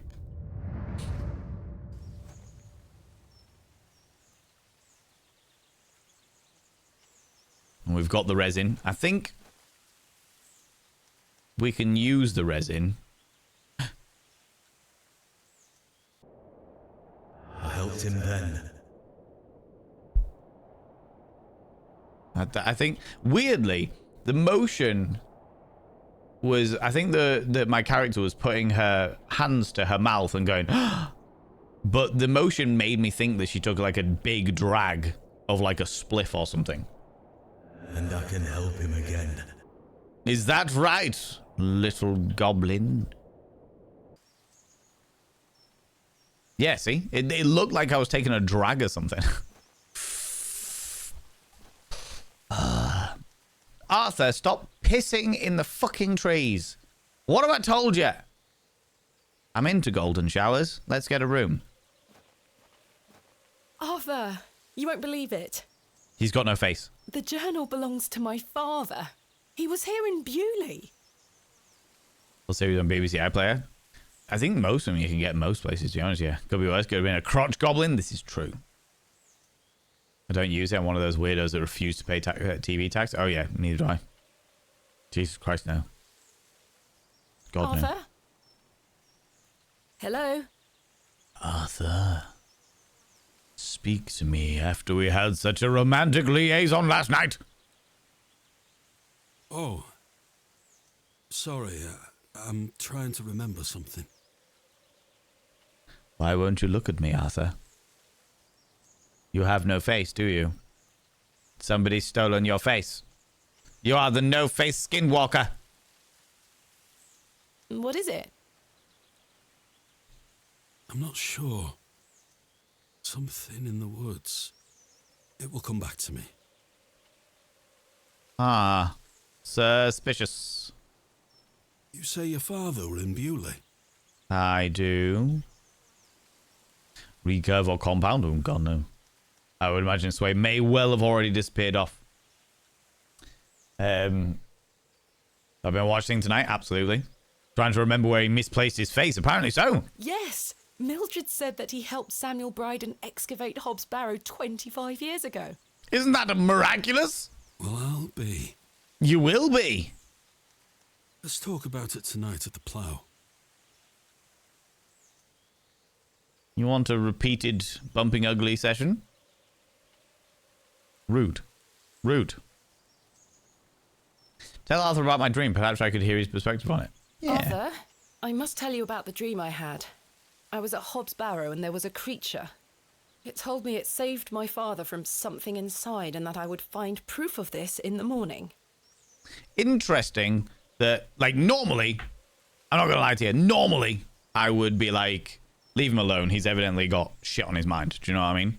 However, because this is a game and because this guy's a dirty pervert who we slapped already, I'm like, I don't really care. Sure enough, when I awoke, the journal was in my room. Mildred confirmed the journal belonged to my father. The creature told me it could help my father again. I mean, it was merely a dream.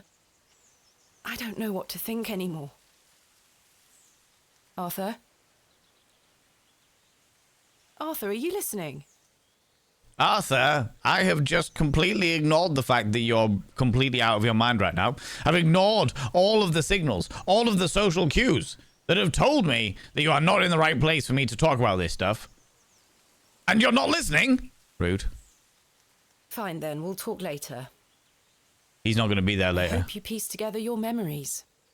He's not going to be there later. He is staring intently into the wood. He will die this evening. Die tonight. There can be only one.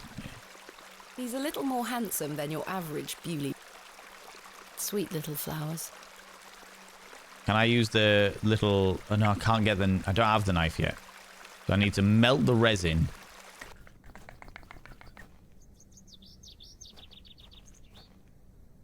In order to make it gooey.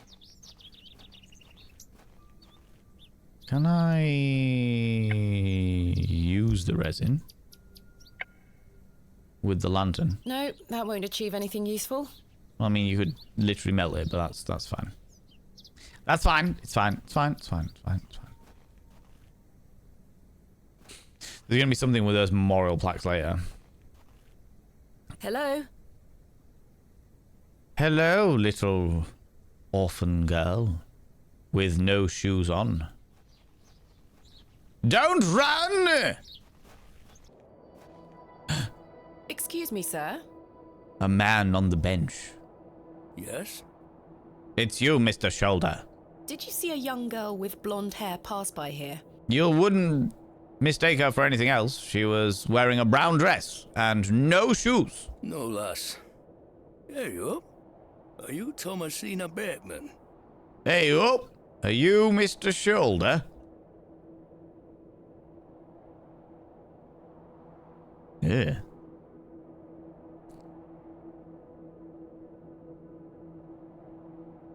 That's my name. Palpatine. Arthur, stop fiddling with it and answer me. Exactly. How marvellous. It's me, Leonard Shoulder. Heavens. Fucking knew it. I'd given up on finding you. Now, can you tell me why your glove was in an alley? Please take a seat, Miss Bateman. I will. We have much to discuss. We do. Like, where the fuck have you been? Most scary thing of the whole game. Yeah, the close-ups of faces are really quite unnerving for sure. Salad-fingered vibes? A little bit, yeah. A little bit of salad fingers going on here. Just sit here on my hand. On my lap. Proven to be quite the enigma, Mr. Shoulder. Mr. Shoulder. I'm mortified. I offer you 1,000 apologies. There's not enough. For starters, I don't like them, but still. You see, I've been bound to me bed these past few days with a terrible fever. You could have sent word. How dreadful. But I'll forgive you, I suppose. I take it you're feeling better now? I also find it extremely suspicious considering you were definitely near the pub when I was there. Aye, I were on me way to find you when I stopped here to catch me breath. I've not much go in me these days. I'm sorry to hear that. Excuse me? Excuse me? 1,000 apologies, Valen's worst nightmare. Exactly, I don't want a fucking 1,000 of them. One's bad enough, especially when it's for something you can't fucking help. I were worried you'd have given up on me and left town. I very nearly did. If it wasn't for the fantastic penis of Mr. Arthur Tillett, I probably would have gone. I had no idea what had become of you, Mr. Shoulder. I spent a good amount of time pounding on your front door. I'm embarrassed, I really am. You weren't there. Don't even lie. I've been doing my best to sleep through the fever. I am so very sorry. Please accept my apology, Miss Bateman. Fine, Mr. Shoulder. I've come all this way. Let us speak of the business at hand. Marvelous. I've just learned that my father was part of a previous excavation of Hobb's Barrow some 25 years ago. Why didn't you mention this in your letter? What? Where did you hear that? I have my means. Yeah, don't tell him nothing. I swear, Miss Bateman, I had no idea. Yeah, a likely story. I take it you will also deny delivering me my father's journal? I'm confused. What journal? Don't show it! Don't show it! My father's journal was slipped under my door at the Plough and Furrow. It wasn't you who did this? I've been bound to me bed, lass. What an extraordinary coincidence. I wouldn't say it's anything to do with him slipping the journal under the door, but I do think that if we show him the journal, he's going to try and summon the dead. You are following in your father's footsteps. Yeah. It would seem so, Mr. Shoulder. Yeah. Why did you invite me to excavate Hobb's Barrow?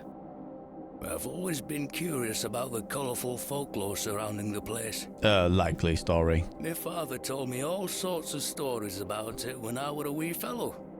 No ways one to cribble. Stories that some folk around here take a little too seriously, especially after those lads entered the barrow a while back.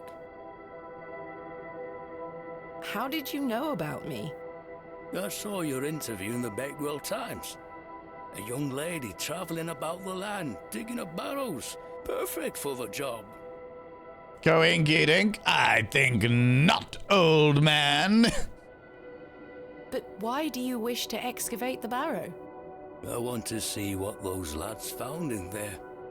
My curiosity has grown over the years. Now it is time for the mystery to be solved. I must say I am rather eager to find out what's in there myself.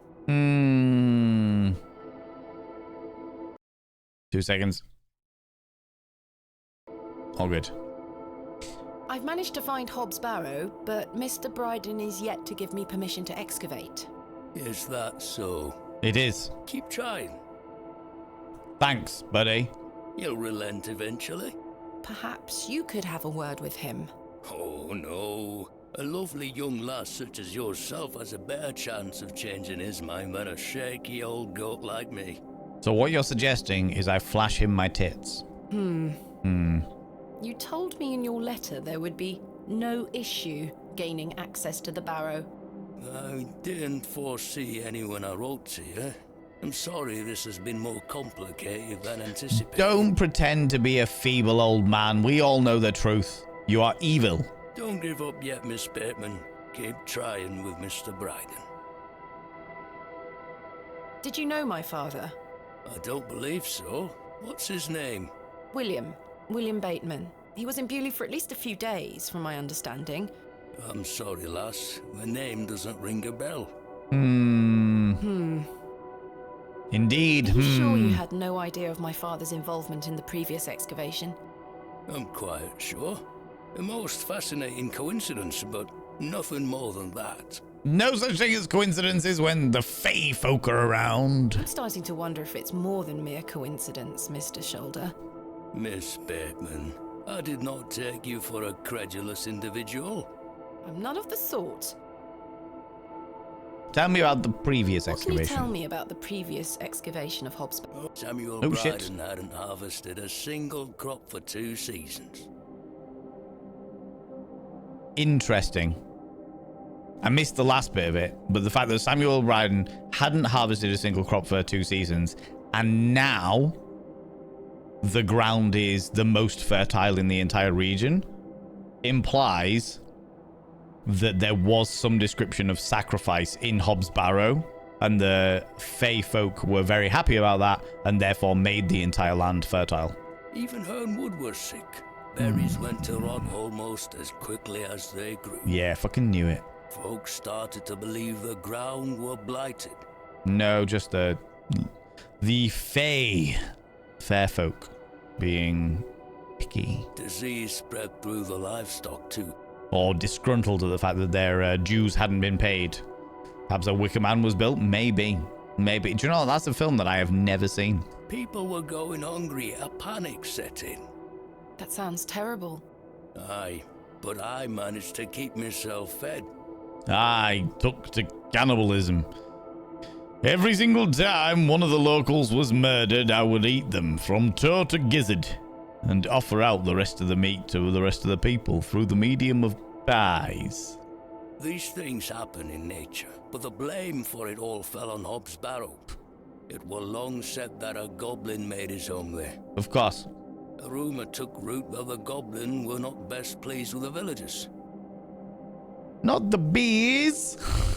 Not the bees. Covered in bees. Sounds like a movie night is needed for the original Wicker Man. In revenge for some unperceived slight, not in May, but we could do something. Placed a curse on the soil itself. The villagers believed that ridding the barrow of its lodger would put an end to it all. Hogwash. My father would have paid no heed to such tales. I haven't seen the new one because I can't stand Nick Cage. Nick Cage is great in very specific circumstances. I think him as a person is actually he seems to be quite a decent human being. I am not his biggest fan in regards to acting capabilities, I have to say. I find that he often plays exactly the same character in all of the things I see him in.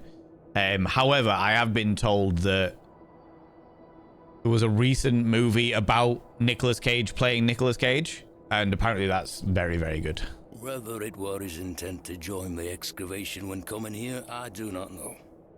But whatever it were that Samuel Bryden and those lads did inside that barrow, people say it did the trick. Blood Sacrifice. Watched a new one once just to see how it was, but yes, the original only. Okay. The crops started to grow back, and health returned to the livestock. Curious and curious. Yulee were no longer in the grip of dark forces. So they say. Emperor Palpatine went into the shadows. You must understand. Folk here are a superstitious lot. Evidently. They don't want you disturbing whatever it were those lads did. As far as the villagers are concerned, the problem were fixed. Ah, yes. Head in sand, don't ask questions. The thought of another excavation must be conjuring panic that you'll undo whatever it were they did. This does explain a lot. And it's also why I'd venture nobody around here wants you to touch the place. Makes sense. Except for you.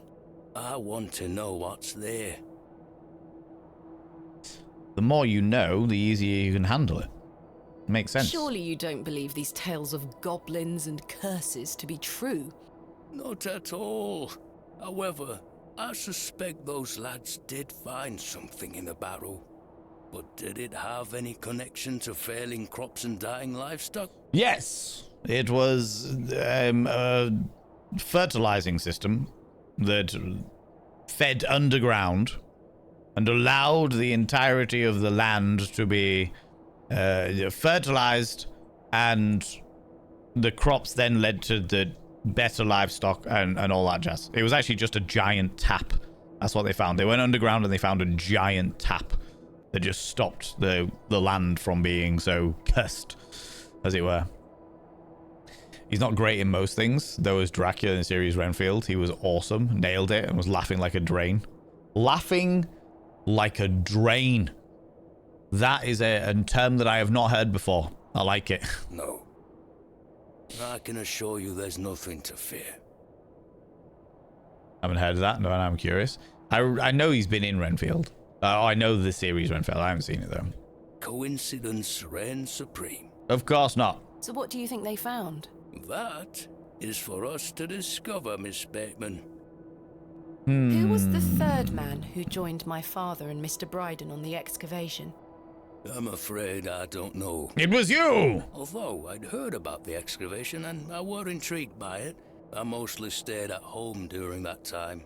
The atmosphere in the village was rather too tense for me liking. It was either him or Lord Panswick.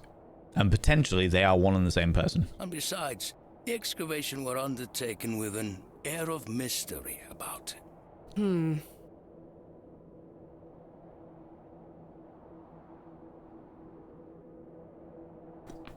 was on Netflix last year. Don't know if it's still on there. Definitely worth watching if you can. If you can deal with the copious amounts of adverts. I went to watch a movie. Many of you might have seen that on social media.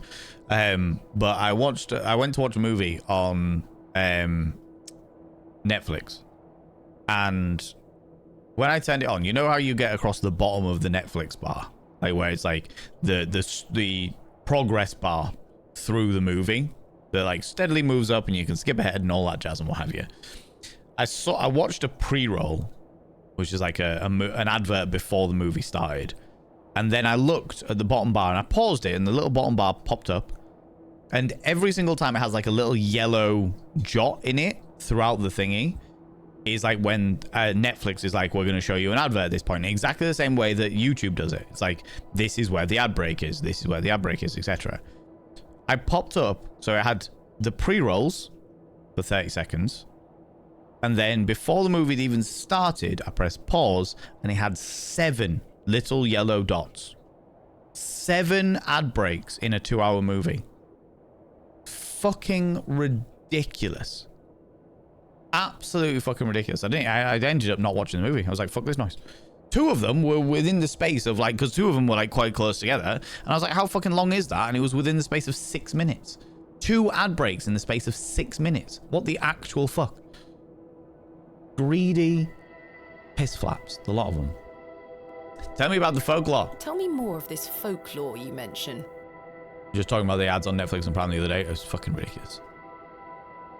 Netflix have seemed to have really... I think Netflix have done what YouTube do. So when you upload a video onto YouTube, there is an option that you can allow YouTube to pick the ad breaks for you. When you hit monetization, it's like, would you like YouTube to pick the ad breaks for you? And what that does is it means that their AI or AI equivalent scans the video and finds the places that have low energy. Like where you're pausing momentarily or what have you, and it decides, right, we're going to put an ad break in that moment. But if your video is like a lot of roller coasters between high energy and low energy, it will put an ad break at every single low energy point, which means you can end up with a 25-minute fucking video having 5 ad breaks in it. You know? You only heard the Welsh folks saying laugh like a drain. I'm assuming it's from gurgling sound that old drains pipes make. Stuck with me ever since. I love it. I love it. I get the whole yeah, absolutely. I get it. In my brain, I'm like, I know exactly how that sounds. That's why on Netflix I didn't have any ads. It's like a slap in the face for something that you're already paying for. Oh, absolutely. Abso-fucking-lutely. If it's over 7 or 8 minutes, then it's illegal in the UK anyway. That doesn't stop them from doing it on Netflix. Netflix are not a UK company. Unfortunately. Feels to me like advertisers are getting desperate these days because normal advertising just doesn't work anymore as it used to. So the logical conclusion is to do a lot more of it. Naturally, yeah. They're just wasting a shitload of money for doing it because I don't think any of the adverts work the way they used to at all. UGC is the only real way to advertise these days. UGC is user-generated content where you reach out to influencers, reach out to content creators and go, hey, we'd like to send you a product to actually try. And you sell it and you get commission from it and all that jazz. Because then you're actually trusting in a person to genuinely try it. You know? Once finished the series I'm on at the moment, I'm dumping Netflix. Ads are doing me in and I refuse to pay extra to miss the inconvenience. Absolutely. So do I. I think basically what we're going to end up finding is that within the next 3 years, tops, absolute maximum 3 years, people are going to turn back to piracy. They're going to turn back to fucking Pirate Bay and start downloading movies and series illegally so that they don't have to deal with that shit. Top YouTubers I watch have 1.5 hour videos. Every 5 to 10 minutes there's an ad. That's disgusting. I would refuse to watch them. It is said that Hobbs Barrow is home to a goblin. Everyone in Bewley has some version or another of this story. But the version my father told me as a child described the barrow as a thin place. A thin place between the veil and this reality? The goblin were deemed to be the guardian of this so-called thin place. Tell me more. Tell me more about this goblin. Some said he were a mischievous little mite, snatching newborn lambs and smashing windows with pebbles. Others said he were friendly, there to lend a helping hand in times of strife. The latter of which makes it all the more surprising as to why the previous excavation took place. Tea escape? Understandable, understandable. Don't blame me, whatever State Box came up with that idea, it needs to be removed. I completely agree. I think that it's hard because from like a corporate point of view, I know that the best way to earn money is through ad revenue. Advertising and ads is scalable, but the way that you do it will very quickly make or break your community. You know, if you are running, like, doing 3 minutes of adverts every hour is like the absolute tops of what I think is even vaguely appropriate. You know, we do 3 minutes of adverts every hour, and I'm like, I'll stop in that time so that people don't miss out on anything, you know, all that jazz. But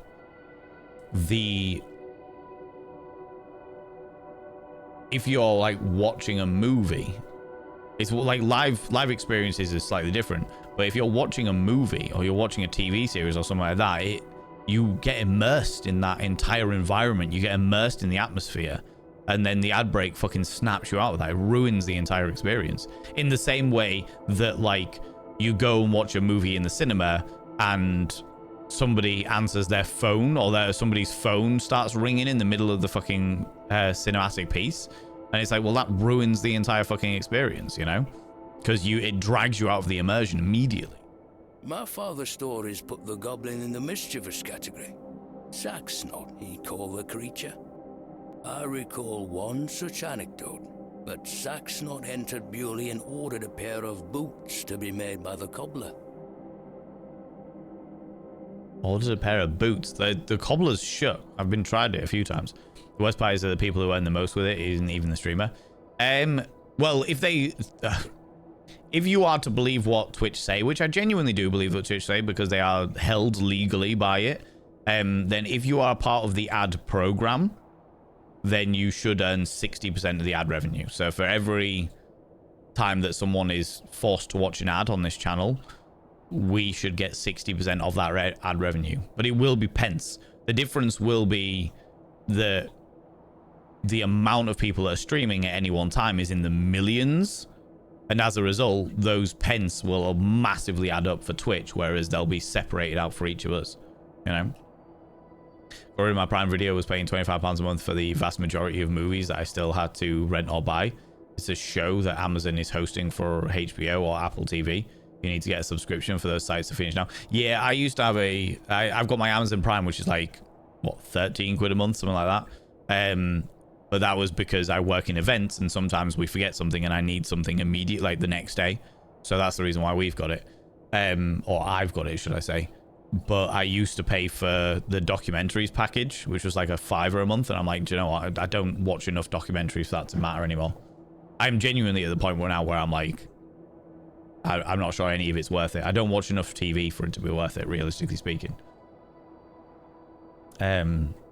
Absolutely love to be completely immersed in a world. Interrupting that will throw things in that will be both wet and sticky. Absolutely.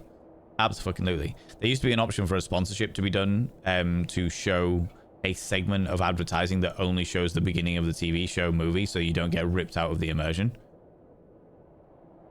There used to be an option for a sponsorship to be done to show a segment advertising that only shows at the beginning of the TV show or movie so you don't get ripped out. Yeah, honestly, because I was thinking about the other day, like if I fucking spontaneously won the internet like won the national lottery or what have you, you know, like say won $100 million fucking dollars or 100 million euro for the Euro Millions or what have you.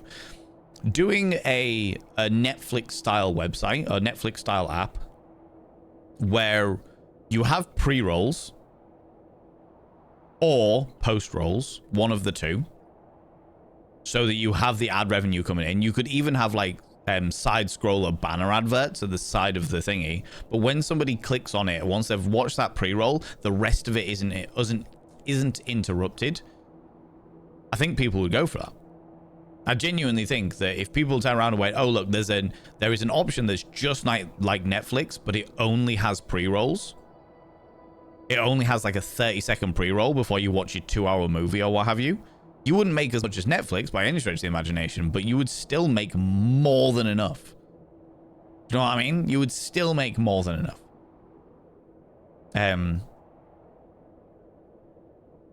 Bezos gets more for accepting McDonald's or Coca-Cola on his platforms. Oh yeah, absolutely. Because you got to remember that these big mega corporations like McDonald's, Coca-Cola, fucking Cadbury's, etc., they will spend millions on their advertising. Absolutely fucking millions. The problem is that we're now in late stage capitalism where advertising is very likely to do more damage to your product than anything else. I will never ever use Audible, you know, the audiobook service. I won't use them because their advertising pissed me off so much because it was relentless on Twitch for a long period of time. Whereas before, I would have been like, do you know what? I don't mind like listening to audiobooks. If I'm, doing a lot of traveling, then I would listen to audiobooks and that'd be great and I'd be well up for that. But nowadays, definitely not. Or I wouldn't do it. I wouldn't through Audible because of how much their advertising pissed me off. You know? The streamer would be able to get this profit margins, yeah. Well, yeah. I mean, then you're getting into the dynamics of like bigger corporate business sense, but that's a different thing. How much a month? I'm still only paying £9 a month for Prime. Maybe I'm paying £9 a month then tomorrow. I'm not entirely sure. I haven't looked at how much I'm being charged for Amazon Prime in a long, long time. And that is purely like Has any explanation been offered for why this sack's not cursed the soil? Excuse me. I haven't looked at my Amazon Prime in fucking ages, but it is super useful to have next day delivery when I'm doing an event. If I'm like, okay, we've set everything up, we're doing this thing, we've gone into the venue, we've decorated the entire venue, that's great, all fine and dandy. The event's tomorrow. Oh shit, I need this thing. I need this cable because my cable's died. I need to get it tomorrow, otherwise the event doesn't go ahead. I need that next day delivery. Do you know what I mean?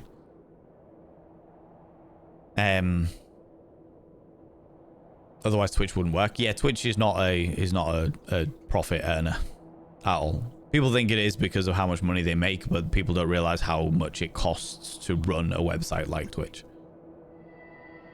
I get bitter with adverts. If it's annoying, I'll remember and have nothing to do with whatever the product is. Absolutely. Your guess is as Agreed. good as mine, lass. Thin place. What is a thin place? Between the veil. A place where one can walk between worlds. Where the flesh meets the spirit world. That's called my vagina. Just superstition, of course, as you all know. Of course, just superstition. I had a peculiar dream last night. I met a creature at HOB'S Barrow. I suppose you might say it was a goblin. It told me it had saved my father from trouble inside HOB'S Barrow. I'll admit the coincidence of this is somewhat astounding. A remarkable coincidence, but nothing more than that. You just want to sacrifice me to the fucking goblin. But there is still one thing that puzzles me. The goblin told me proof of its claims would await me in the morning. Surely enough, I awoke to find that my father's journal had appeared in my room. Very queer indeed. Mr. Shoulder, you invited me here, to a town I'd never heard of, only for me to discover that my own father was here 25 years before. And not only that, but that he was also embroiled in some sort of superstitious hysteria which goes against everything he ever taught me. Something is wrong here. Wonder how much the Twitch and other streaming services service costs have gone up with AI services buying so much data center spaces. They'll have gone up, but because Twitch Twitch is part of the Amazon umbrella, they will get discounts for using Amazon servers. Because people think, oh, they'll get them for free. They won't get them for free. They're still a separate company. They will get a heavy discount. There'll be subsidized fucking server space for using them in there. But I know that Amazon is looking at rolling out their own AI, and Twitch is already dipping its toe into the AI world, which genuinely terrifies me. But yeah, should we sacrifice to the goblin gangbang?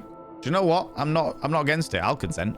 This must be more than mere coincidence. It's strange, I'll give you that. But please remember who you are, Miss Bateman. The stone. What do you make of this strange stone? A carving of a cockerel? Yes, it was strapped to my father's journal. Do you think it could have something to do with the previous excavation? Possibly, though I'm not aware of the motif having any meaning around these parts. Now, I don't really want to talk about the journal, but it doesn't look like I'm going to have too much of an option. I've got to be able to talk about something, right? First of all, though, tell me about the white glove, dickhead. Is this your glove? I've been looking all over for that. Where did you find it? In the alley behind the plough and furrow on the night of my arrival. The time that you should have been meeting me. Were you there?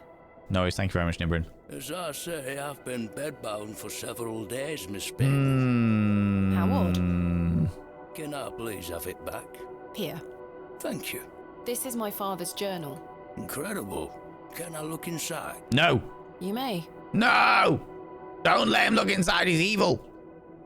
Look at these drawings. Wonder what it all means. You and I both. Bloody plot device. It all feels very out of character for my father. I'm sure you'll find the answers beneath the soil, Miss Bateman.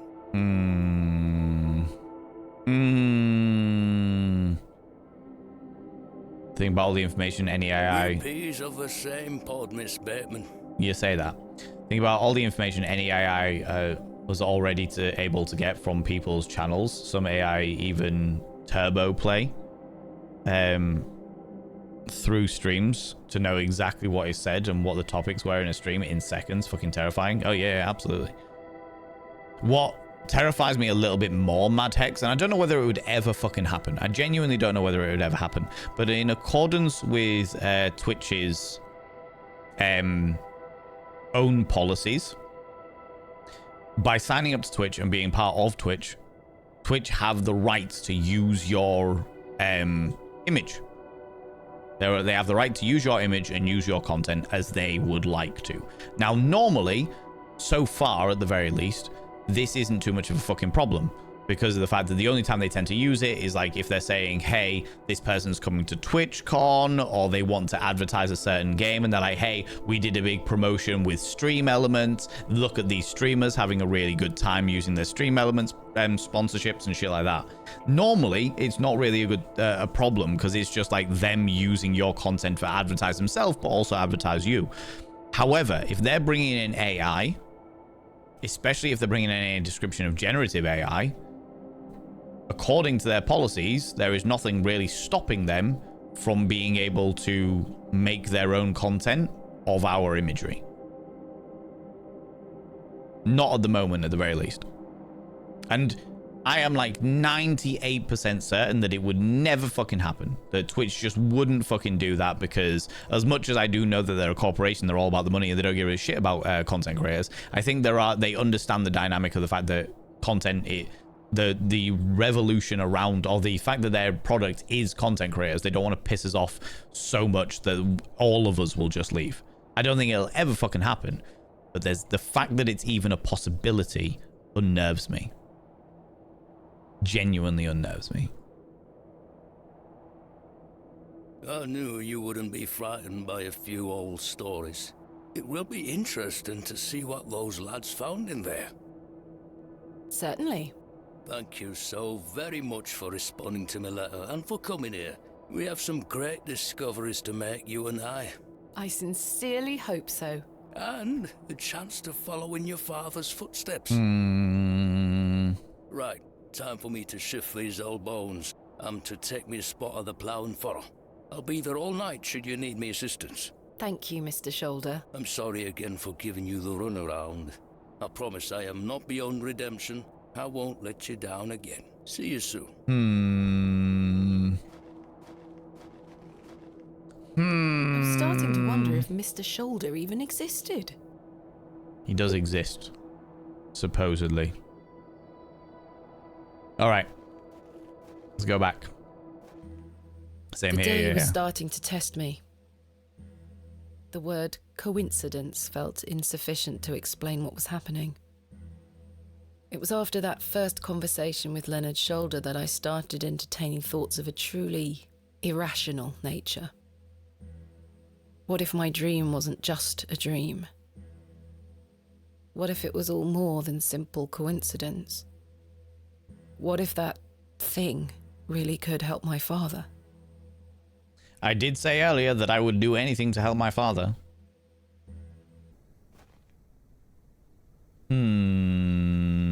Suspicious, I say. Go see if we can get into Hobb's Barrow. Oh, hello. Hello, Wally. Oh, you don't see him, but he's there. Go away! You gave the doll back to my sister. I did, because I'm not a dickhead. It wasn't very nice of you to bury her favourite toy, Wally. I gave it to the fair folk, and you stole it back from them. You stole it from your sister, gave stolen goods. You can only expect this kind of recompense. You don't really believe in fairies, do you? You're old enough to know better. They're real. I've no doubt they're real. I mean, what a Wally! Oh, for fuck's sake, Wolfex, dear lord. And thanks to you, I'm cursed. Good. There's no such thing as curses either, Wally. Go away. Hello, Wally. Go away. I don't want to talk. Just gonna grab me another worm. I shall name you Kenneth the Second. And now he's gone. He was stolen. The fair folk took him. That's all right. Nothing wrong with that.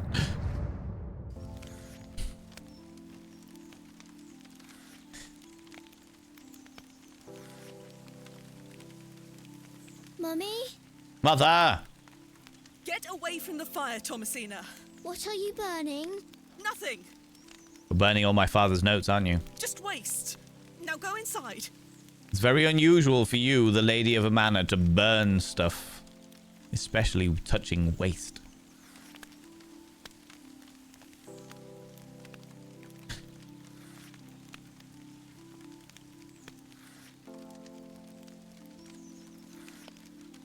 Mummy? Get away. Mummy looks at... Mummy looks angry. That's okay, I'll take this page.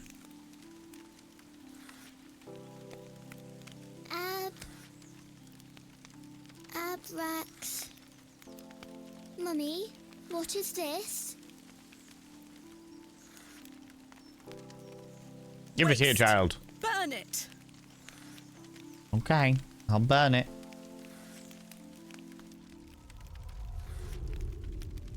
Abrax. That well-known cleaner. Mr. Bryden. Good day, Mr. Bryden. Miss, I'll stop you there. I know what you're going to ask. No, I haven't changed my mind. There'll be no digging here, lass. Mr. Bryden, allow me to explain. There has been an astonishing development this morning. Yes? My father was with your brother during the excavation. Oh. Yes. Can you believe it? I had no idea he had been here. The answer's still no, lass. I saw what happened to poor Samuel.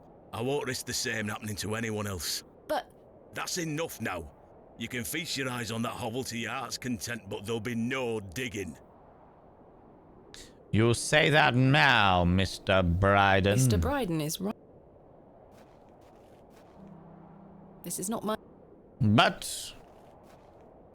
Mildred?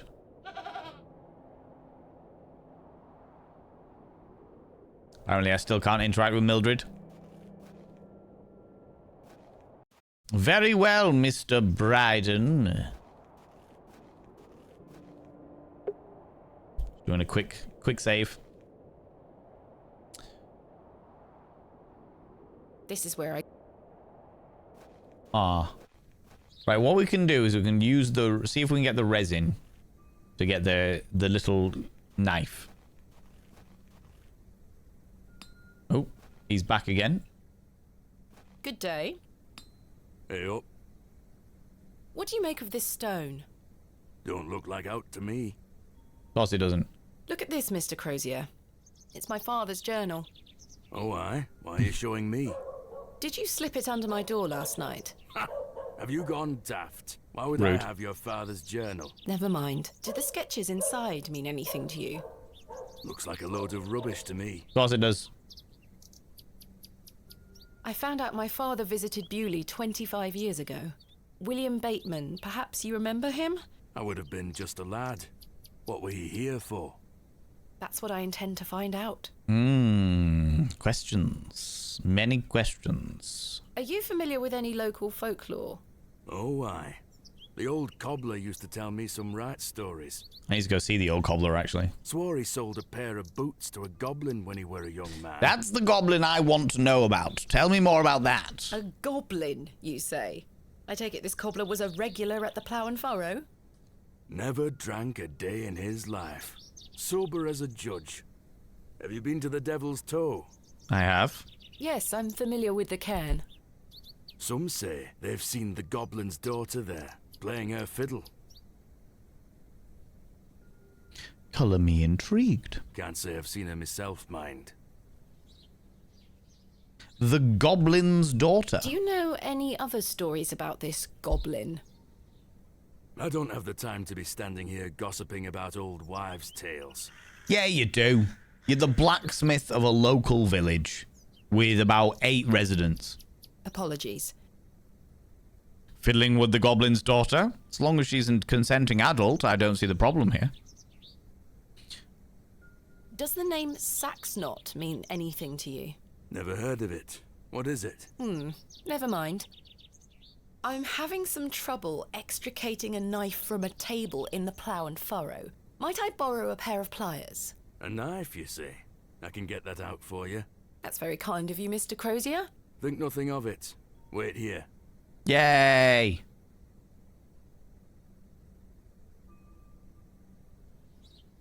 That were a struggle. Here you are. Thank you. Thank you so much. Thanks for your time. Aye. Speak to you later. I didn't need the resin. I feel I was slightly shortchanged in this trade, but I shall... If I give you the resin... I'm not sure they would... Never mind. No, I didn't want to go down here.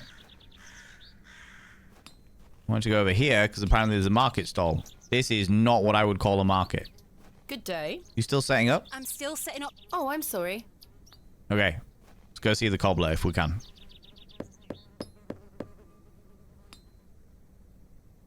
No one here.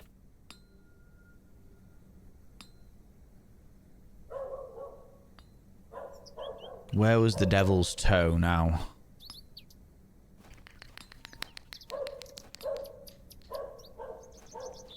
Where was the devil's toe? There's Leonard's shoulder. You Stanley. found old Leonard, I see. Yes, Did. finally. What do you know of Mother Mildred? I'll tell you what I know about Mother Mildred. She wants locking up. Is that right? How so? She owes me a small fortune on her tab from years ago. Do remind her next time you see her, won't you? I'd rather not get involved, if you don't mind.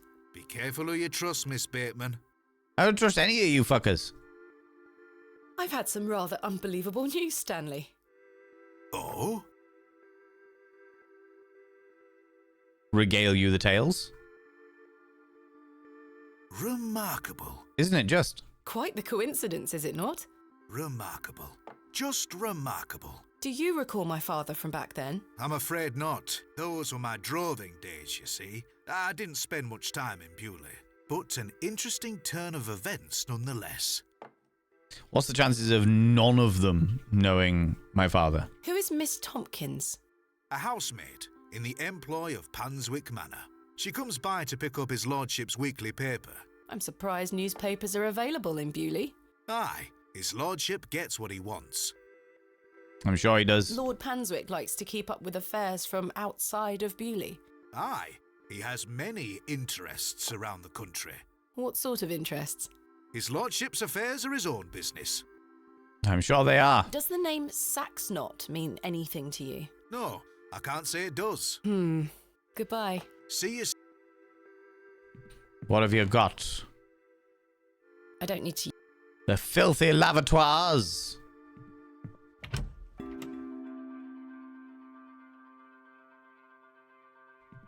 I've hung my dress. Aside from that, I've stored my a box. Jammed shut. The wood must have warped over the years. Can I use the chisel with the drawers? Don't open. I can't. The knife with the drawers? The drawers don't open. No. The candle has melted. Okay, doesn't really help me in this scenario. Fair enough.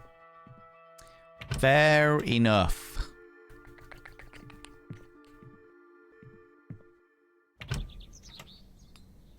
I think it's down past the church. Go see the Devil's Toe.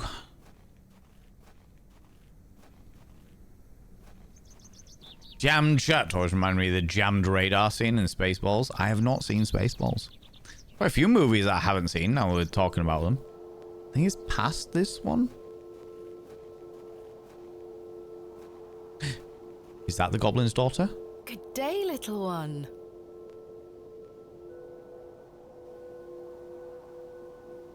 Hello? He's refusing to speak to me. What's a wand. This? A fiddle bow? Oh, it is the Goblin's daughter. There's no string.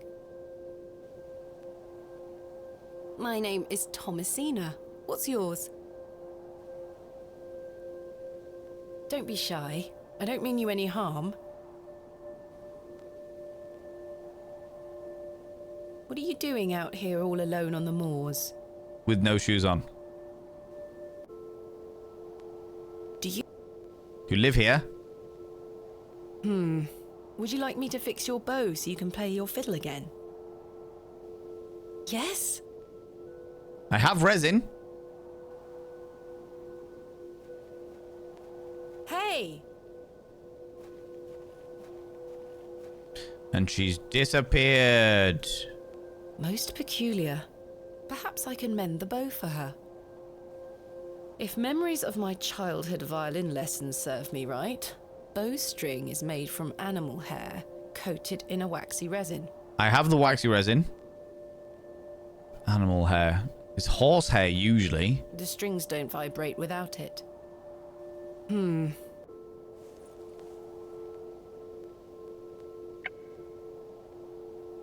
I've got the resin. I'm not sure. Animal hair. The only animal around is the goat. Go see if we can get the goat, but fast. What a peculiar name. I can't... Sounds like we need a Spaceballs movie night as well. Geez, a lot. With the Wicker Man, Spaceballs. Just movie nights every night. The drawers need a crowbar, obviously. The knife is seated. The knife...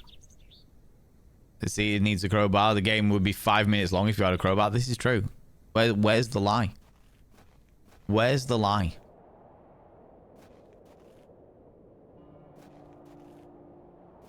Hey, buddy. No question. I'm not off with... Okay.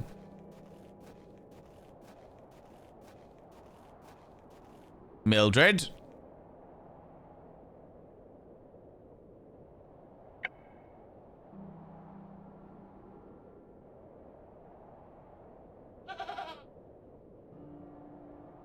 Mildred, I need your chin. What a wild-looking thing.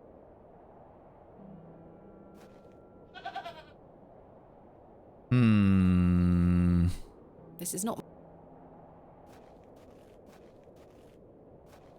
Are there any other...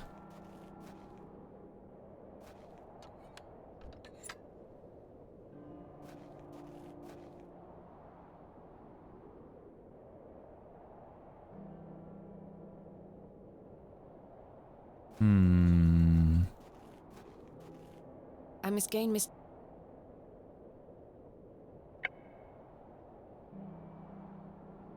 Oh, careful about backseat gaming, Hells, but can you use the scissors on the go? I have no scissors. I have a chisel, but I have no scissors. Map.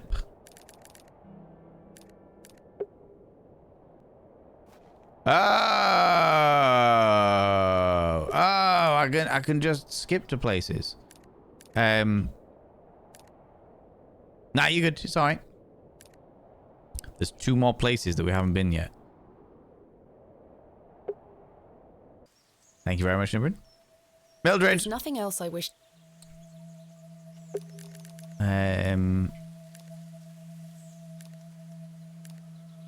Mr. Bryden's farm.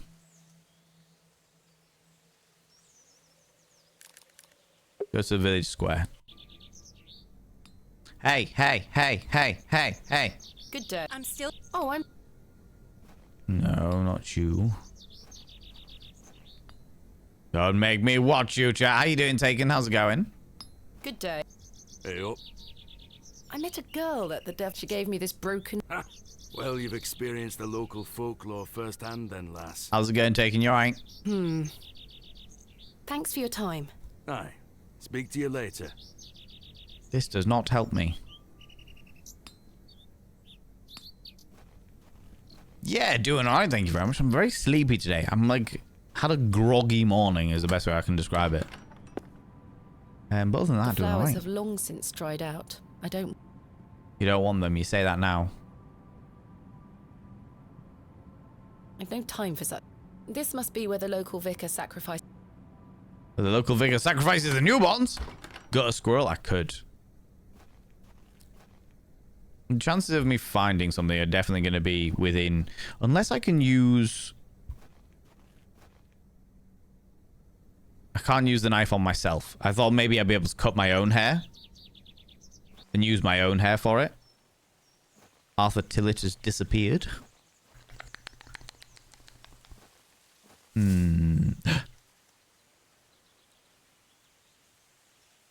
I shan't be visiting the badgers again. But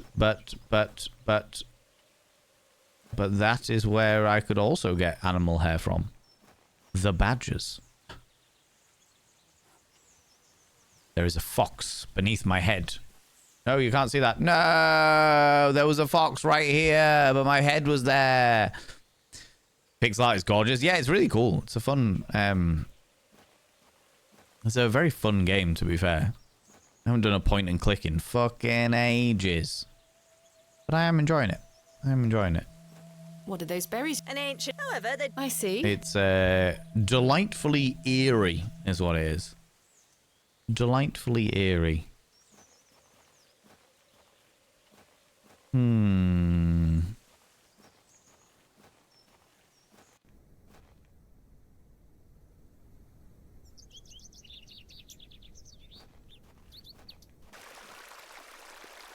Good day, Jay. My dear. Do you know of Hobb's Barrow? All full of ears? Absolutely. Absolutely. So many ears. Ghost go, okay, I was joking. Look, I'm well up for it. For fuck's sake. God damn it, Wolfax. I'd like to know more about you, Thomas. Fuck you, guy. Stop being a sleaze bag. What time do you like to rise in the morning? No. How do you like your tea? No. What makes you happy? No. A little flirting doesn't hurt. He's asking too many questions. Late, with 3 spoons of sugar and spending time with my husband. You disappoint me. I sense no truth in your words. That's because you're a sleaze bag. Are you a woman of dubious principles, Thomas? You want me to be a woman of dubious principles, you pissy little scrot bag. You ask too many questions. Especially questions that have got nothing to do with anything else. You evade my very normal, polite questions only to fucking hit on me because you're desperate to sniff my clitoris, you fucking plebend. Goodbye. See you soon, my dear. No, you fucking won't if I can help it.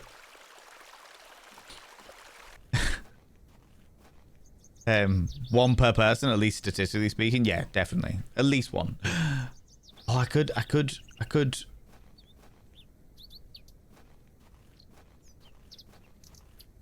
I do have a knife I could do quick business of. That is true. That is true. I could do.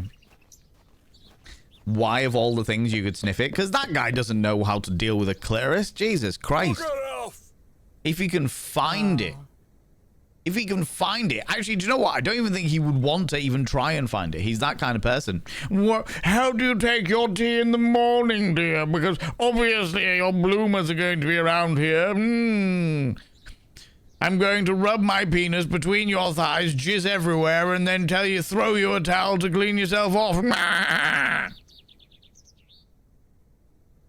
Hope somebody staples his foreskin to a plank of wood. Fucking hell.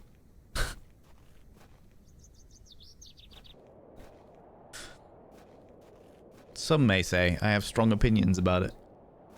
Some. I looked at an interesting historical note about violins, not a hint of any kind. Violin catgut strings are made from the intestines of sheep, goats, or cattle, never cats. The traditional strings were largely replaced by synthetic and steel options in the 20th century. Well, I know that most stringed instruments had, like, guts for strings. But yes, I seem to remember them not ever being cat. The blacksmith is right here. Can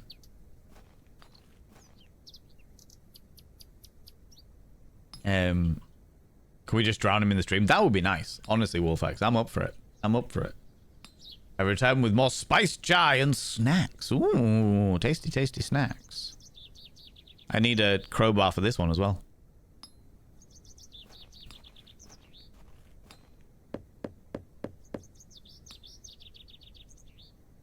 I don't think any... Do you know, I haven't been this way recently.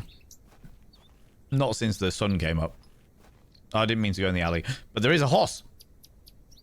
A fine specimen. She's well looked after. Horsehair would make fine.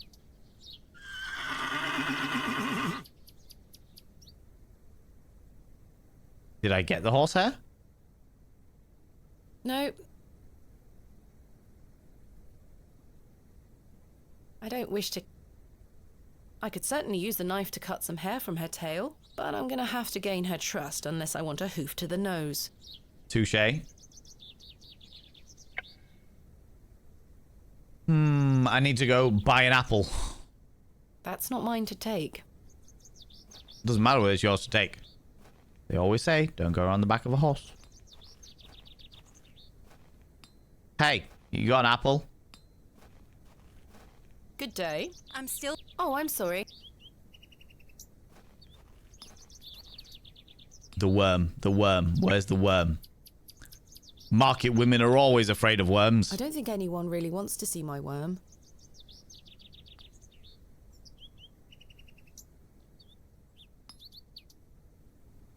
Excuse me. Oh, Fresh and steamy. Delightful. That is the excrement. I believe a horse to be the... So there was a horse. After all that.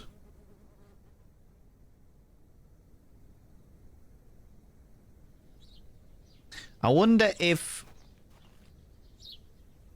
Let's go ask the innkeep whose the horse belongs to. There is a man.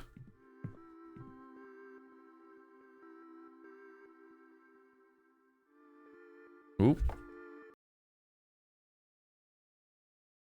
On an episode of Hannibal, the TV show, an instrument's strings were made from human. I can see that. I can see that. Once upon a time, I played a villain in a Vampire the Masquerade game, and my character was a flesh crafter. which was a Tzimitzi, was able to rearrange flesh while the person was still living to different things. And I had a harp that was made out of a human being, and each of the strings were nerves. And as he played the harp, the screams of torment echoed through the hall. It was a whole thing. It was a whole thing. I love playing villains. They're so vile. They're so vile. Kick from a horse could easily be your last mistake. Absolutely true. They always say, don't go around the back of horses. Me when. Thanks, Taken. Always introduce yourself to a horse first. I want to introduce myself through the medium of sugar cubes. Sugar cubes. Hello there. Hello, man. Yes. Is that your horse? My name is Thomasina. What's yours? Yes, I did. Yes, I did. Sentences Valor never said. Mm-hmm. Ted Cross. Pleased to meet you. Ted Cross. Likewise. Yeah, you just wanted my... Everyone in this entire town wants him my trues. I can't blame them. I'm very fetching, but still. The warm version of the snowball. Thanks, Matt Hex. I love this Misi. Yeah. Is that Benedict Cumberbatch? It could well be, honestly. Are you a local, Mr. Cross? Oh, no. Oh, no. I'm just passing through. You're from Liverpool. I'm a musician. Just myself, me guitar and me horse. A not very convincing one. Are you a travelling musician? Aye. I've been playing a new song tonight. I've just finished the lyrics. What's it about? You'll have to come listen. Is that your horse stationed in the alley? Sugar cubes and polos. Yeah, absolutely. Abso-fucking-lutely. Sounds fucking amazing. Sometimes you just need a little creativity with your vileness. Do you know what I mean? Is that supposed to be Scouse? I think so. I think so. Yes. The Yorkshire accents are pretty alright. That accent is not quite so good.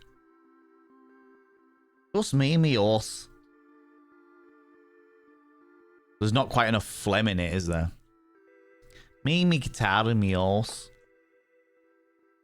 Heading down road. Yes. I used to play the harp. I've got a friend who's well into the harp at the moment. He likes playing metal songs on different instruments. That is Meatsy martial artist. Bone crafting meant non-fatal encounters ended up with surreal sculptures. Oh, wow. Truly evil instrument. Absolutely.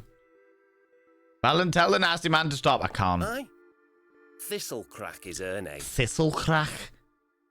That's an unusual name for a horse. Aye. It were what she were called when I bought her. Glutton would be a better name. She likes her treats. But it feels wrong to change it. What do you make of Bewley? Can't say that I know much about this place. Yeah, there's not enough phlegm in it. Can't say I know enough about this place. I don't usually travel this far south. I see. Have you heard of a place called HOB'S Barrow?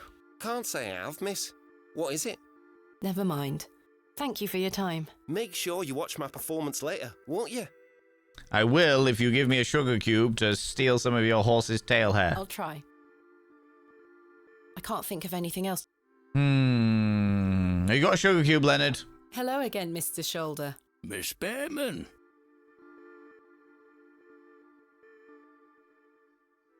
Thank you for we will speak. We'll speak more later. Right. Oh no, I need to go out of the place first.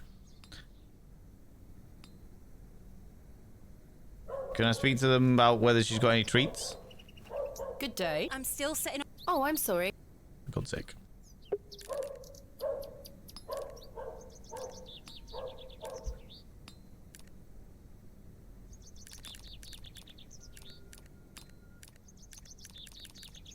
Go to the cottage, see if we can get some of these berries. What are those berries? An ancient, however. I see. Nope, can't get any. I shouldn't enter. I have nothing else.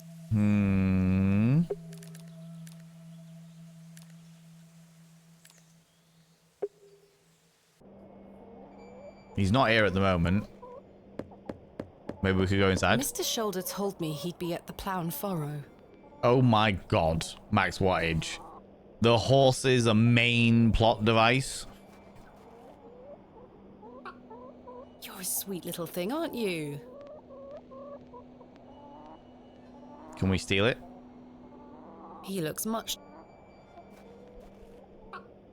You're a sweet little thing, aren't you? Don't laugh. Don't encourage his behavior, Wolfex. I've no desire to...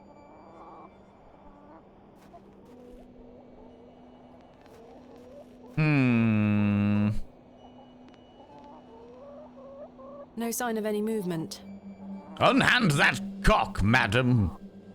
Can't help myself. Chimkins! Lots of chimkins, yeah. So, where do I get treats from? The children! The children will have sweeties. The question is, where are the children?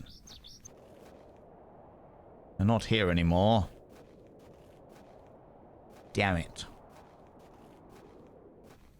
Take all 3 chickens and execute each one in front of the horse. He'll give you a he'll give you anything he likes. Honestly, fair.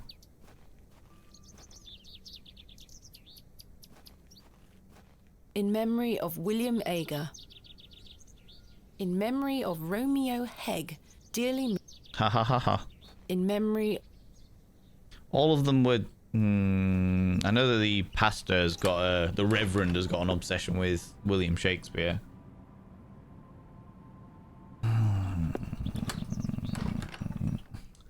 Humana, humana, humana, humana. Let's go to the village square again. And we'll go back. Instead of going down the alley, we'll go back out this way. So that looks like an apple tree in the back garden. The road disappeared.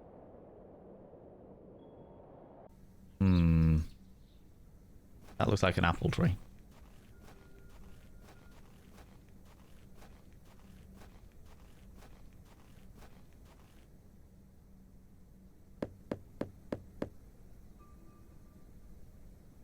Nobody home.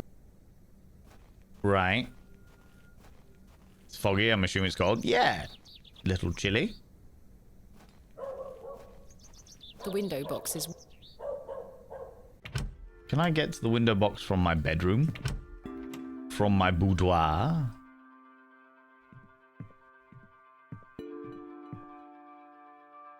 No. I don't wish to... It seems not. I have nothing else. I don't need to use... We're getting to that point now where I'm not even letting her finish her own sentences because I'm like, right, I've got things that I need to do.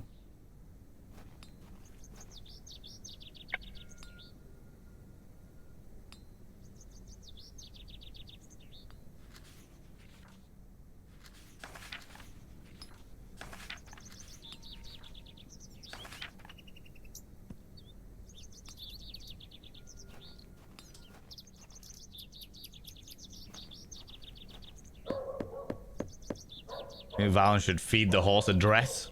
Honestly, I would like to be able to feed them anything, but I don't have anything to feed them.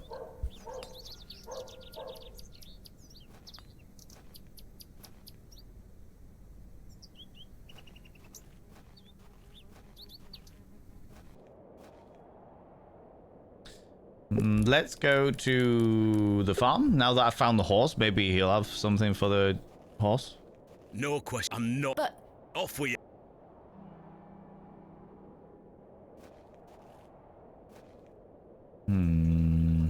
At some stage, I feel like I'm going to need the bucket to milk the goat.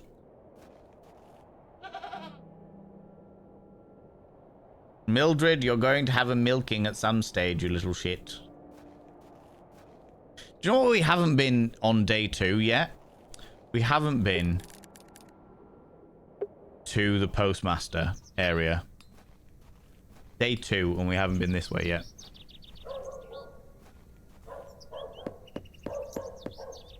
Maybe roast the chicken in the fire of your memory. In the fire of your memories backyard? Absolutely. Just set the chicken on fire. That's how you roast a chicken, right? I've already taken... I don't need to go... Is that it? Is that all I've... Okay, there's nothing there. Fuck. Fuck-a-doodle-doo.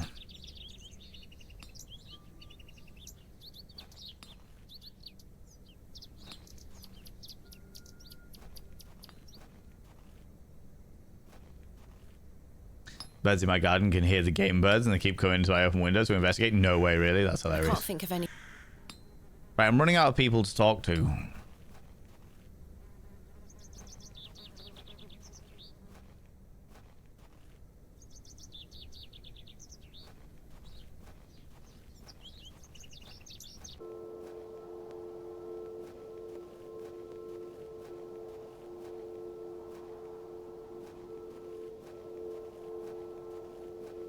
What a peculiar name. I can't...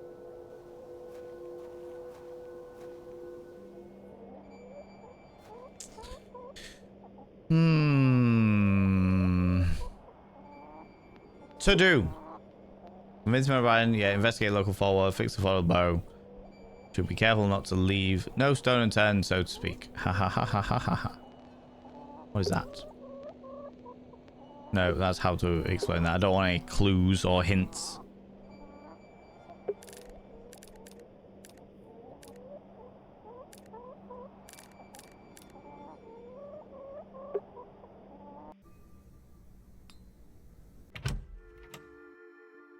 The only person I can still speak to is this guy. Hello again, Miss. I've still not been able to gain permission to excavate from Mr. Bryden. Is that so? Yes. Perhaps you could show him something that might change his mind. Rude. I've still not been... Yes, perhaps you... What else can you tell me about this Sax knot? Try not to worry yourself too much with these old stories. Leave those to the locals, Miss Bateman. Have others spoken of goblins appearing in their dreams? A dream is a dream, that is all. They merely make for good stories. Indeed. I know. But to answer your question, no, not to my knowledge. Tell me about yourself, Mr. Shoulder. I'm sure the locals have filled you in already, lass. You cut quite the mysterious figure. Most had little to say. It's true. I do tend to keep my head down. When one gets to my age, one grows very comfortable in one's home. I like the isolation of the moors. I wouldn't change it for anything. Ooh, you little stalker. Thank you very much for the follow, you beautiful bean. It's glad to have you here. I won't call you out just in case you're lurking, but you are very welcome, you beautiful individual. I take it you don't get many visitors. Oh, no. Nobody bothers me. Stalker! Exactly. You followed me. What do you expect, Faye? What do you expect? That's the perk. How you doing, you beautiful bean? So far out, huh? Can I get a shout out for Just Failure, please, if I've got a mod available? Just me and me hens. I used to come into Bewley more often, back before me health went to buggery. Absolutely. How you doing, Faye? How's it going? People go check out Just Failure. We raided them yesterday. We raided that glorious individual yesterday, a brand new member of the Good Time Zone stream team. They are wonderful and spectacular. I really enjoyed hanging out with your Corvid self yesterday, you beautiful bean. Thanks very much, Jam. Appreciate that. That's okay. I'll admit it. Just hanging about. Stalking me. I can't say I blame you. I'm very fetching. Tell me about Bewley. What do you think of Bewley? Whilst one could consider the villagers to be rather unenlightened, this place has its charm. Aye. The market's in town today. You can see that folk want for nought here. Yeah, suspicious. Is there anything else I should know about HOB'S Barrow, Mr. Shoulder? No, lass. I'm certain we will know a lot more about it by this time tomorrow. Suspicious. I hope so. Tell me about the previous excavation. What else can you tell me about the previous excavation? I think I covered it earlier, Miss Bateman. As you yourself said, it were a time of superstitious hysteria. True. What was it like living in that period of hysteria? One for now. There's bugger all here. It's true. It's very, very true. It's fun having you. Thank you for the warm welcome. You are very, very welcome. This game looks very neat. I'll be lurking while I do some other work. There, you lurk and work. Lurk and work. Lurking is loving. Absolutely, Faith. Thank you very much for popping in and giving us a cheeky little follow. I appreciate it. I kept to myself. It didn't really affect me. It's a very chill game to lurk to, this one, I have to say. My hens stayed healthy and their eggs kept me well fed. Point and clicks tend to be like that for me. If one can keep a level head in such situations, one can get by. Indeed. One can Is there get anything by. else I should be aware of before my own excavation? No other ghouls I should be worried about? You know the answer to that. The corruption in that soil were all in the minds of men. This is true. If you don't mind me asking, what is the nature of your ongoing illness? Oh, just the ravages of age. Yeah, you say that. Getting off this bench will be a small battle in itself. Something you won't need to worry about for many a year, Miss Bateman. I hope so. Love point and clicks games. Played a ton of the Monkey Islands as a kid. Yeah. I needed something a bit more fast-paced when I was a plucky young whippersnapper, but I am enjoying. I've become much more of a story gamer these days. I needed intensity when I was younger, but as a grown human being, I love a good story, and this is delightfully creepy. It makes me very happy in my soul. Growing old is a blessing and a curse. Tried that in real life and got slapped in the face. Ooh, Kiara. Oh, lordy. How you doing, Kiara? How's it going? And what of your recent fever? An ordeal it were. So much tossing and turning. But I'm right as rain now, especially after a mug of ale. Oh, I'm sure. Cures all ills, right? Don't worry about me. I'm not, to be fair. Tell me about the prick and delightful pervert, Lord Panswick. What do you make of Lord Panswick? His lordship is an important man in Bewley, as I'm sure you have gathered. Considering playing a video game for a couple hours, do it. His family has commanded much respect here for many generations. Is that right? Do you respect him as a leader? I do. He wants the best for the village. Yes, but he is a pervert. But then saying that, I'm probably the only young woman in the area. There's Mother Mildred. There's the child, who I can't remember the name of. There's the market lady, who we haven't yet to speak of. There was a young woman, like a teenager, and her little brother in the square yesterday.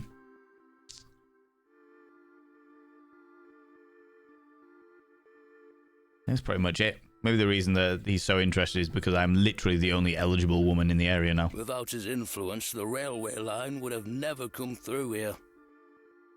Maybe some cyberpunk? Do it. I can only encourage this behavior because I fucking love the world of cyberpunk. Not that I've played the game yet, but yeah. Does he want more visitors? Aye, I believe so. He has great ambitions for Bewley and wants to share them with the world. What do you make of Mildred Walker? Who? I believe she's also known as Mother Mildred. Oh, we used to get about when we were children. Oh, yeah? Our paths have not crossed in a long while. You floozy! What do you think of Charles Bryden? He is a decent man. He must have been... Without a doubt. Oh. Must have been hard work, something. Accidentally pressed it. I must say I had assumed you had at least spoken to him about my visit. Sorry, lass. I had no intention of giving you the runaround. Again, I can only apologize. You are full of lies, old man. Full of lies. I've still not been able... Yes, perhaps you could... Full of lies. What are Lord Panswick's plans for Bewley? He's rebuilding an old chapel on his estate. He seeks to bring God back to these lands. Which God? Because if we're talking old Cthulhu, there's a difference there. But what of St. Edmunds? I think Father Roach might argue God has never left. Indeed. Let's leave such arguments to them, shall we? Thank you for your time. I expect we will speak more later. I'm sure we will. There's nothing...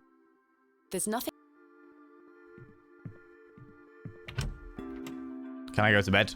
I've too much. Of course not.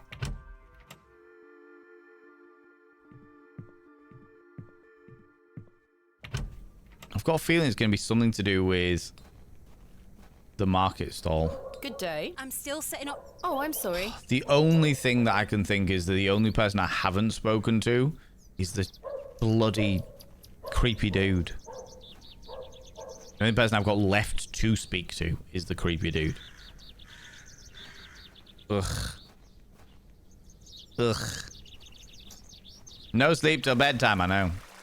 Good day, My dear, what do you make of this stone? it looks antique. You might want to keep a hold of it.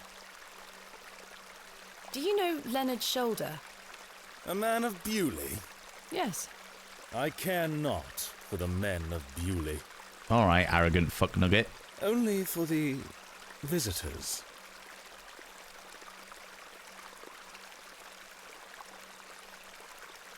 I'm not the only one that's getting, like, shivers down the spine from this person's entire demeanor, am I? How is your painting coming along? Quite well, but it needs more work.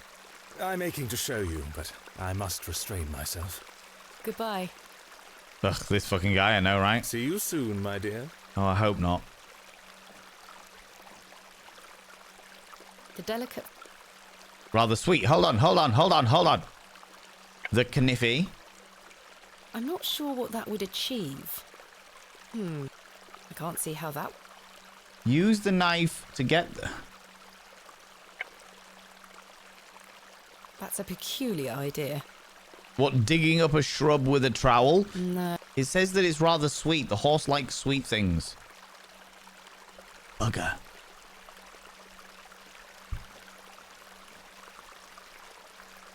And I can't go off that way, because apparently I cannot cross the beck. The water's ice cold. Okay. I have nothing to collect the water in, so that's kind of superfluous.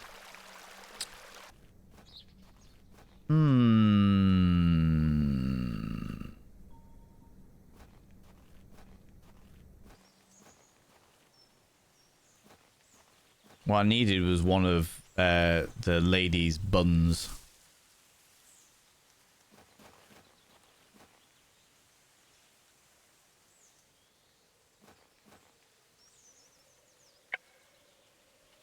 I shan't be visiting the badgers again.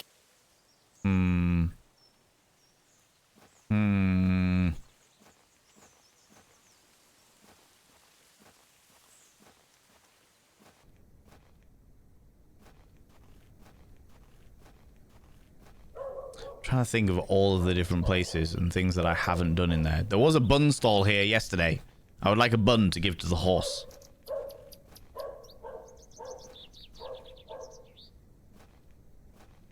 Yeah, the ladies' buns.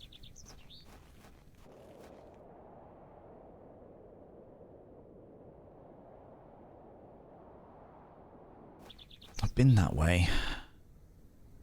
This appears to be a recently dug Unmarked grave that I apparently can't investigate any further than that.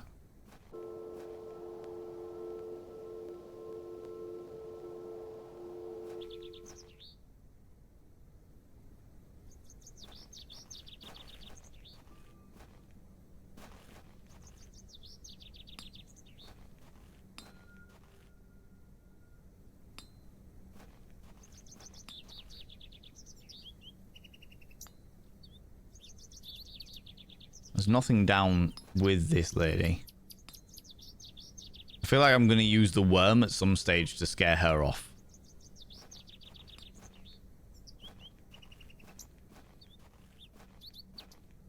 I don't wish to lose an eye.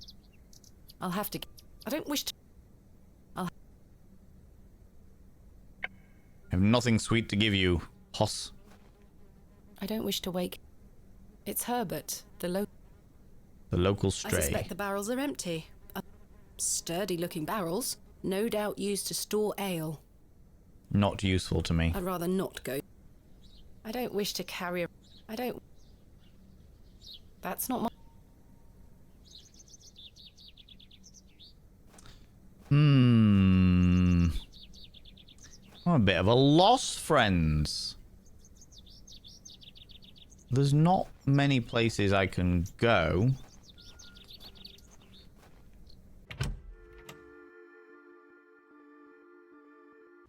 There's not many other people to speak to. The window box is...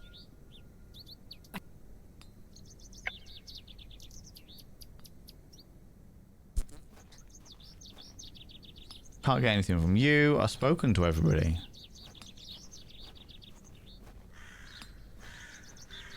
There's nothing else.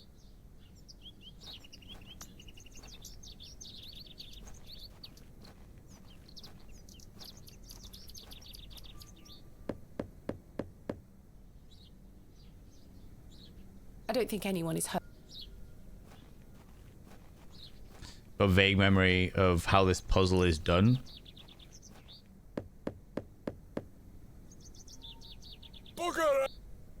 Ah, the unmistakable charm of old Cyril.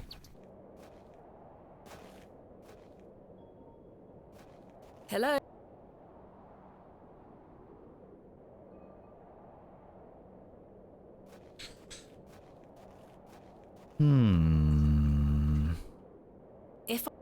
If I take the sign, how would... It's true.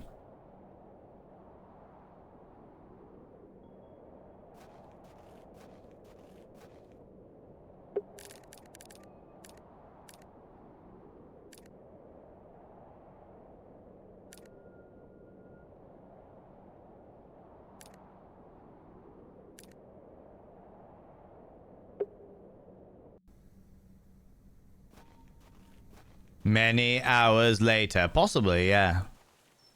It's like I'm not seeing anything that would indicate like fruits or sugary treats. There's the exit, the hole.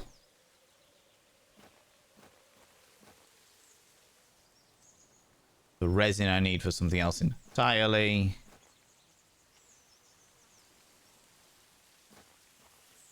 Motley Grovey, after too long away, going in with a 5-stream streak in a row. Thank you very much. I appreciate that. I appreciate that. Go get Twitchy chat. I appreciate you. Thank you very much. Yes. Preemptive. Preemptive. I know that nobody was going to tell me, but the preemptive solutions.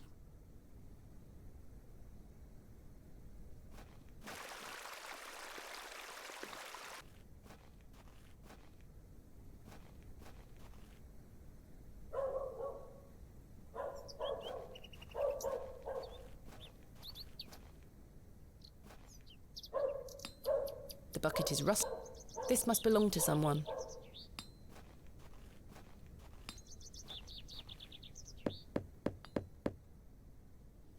It's in my hands. I appreciate it. I don't think anyone is home.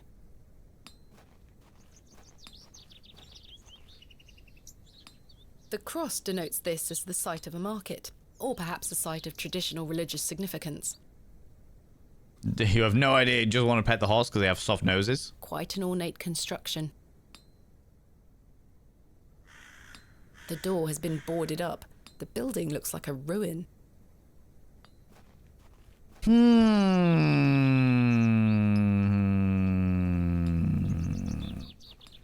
She is busy setting up her store. She is. If she could hurry up with that, that would be great. The prices are cheap.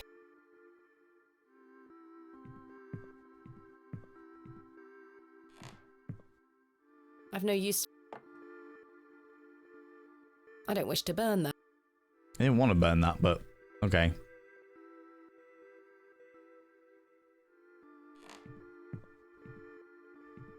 You're an ornate construction. I bloody well am.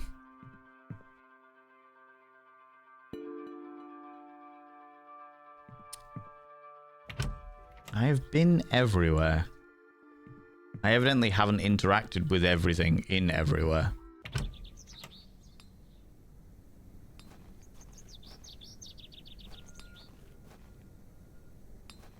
Unless something's been triggered somewhere that I need to return to. Not sure. Not sure. But friends, and that's where I'm going to have to leave it today. That's why I'm going to have to leave it, because I'm overran again. As I am known to do. I'm overran again. Need to save. I will save it as feed Hoss. Save. I will save it as feed Hoss to remind me next time that I need to feed the Hoss. That I need to feed the Hoss, you know? Oh, but Horsey, I know. Miss Horse Noses. Well, horses in general. I know an awful lot of people that are terrified of horses. I know a fair amount of people that are terrified of horses. But friends, that is where we're going to have to leave it. Because I normally finish at about... Well, I meant to finish at about 5:30-ish. And it is nearly 7 o'clock. I never finish at about 5:30-ish. I always overrun. But still. All the same, friends, we are going to go raid somebody. We are going to go throw some love at another delightful individual. But before we do that, could you do me a massive favor and throw some love in the channel for all of our wonderful moderators? You can use any kind of mod love from any kind of channel. You can use any kind of love hearts from any kind of channel. Say a massive thank you to those wonderful moderators. Our time was short, but thank you for the company. You are very, very welcome. Tuesdays and Wednesdays is like an afternoon stream for me, but Mondays we do an evening stream, which is why we were able to raid into you. Just failure. Hewin, thank you very much for praising the mods. I appreciate that. Friends, thank you so much for being here. Mods, thanks so much for being here. Thanks so much for all you do in and out of stream. All the stuff you do for me behind the scenes and all the stuff you do for this wonderful community. I really appreciate it. You are exquisite and glorious, and I literally couldn't do this shit without you. So, thank you so much for being here. I appreciate that. Thank you so much for all that you do. I appreciate that as well. I know who we're going to go raid. Well, you've been on for quite a while. Let me double check. Friends, if you could stick around for the raid, even if it's only like 5-10 minutes, I would really appreciate it.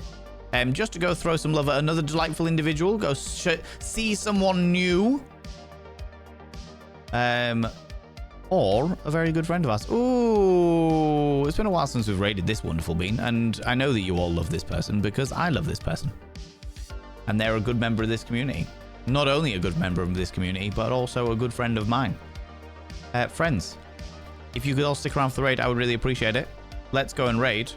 I can't do it there. I've got to do it in this one. Fucking hell, of course I do.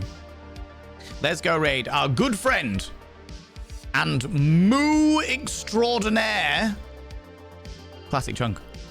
Let's go raid Classic Chunk. Classic Chunk is literally my housemate. He came down and did the Imperial March through the medium of moos many moons ago. Friends, if you are a subscriber, please copy and paste the first raid message. If you are not a subscriber, please copy and paste the second raid message. That's the first bot of vein raid message for subscribers. The second bot of vein raid message for non-subscribers. You all, well, most of you, I was about to say, we've got some new people in today, so many of you might not know Classic Chunk, but Classic Chunk is a very good friend of mine. He plays a lot of very chill games, and at the moment, he is actually making his way back through some of his old classic favorites that are bringing a lot of nostalgia. He's going through Fable 2 at the moment, because they're bringing out a new Fable game sometime soon, and he wants to play through them all in order to get through them before the new one comes out. But friends, if you're not in the raid up here, please click on the link that I have just thrown out here. There it is. Twitch.tv/Classic Chunk. Classic Chunk's going through Fable 2 at the moment, and he's going to play through them all, and he's a wonderful human being, so please come over with us. I would really appreciate it. Friends, thanks so much for being here. Thanks so much for the raid, the subs, the gift subs, all the cheeky little bitties. Thank you so much for hanging out with me. Thanks so much for the conversation. Thanks so much for chilling out with me during HOB'S Barrow. Thanks so much for being here. If you're a lurker, I appreciate you just as much, and thank you so much for the follows as well. Friends, I'll be back tomorrow, 1 p.m. BST. That's 1 p.m. British time, where we're going to do a game vote of 5 spooky games. Until then, don't do anything I wouldn't do, because if I wouldn't do it, it'll fucking kill you. See you all later. Bye-bye.